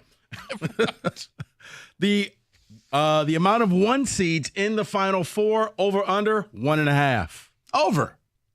I think there'll be at least 3. Yeah, I'm going to say over. I think 2. Yeah, I also think too. I'm going to go under. I think you'll get one, and you'll get three others crashing the party. The amount of 10 seeds or higher in the Sweet 16, over under 1.5. Hold on. 10 seeds or higher in the Sweet 16. We just got done saying somebody from the play-in always does it. I'm going to go over. What'd you put the number at? 1.5. No. Chalk, baby. Chalk. I hate this. Go ahead. Yeah, I'm going to go over. He's looking at the bracket like that mattered. I'm just staring at it. At him. Yeah, I'm like, what are you looking at? You know what? I'm looking at the Final Four logo. I'm going to go under. Okay. The Final Four final seeding. So whatever number you have next to your name, when you collectively add it all up, will the number be over or under 9.5? So if all 4 1 seeds make it, 4. That's a 4. So therefore, it'll be under. I'm going under. Okay. Chalk. 4. Michigan State's at 2, so we're at 6. I'd go under 6.5. 3. I'm going to say You under. want to change it to 6.5? No, I'm just telling. I'm going to say under as well. Mike's going under. Evan's going under. I'm going to go over. David, what do you got? Oh, he's got the fingers out. I'm going to go under. Just barely. Yeah, you look like a 70-year-old back there with your bracket. Just barely. Got an abacus. Yeah.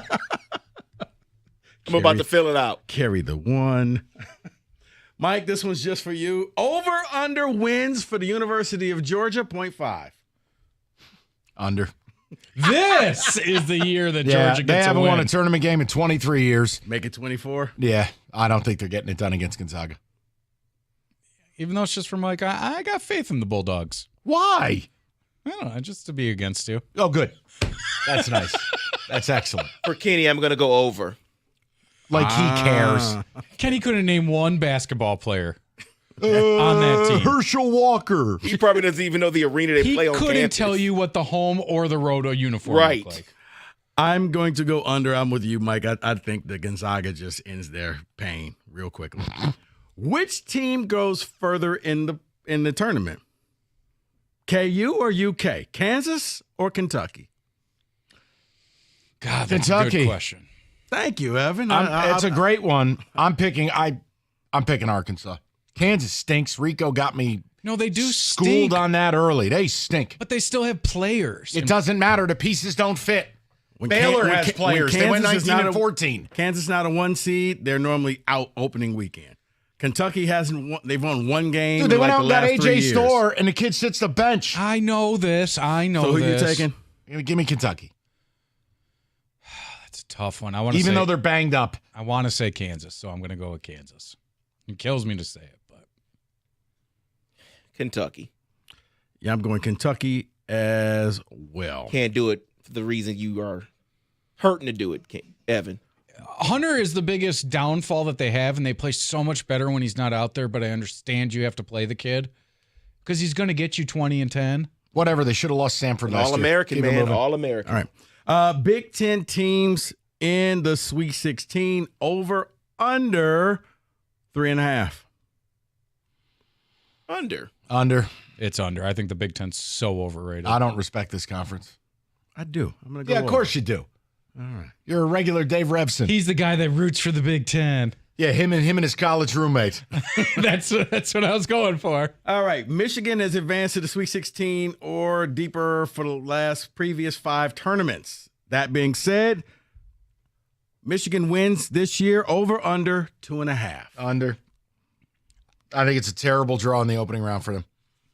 Everything in my body wants to say under, but it's been an awful sports year for me, so that's probably going to continue, so I'm going to say over. That's not based in rationality. It's You fact. could go 0.5 and I would go under. I don't think they're winning the first game. They're going to beat that team by like 20 points. It sucks. All right, I'm then gonna go ahead and go- put your kid's college fund on it. I'm going to go under as well. Michigan State has reached the Final Four 5 of the last 7 times. They've been a 2 seed or higher. Under Izzo, Michigan State wins, over, under 3.5. You know what 4 means. I know. Do it. I know metrically they can do it because they do the right stuff. I still don't think they're that good. But you know what? You're answering questions. Oh, I don't know. It's been a bad year. Yes. I just would like something to root for. Okay. Well, my bad year is going to continue, and it's going to be under. Oh, my God. Yes, it will continue under. Mike, I'll join you. Thank you. I'll go over. I want over. And finally, I need something to root for. Finally, national champion. Florida. Well, The Mike, field. SEC or the field? SEC. Field. Field. I'm going the field as well because Duke is in the field. Well, you know what? I'll stand alone because it just means more. SEC. The team with the conference with the most bids never wins the championship. That's right. Don't you forget that. Oh, okay. Okay. Well, that's our NCAA tournament receipts. 97-1. Spring into savings, unbeatable deals. Moran Chevrolet, Michigan's #1 selling Chevy dealer for 2024. Look, the deals, best in class. 25 Silverado 4-wheel drive LT crew cab. Lease it, $299 a month, $19.99 down. Priced right. You can get green this spring, the all-electric Blazer EV, $199 a month, $14.95 down. Both 24 months, and the best part, everybody gets employee pricing on both the Silverado and Blazer EV. No gimmicks, just deals. It's Moran Chevrolet, where you always get the best price, period. Visit MoranExpress.com or stop by on Gratiot, north of 15 Mile in Clinton Township. Chevrolet, together, let's drive.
Who's cutting down the nets in March? Get in on all the tournament action at ESPN Bet Sportsbook. As a matter of fact, you can go with a parlay of tonight.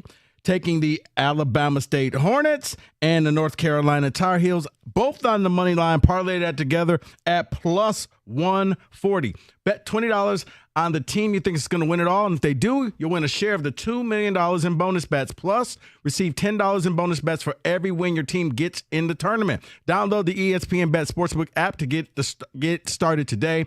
Odds and lines subject to change. You got to be 21 or older. If you got a gambling problem, call 1-800-GAMBLER. Terms and conditions apply. See app for details.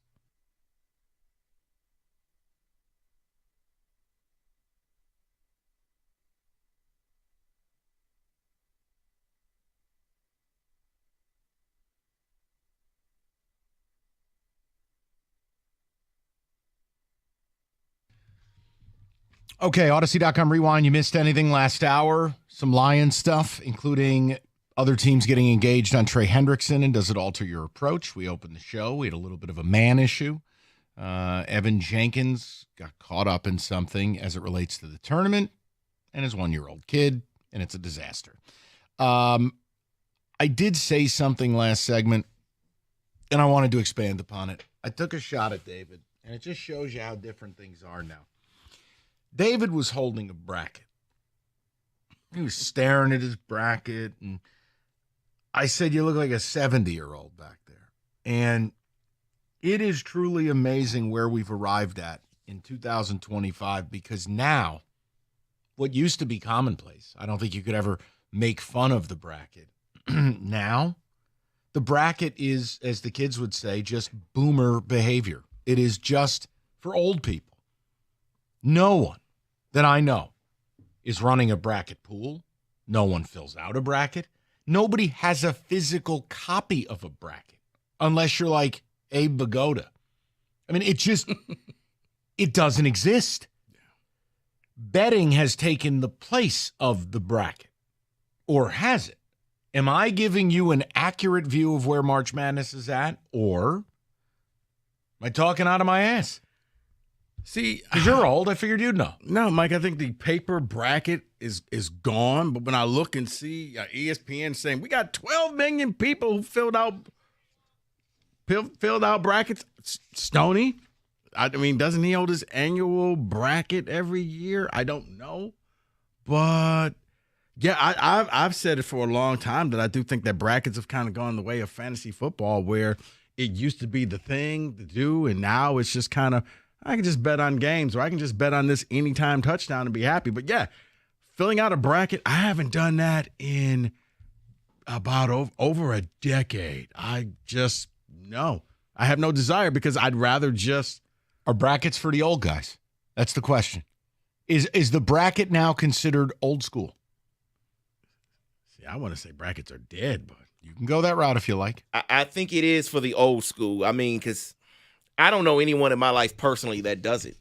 I don't. It used to be a thing. I mean, I used to love doing it. When I was in high school, I used to love filling it out, putting it on my wall, going through each game as the games were being played. I used to love that. Yes. But, oh, I got this wrong. But I don't even think about it anymore. I just watch the games, bet on them, and watch the games. That's it. I mean, think about it.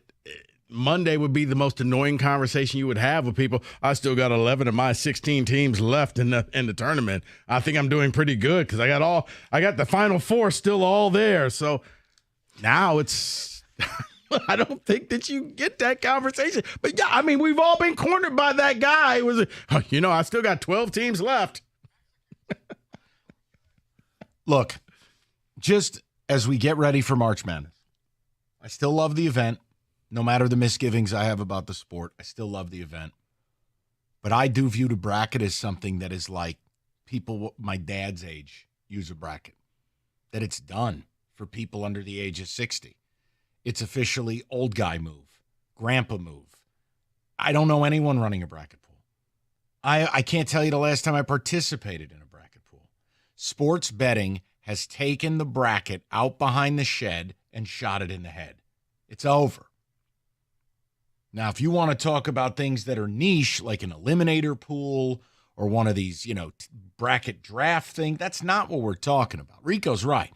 ESPN will be like, oh my God, we've successfully filled out 56 billion brackets. And I'm like, who are these boners? Who's actually doing brackets?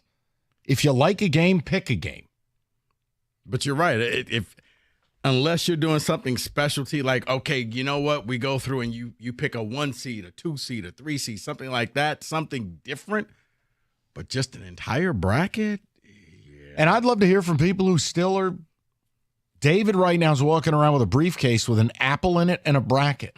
A pocket protector. Right. Like, if you're still operating a bracket pool, or you still like your paper bracket, like, of course John Jansen needed a paper bracket. Of course.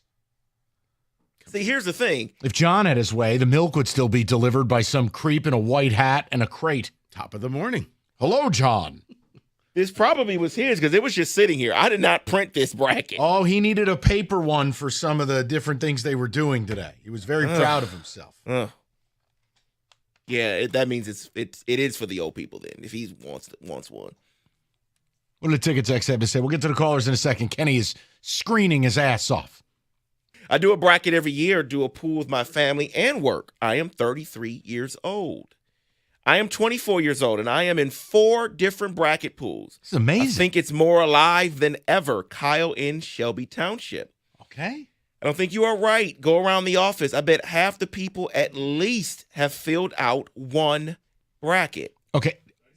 We're at a sports station. There are no brackets. Stoney. I have found out Stoney does have his bracket. Right, but does that count? No, that's just he needs human connection. I don't even think he knows the tournament's going on. He just wants to talk to people. Fill out a bracket. Have a cup of coffee with me, please. Brackets are for the non-gamblers. Yeah, but it's gambling. That's what it is. Correct. It's gambling. If it's a pool, yes. It's gambling, but it's not because it's long-term gambling because you just kind of, I think you do it for the conversation so that you can corner somebody and be like, hey, what's your bracket looking like? Or you can say, hey, my bracket's busted after the first weekend. Oh, my goodness, I'm an idiot. I have 2 buddies that are running bracket pools. One of them will have a max payout of close to $10,000. I'm doing a tournament long squares instead of a bracket. That means, wow. I know a lot of people who are filling out brackets. Can't believe you guys don't. I don't, and I'm not even, it's not hyperbolic. I don't. Not a single person I know has printed a bracket or is filling one out. They want to know what games they're going to bet. They want to know who they're picking. You can have opinions on that stuff, but think about it. Picking a bracket is all about picking the national champion correctly. They have odds for that.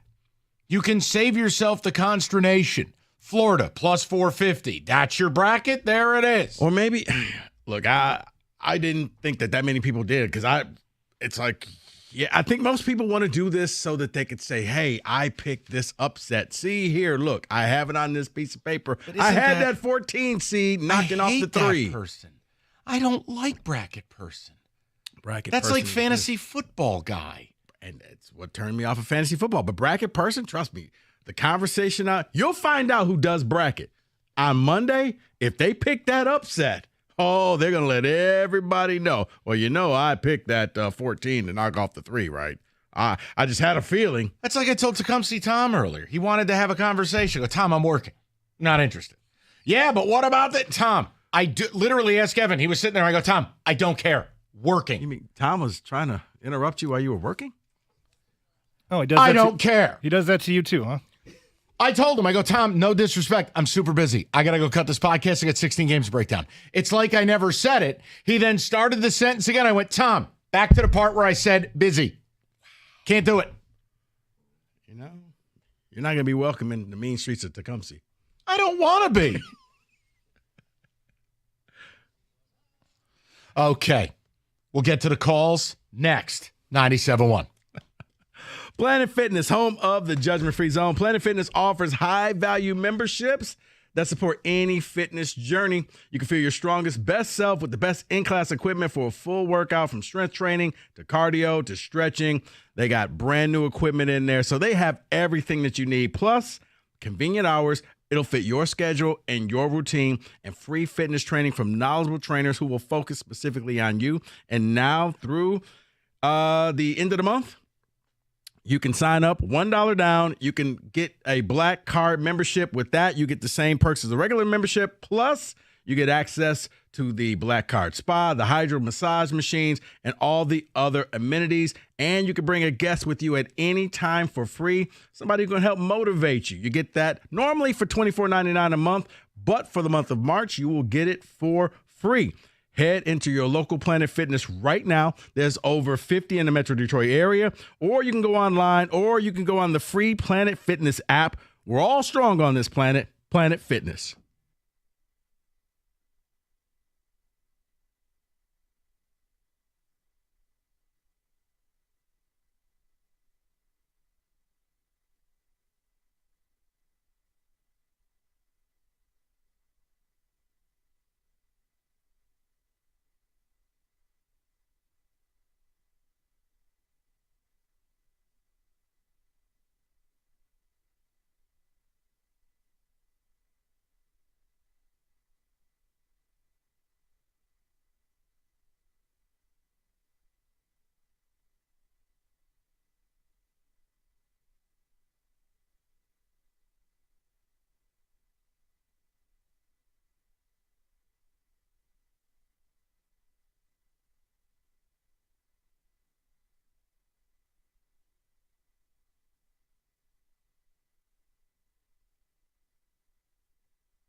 Straight to the people.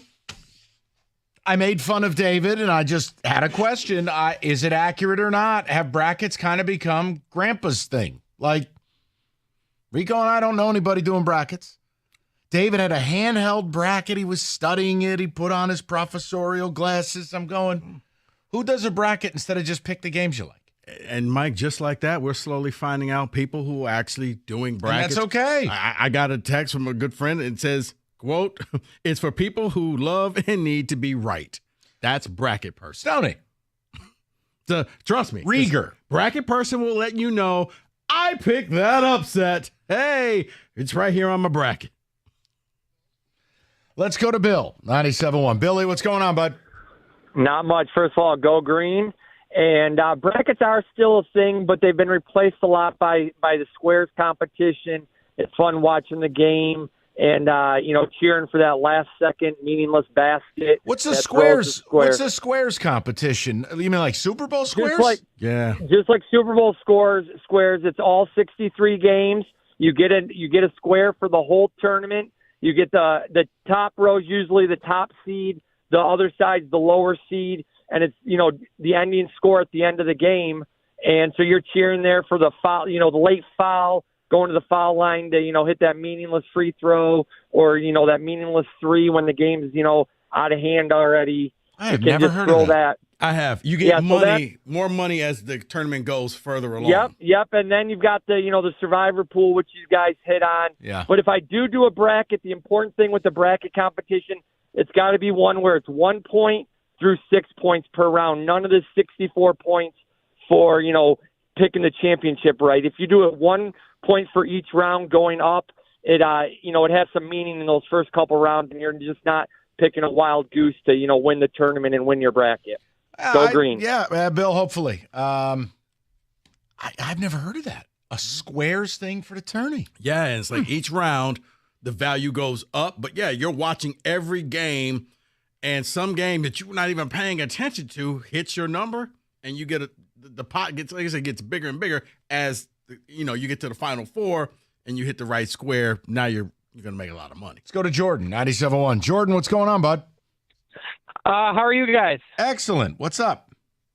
So I just heard the topic that only old people are doing these brackets, and I'm a sixth grade teacher. I just left school like an hour-ish ago, and I was filling out my bracket like in between hours, and my class was just bombarded by sixth grade boys. So the kids are all right. They are to show me their brackets. They want me to print out more. Like it's still a thing. It's not just an old people thing. So Jordan, I want to ask you this question.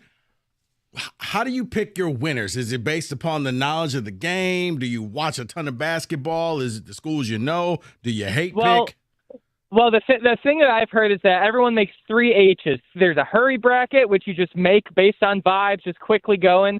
Then you go based on head, where you think what matchups are correct, and then your last one is your heart. You make a bracket based on the heart. So obviously, seeing how far Michigan State can go green, and that's kind of the 3 brackets that I make every year. Fascinating. Again, hurry, head, and heart. Yeah, even when I did brackets, I didn't do 3 of them. No, when I did brackets, I would do 2. I would do the head and the heart, where I would pick my favorite teams, and then I would be like, okay, let's be smart about this. I don't have feelings. That's really the problem. Yeah. I picked the bracket to be right. We know that, and if you missed why Mike doesn't have feelings, Odyssey Rewind. No, but it's the same thing. Like it's in horse racing. You don't bet the name. Or, oh, the silks are pretty. Or like, oh, the horse looked at me. Stop. Can we agree that, Mike, you are a unicorn? No. No. Because you know everything about every team, and you're all about data and analysis and this, where some people just say, you know what? I don't like Duke. Not going to. I understand that. I don't understand how you do that when you've paid money to do something. The bracket things you're paying money to play. Because it's never chalk. So at some point you have to pick upsets. At some point you have to say, you know what? Even though this is the best team, they're going to lose to Gonzaga. They're going to lose here. Let's go to Kellen. This is illuminating. Kellen, what's going on? I think you guys are pretty out of touch with this one. I'm 22. I got a bunch of friends. We've been doing it forever, filling out brackets. You used to fill it on paper, now it's just on the phone. Yeah. But, I mean, I get group chats with people from I don't even talk to anymore. We're still filling out brackets, joining a group. Really? I think it's still in. Yeah, I mean, Kellen, I'm not mad about it. It's not anything I'm offended by. I'm just surprised. It's like it died out in my age group. We all just bet the games. Like it's not even the bracket's not even a thing. Yeah, man, I got some sports bettors. I don't really bet that much, but I mean, even in high school, which wasn't too long ago, as like a class, like we would do class brackets. Everyone, even the girls, would fill it out just based off mascots and team names. I think it's still been you know a what? But big Kellen, thing. I can see that because I guess legally you can't bet on that's your not teams. true. In Every high school has I a could bet bookie. now. I mean, come on. Yeah. I said I could bet now. legally in Oh, high school you can't do it. No. I mean, Jesus, But- parlay cards were all over I mean, the hallways of my high school. What are we? I mean, And they still are. Okay, I was gonna say. okay. You know All right, what? so now Kellen's got it all stand under down. control. Well, you went to a fake high school. Of course, you didn't have bookies. Went to a real high school. Thank you very much. Oh, I'm at Southwest Detroit Lutheran Technological Institute. It's all made up. Yeah, they were all over my high school. Detroit Lutheran West. Well, I'm not even going to You say know what? anything. Leave it alone. What are you intimating, Rico? Leave it alone. No. You just didn't get all your money if you did. You only got Stop 97% it. of your money. Stop it. Once again, what are you Stop intimating, it. Rico? Yeah. How long is the football field? Oh, jeez. We're getting a new one, okay? We're getting a new one. Let's go to Eric.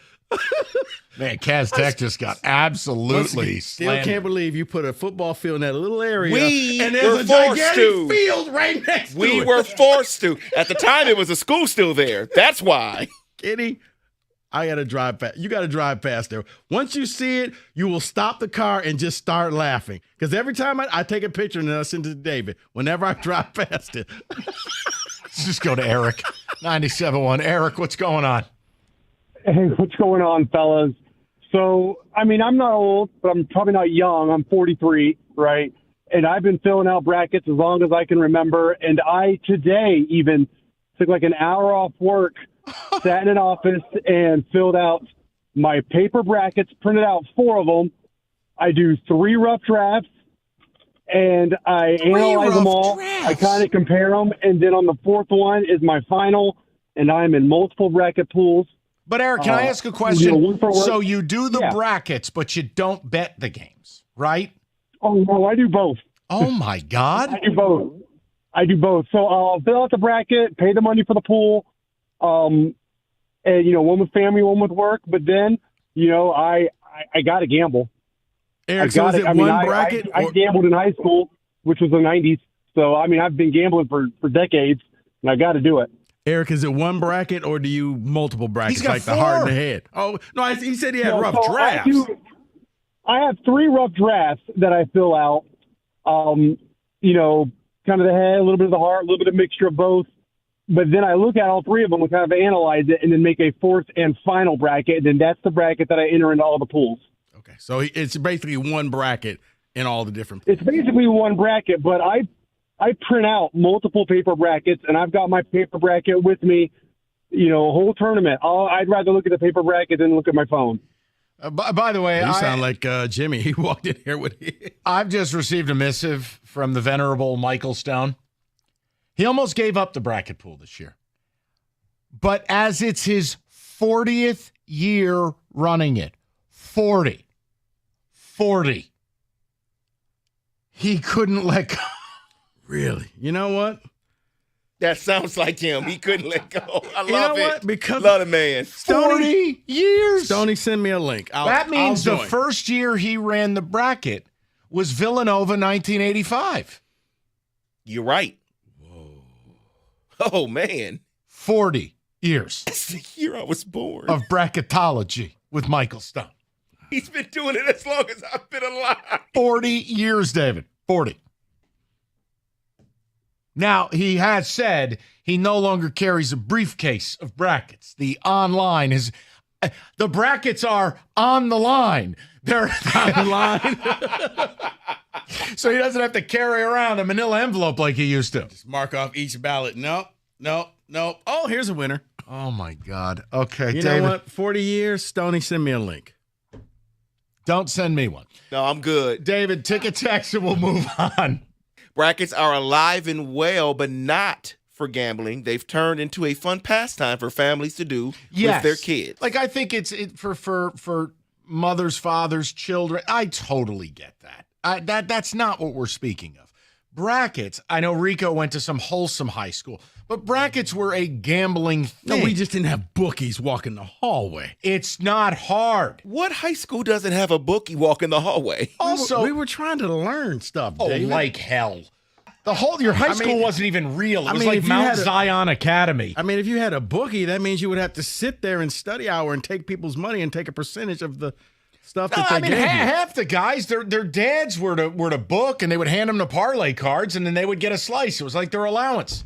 Then you'd bet the football games, and that was it. Right. And then you pray to God that the upset happened and you kept the money. I don't believe your high school was real. That's all. That's just how it is. Mike, I was saying that we actually did have a bookie, and oh, you did. I would keep the money. So. Oh, it was you. You were the book. Oh, there we go. Yeah. Sinner.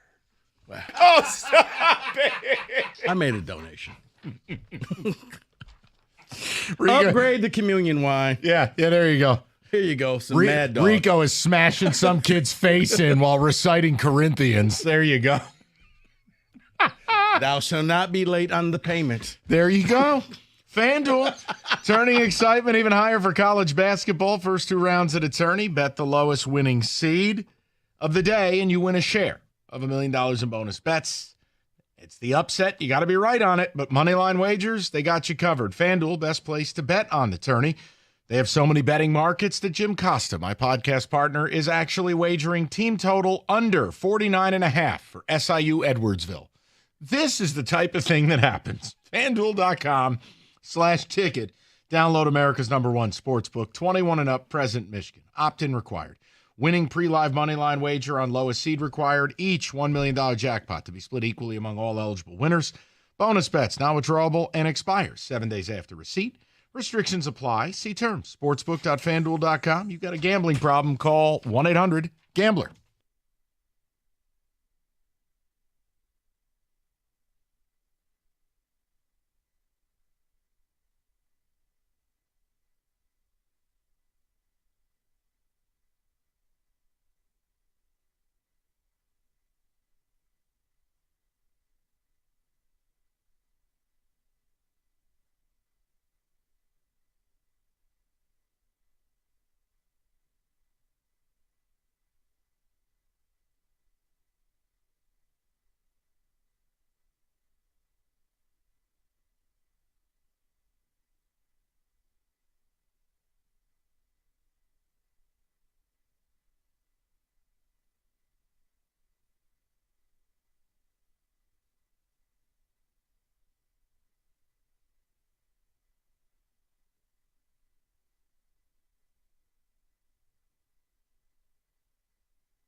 Welcome in.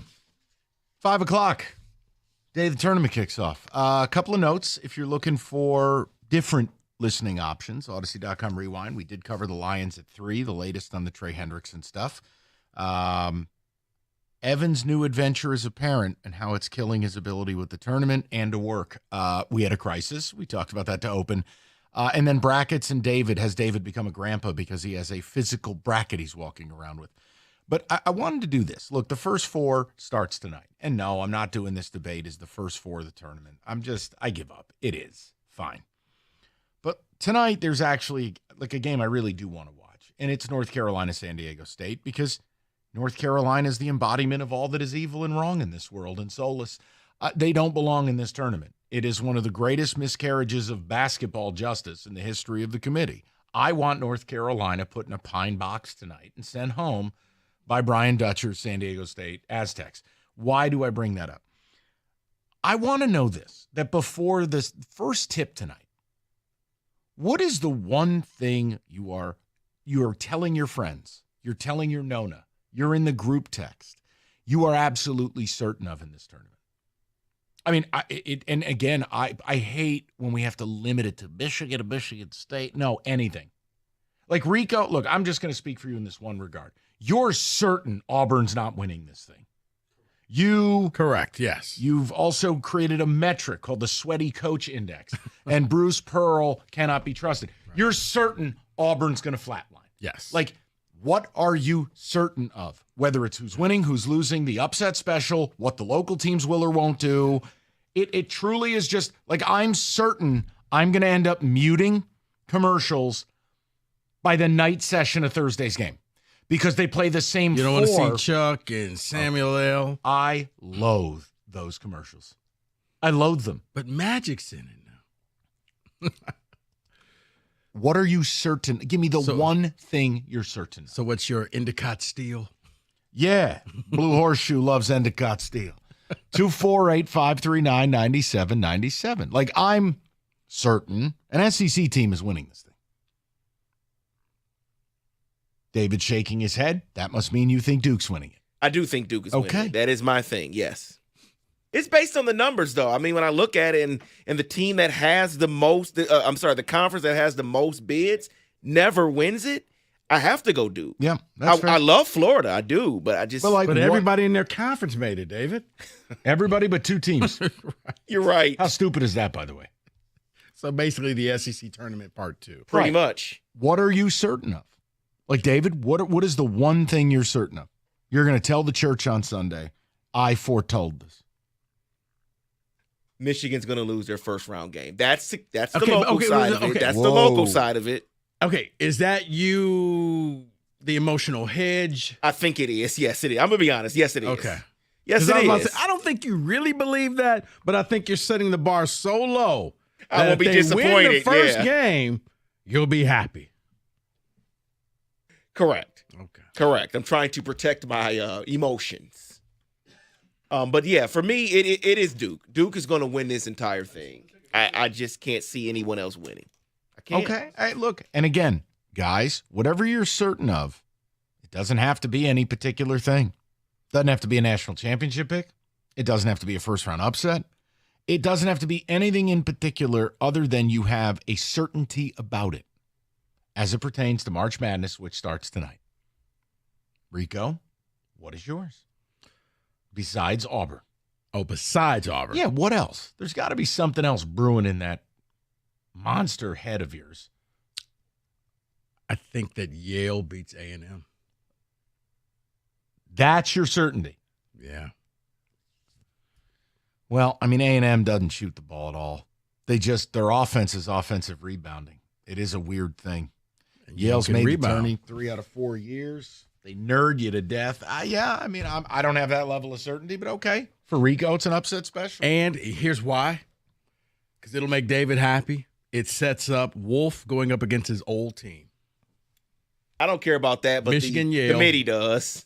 Wolf going up against his old team from last year. How's Wolf going to play him when he's home? You said it, not trick. me this time. I will say this. One thing I am certain for sure outside of the local teams is Purdue's not making the Sweet 16. Who, Purdue? Yeah, Matt Painter can't. I think Purdue's got problems in that first game against High Point. Metrically speaking, I'm not going to sit up on this microphone as a High Point aficionado, but when you look at the metrics, stylistically, the way they play, and when we look at Purdue, it's not the Purdue we've grown accustomed to, where they've had a lot of high-level players, including a National Player of the Year. It's really Braden Smith, the one other guard whose name I forget with 3 names. What is it? Oh, no. Was it Calden Ray? No, the big man. Yeah, what's his name? Rennie. I know you're talking. I don't care. The point is, I don't think this is the same quality Purdue. This I think Purdue they team have, is struggling so badly. They have problems. Mike, the season can't end fast enough for them. They are limping to the finish line. They got nothing. Right. And High Point, when you look at the way they play, yeah, that could be an upset special. I don't have a level of conviction to make that my one. My conviction is I've actually, from 2 weeks ago to today, part of it was Cooper Flagg getting injured. Part of it is also, look, Auburn hit the skids. I think Florida's the best team in this thing. I think top to bottom, they're the best team in this tournament. Last year, they were outside the top 90 defensively. This year, top 10. 3 guards that start, a 4th that comes off the bench who's good. Condon is the perfect 7-footer for way they play with pace and space. They can win any type of game. They can win in the 60s. They can put 100 on you. They take and make threes. They're physical. They're athletic. I just feel like Florida, all the while we talked about Duke and we talked about Auburn, or we got seduced with some of the sizzle of Alabama. And there was Florida. I mean, they just dump truck Tennessee for a second time. I think that's my certainty. Florida's the best. Now, again, best team doesn't always win, but I think it's Florida, not Duke. Florida, not Auburn. Florida's best team in this thing. So you are so right, because everyone was talking Bama. Everyone was talking Auburn. Tennessee. I'm guilty, by the way. Guilty. Everybody else in the SEC was being talked about. Even Ole Miss was being talked about. Yet Florida just continued to do their thing. Yeah, they caught fire at the right time. And right now they look unbeatable. You still say Michigan's not going to win that game, David? No, realistically, I think they will win the game. Okay. I'm just trying to hurt. They can help win myself. it. They might win it. I don't have a level of conviction about UC San Diego that would be my certainty. Here, you want a certainty upset pick? I'll give you one, just for bleeps and giggles. VCU over BYU. BYU willingly turns the ball over. VCU forces all the turnovers. Zeb Jackson's on that team for VCU. All senior guards, hyper athletic. Please let's avoid the cliche with BYU, but they're hyper athletic. BYU is at an athletic challenge. He perked up. Yeah. The idea of, BYU, a bunch of white dudes. No, like literally, BYU athletically does not match up in this game. And VCU, the way they play, and the fact that BYU turns it over, and they always tank in the tournament. I think VCU is going to beat BYU. Now, I don't think that's worthy of, this is my certainty. I thought the Florida take was a bigger take. Oh, no, the Florida. It is, Mike. So you're going off of that because you were going to give me Duke and. Yeah, and I'll still pay the bet, and I'm fine with that. I'm not going to be obstinate where it's like, no, I see what Auburn has faltered into, and Cooper Flagg is hurt. Yeah. Now, we have to see what that looks like. Florida is just playing a brand of basketball that I will be totally flummoxed if they're not at least in the Final Four. One that, and it's going to require, I think this is going to happen. But I think if Arkansas plays St. John's, Arkansas wins that game. St. John's weakness, they can't shoot threes, they can't shoot free throws, but man, do they guard. And if you get into a game in the 50s and it turns into a dogfight, it favors the underdog. That's fair. So Calipari took everybody from Kentucky there. It hasn't worked out the way that he thought. You see who's back? Boogie Fland. Oh. Freshman All-America. He's back for this. Okay. He's going to play. That helps them big time because he was supposed to be lost for the season. So, yeah, man, no, I'm with you. I need Bill Self to go down and go down hard. Yeah. Shout out Al Davis. I need Bill Self gone. I don't like looking at his face. I hate that team. Take Arkansas on the money line. That is my Latte Larry round 1 game. That and tonight's game. I need UNC and Kansas out of this. I got a feeling UNC is going to make the Sweet 16. Don't They are. do it. I think they are. I think they are because if there has ever been an us versus the world, oh, I'm so tired of this. It's this. Like, they have to hear, and Hubert, guys, nobody wanted you here but our athletic director. So we're here. Let's go prove him wrong. What is your mortal certainty as we tip this tournament off in about 2 hours? 248-539-9797. And it can be anything you're putting in that group chat. Wins, losses, upsets, champions. I don't know. You hate a certain coach's face. What is your mortal certainty? We get to the calls next. 97.1. America's favorite place to watch sports, including basketball, is Stadium Swim, located at Circa Resort and Casino. All the biggest games, best experience built for you, the fan. 6 pools, 3 levels. Perfect view of the big screen, located at Circa Resort and Casino, downtown Las Vegas on Fremont. Stadium Swim, book your spot today at circalasvegas.com.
All right, let's get to the people.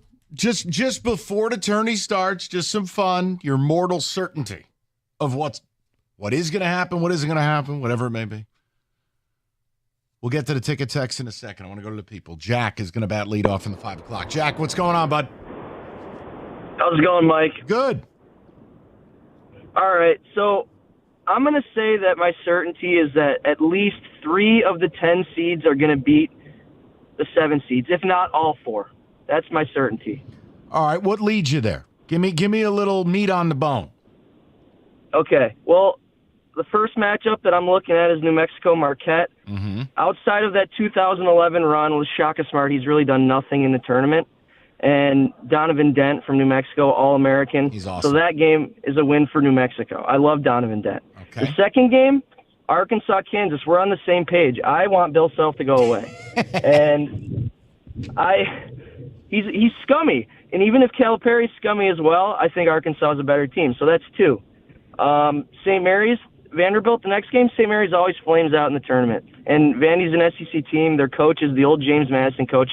So I'll take that game as well. And here's what I'm going to say: 4 10s could beat the 7 simply because Mick Cronin is insufferable. His team can't shoot. His players probably hate him, and he's probably already thinking of an excuse to blame all the travel and the fact that he has. Yeah, how to blame the travel that he had to fly across the country. Let me say this, Jack. When you brought up St. Mary's, look, you have to understand something. St. Mary's I may hate St. Mary's more than I hate Michigan. They are a crime against basketball. They are. Do you know what they are in tempo? The pace that they play at? 356. They are a crime. They can't shoot. They don't try to run. They play as if they have to take a dump. And they just can't run because it would be a liability. So you're talking the old days of Princeton. No, I'm talking the 04 Pistons. That's what St. Mary's is, and I can't stand them. I want St. Mary's gone. Brutal. I'll root for A.J. Hoggard before I root for Randy Bennett. You will be. I know. Wow. That's what I'm telling Jack. Wow. Right. I hate St. Mary's. They're atrocious. So how do you really feel? You shouldn't be allowed to play that way. It's 2025. They wear on your patience. You didn't even know they're 356 Division I did not teams. know that. Well, I did know that because State was pretty bad at three-point shooting. So noted.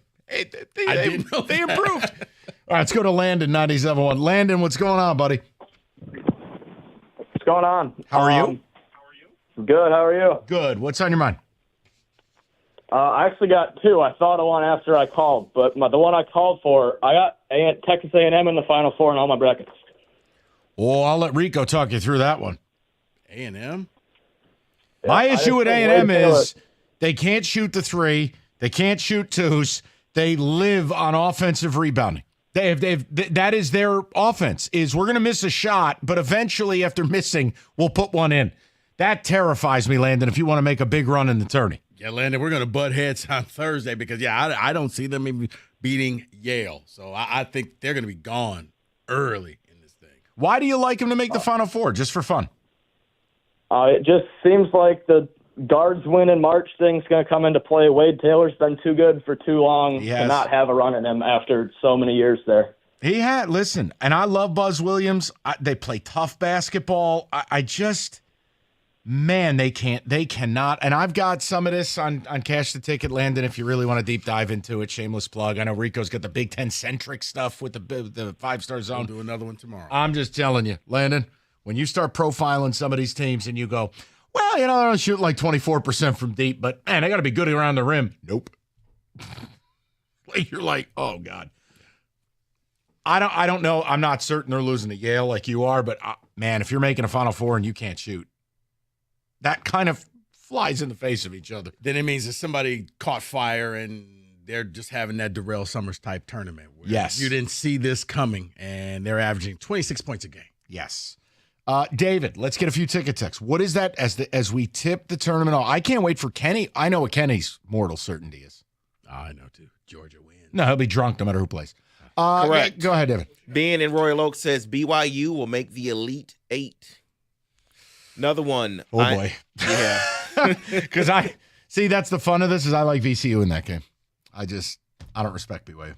My lock of the first round is that Louisville will win. I am taking them on every bracket to beat Creighton. I love the hire they made with Kelsey from Charleston. I mean, they shoot a ton of threes. The problem is he doesn't have his players yet. And Louisville shoots a lot of threes. They don't go in. Right. They're truly volume. Like, they've got to take 30-plus threes to make 9 of them. Now, here's the thing. I'm actually thinking Louisville wins that game as well.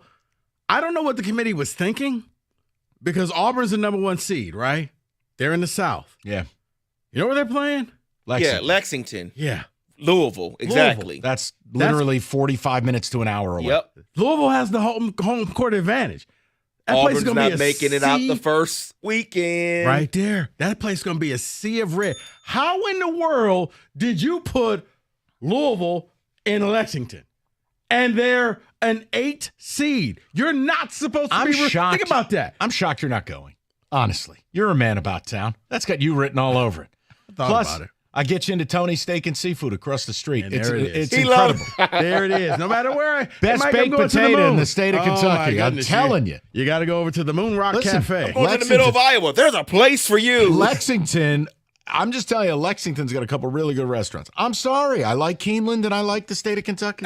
You don't have to apologize for it. Mike, you don't, but it's just What a funny. baked potato. I That's my No matter certainty. where Mike, I'm thinking about going, you know of a place? I got you covered. I gave you your reco for Cleveland this weekend. Mike, I was thinking about Vermont. Well, I can't help you. Although they do have the Ben & Jerry's factory up there. There you go. Hey, that's where Ben & Jerry's is made. There you go. It's technically speaking, that is the only thing I can tell you about the state of Vermont. David, we need to hold a 50-state restaurant. We do. I wouldn't be able to help you. We about do. 25 of them. No, probably no Iowa. But think about this. Yeah, no reason to Think be about there. it. Michigan State's a 2 seed. They're 2.5 hours away from home, or they're actually 3.5 hours away from home.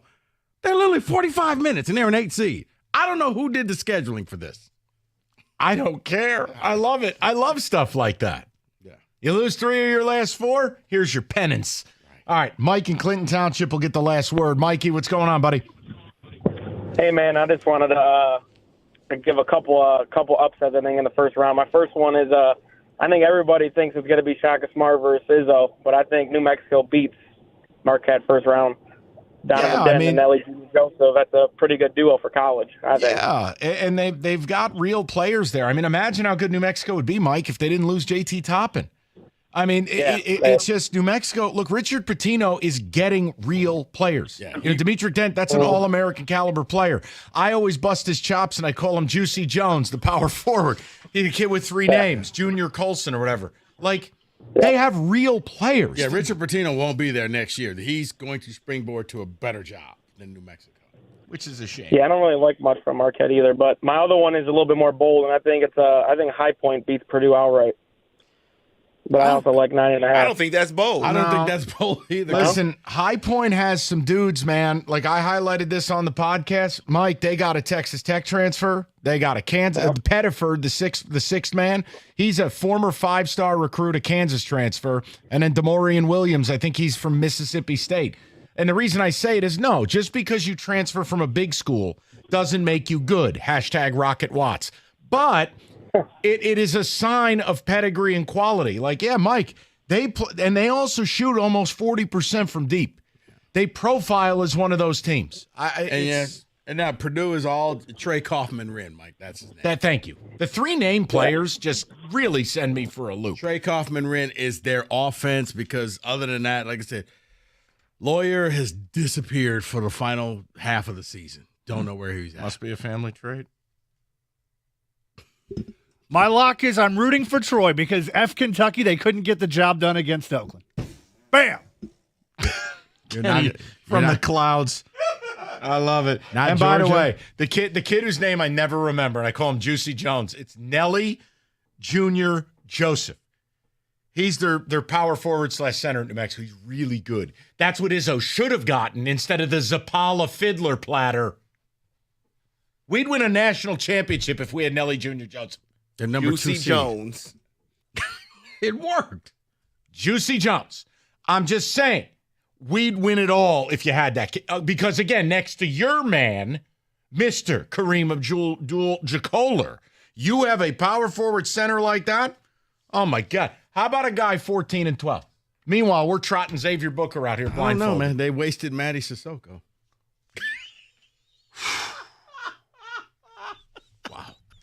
Up next, Rico's favorite Julius Marble memories. Wait, I did like Julius. Dude, I know all the players you've fanboyed over. I know. Now, they could have used him last year. Leave it.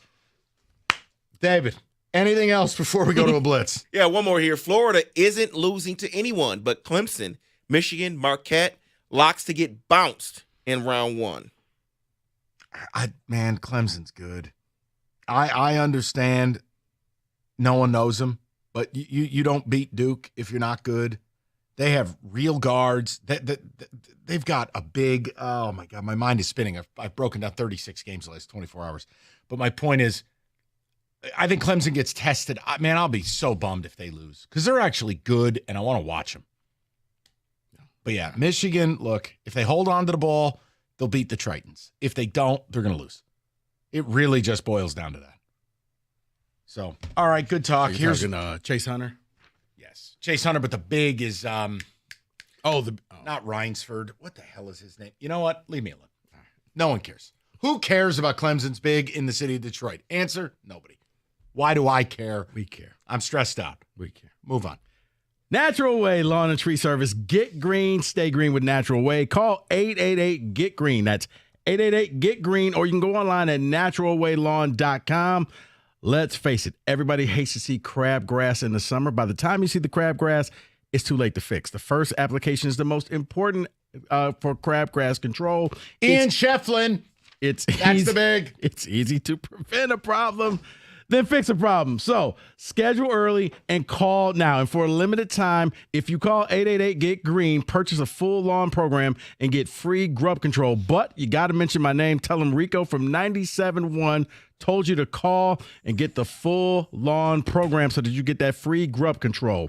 They use fewer chemicals, and you'll get your own specialist so that you can tailor to what your lawn wants to be. You take good care of your lawn, you'll get the same person every time. Call 888-GET-GREEN. That's 888-GET-GREEN, or go online at naturalwaylawn.com.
Personal injury of any sort is personal. Injury attorney David Femininio dedicated his career to securing justice and maximizing recovery for those who've been injured.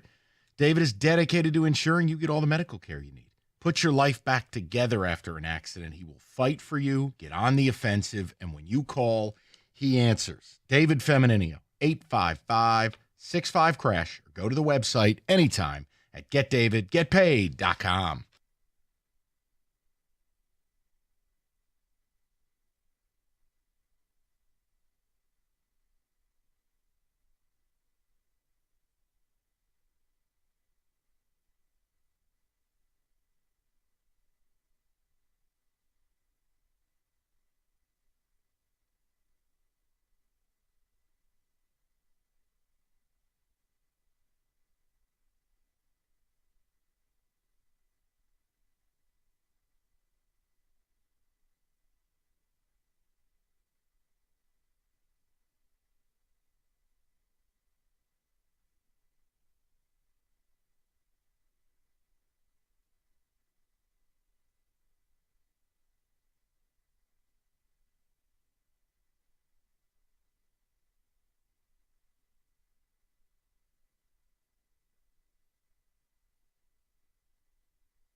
Odyssey.com rewind. You missed anything. Shameless promotion. Rico's got Big Ten centric coverage of the tournament. 5-star zone. Cookies and I just got done with over 2 hours of NCAA tournament breaking down every damn game. My head is spinning. Cash the ticket. It's available.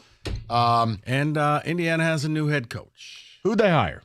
Darian DeVries. Oh, the guy from Drake in West Virginia. Yeah. Now, does his kid come with him? I know he got hurt. Probably so. Does he have any eligibility left?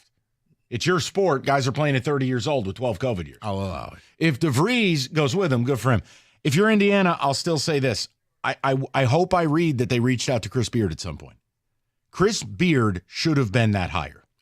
I wonder if Chris Beard said thanks, but no thanks. And that's fine. You guys are a bunch of crazy So, people. Show me that.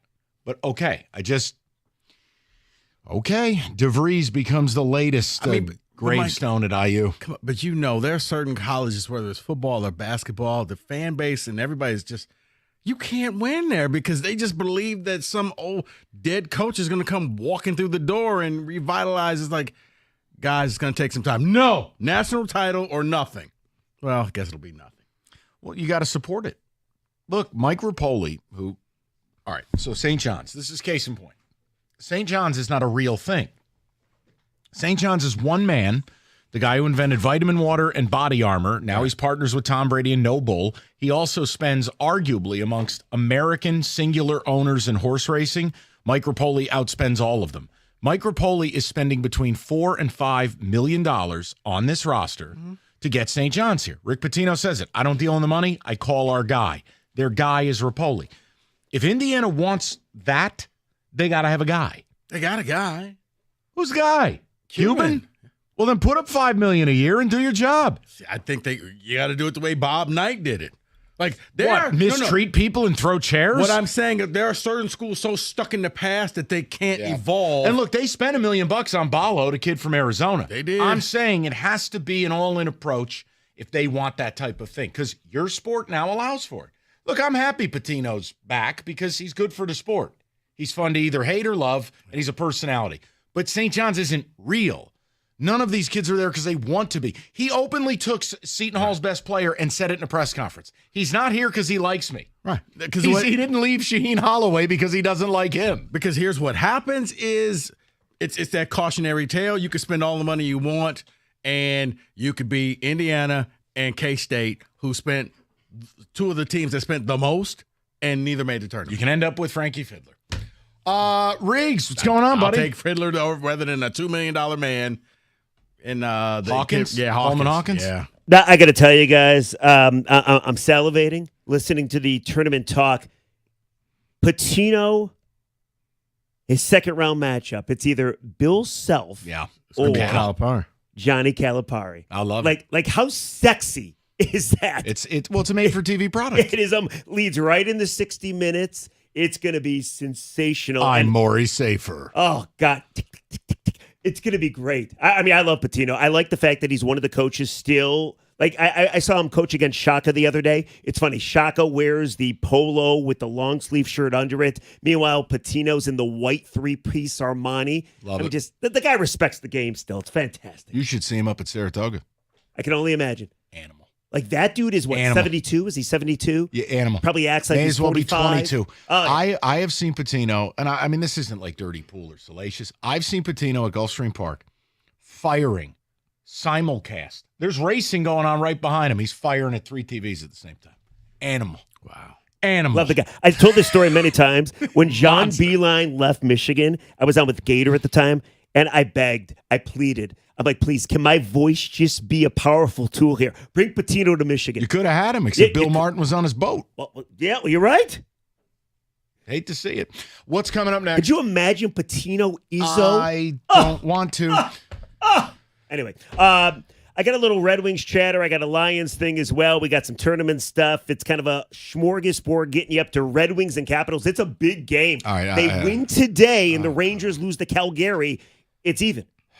They're tied for the last. So playoff does the spot. season end today? No. Okay, then there's 15 games left. Tell me when the season ends. It's and a they're big game, though. It's I'm not doing the yo-yo thing again. I know they won against the Golden Knights. it's the tired Golden Knights. I can't do this. Yeah, we're going to lead with that, Okay. and then I have a tournament thought or two. All right. Rieger's next. We'll talk to you guys tomorrow at 2. 97.1. Hey, March is here and baseball is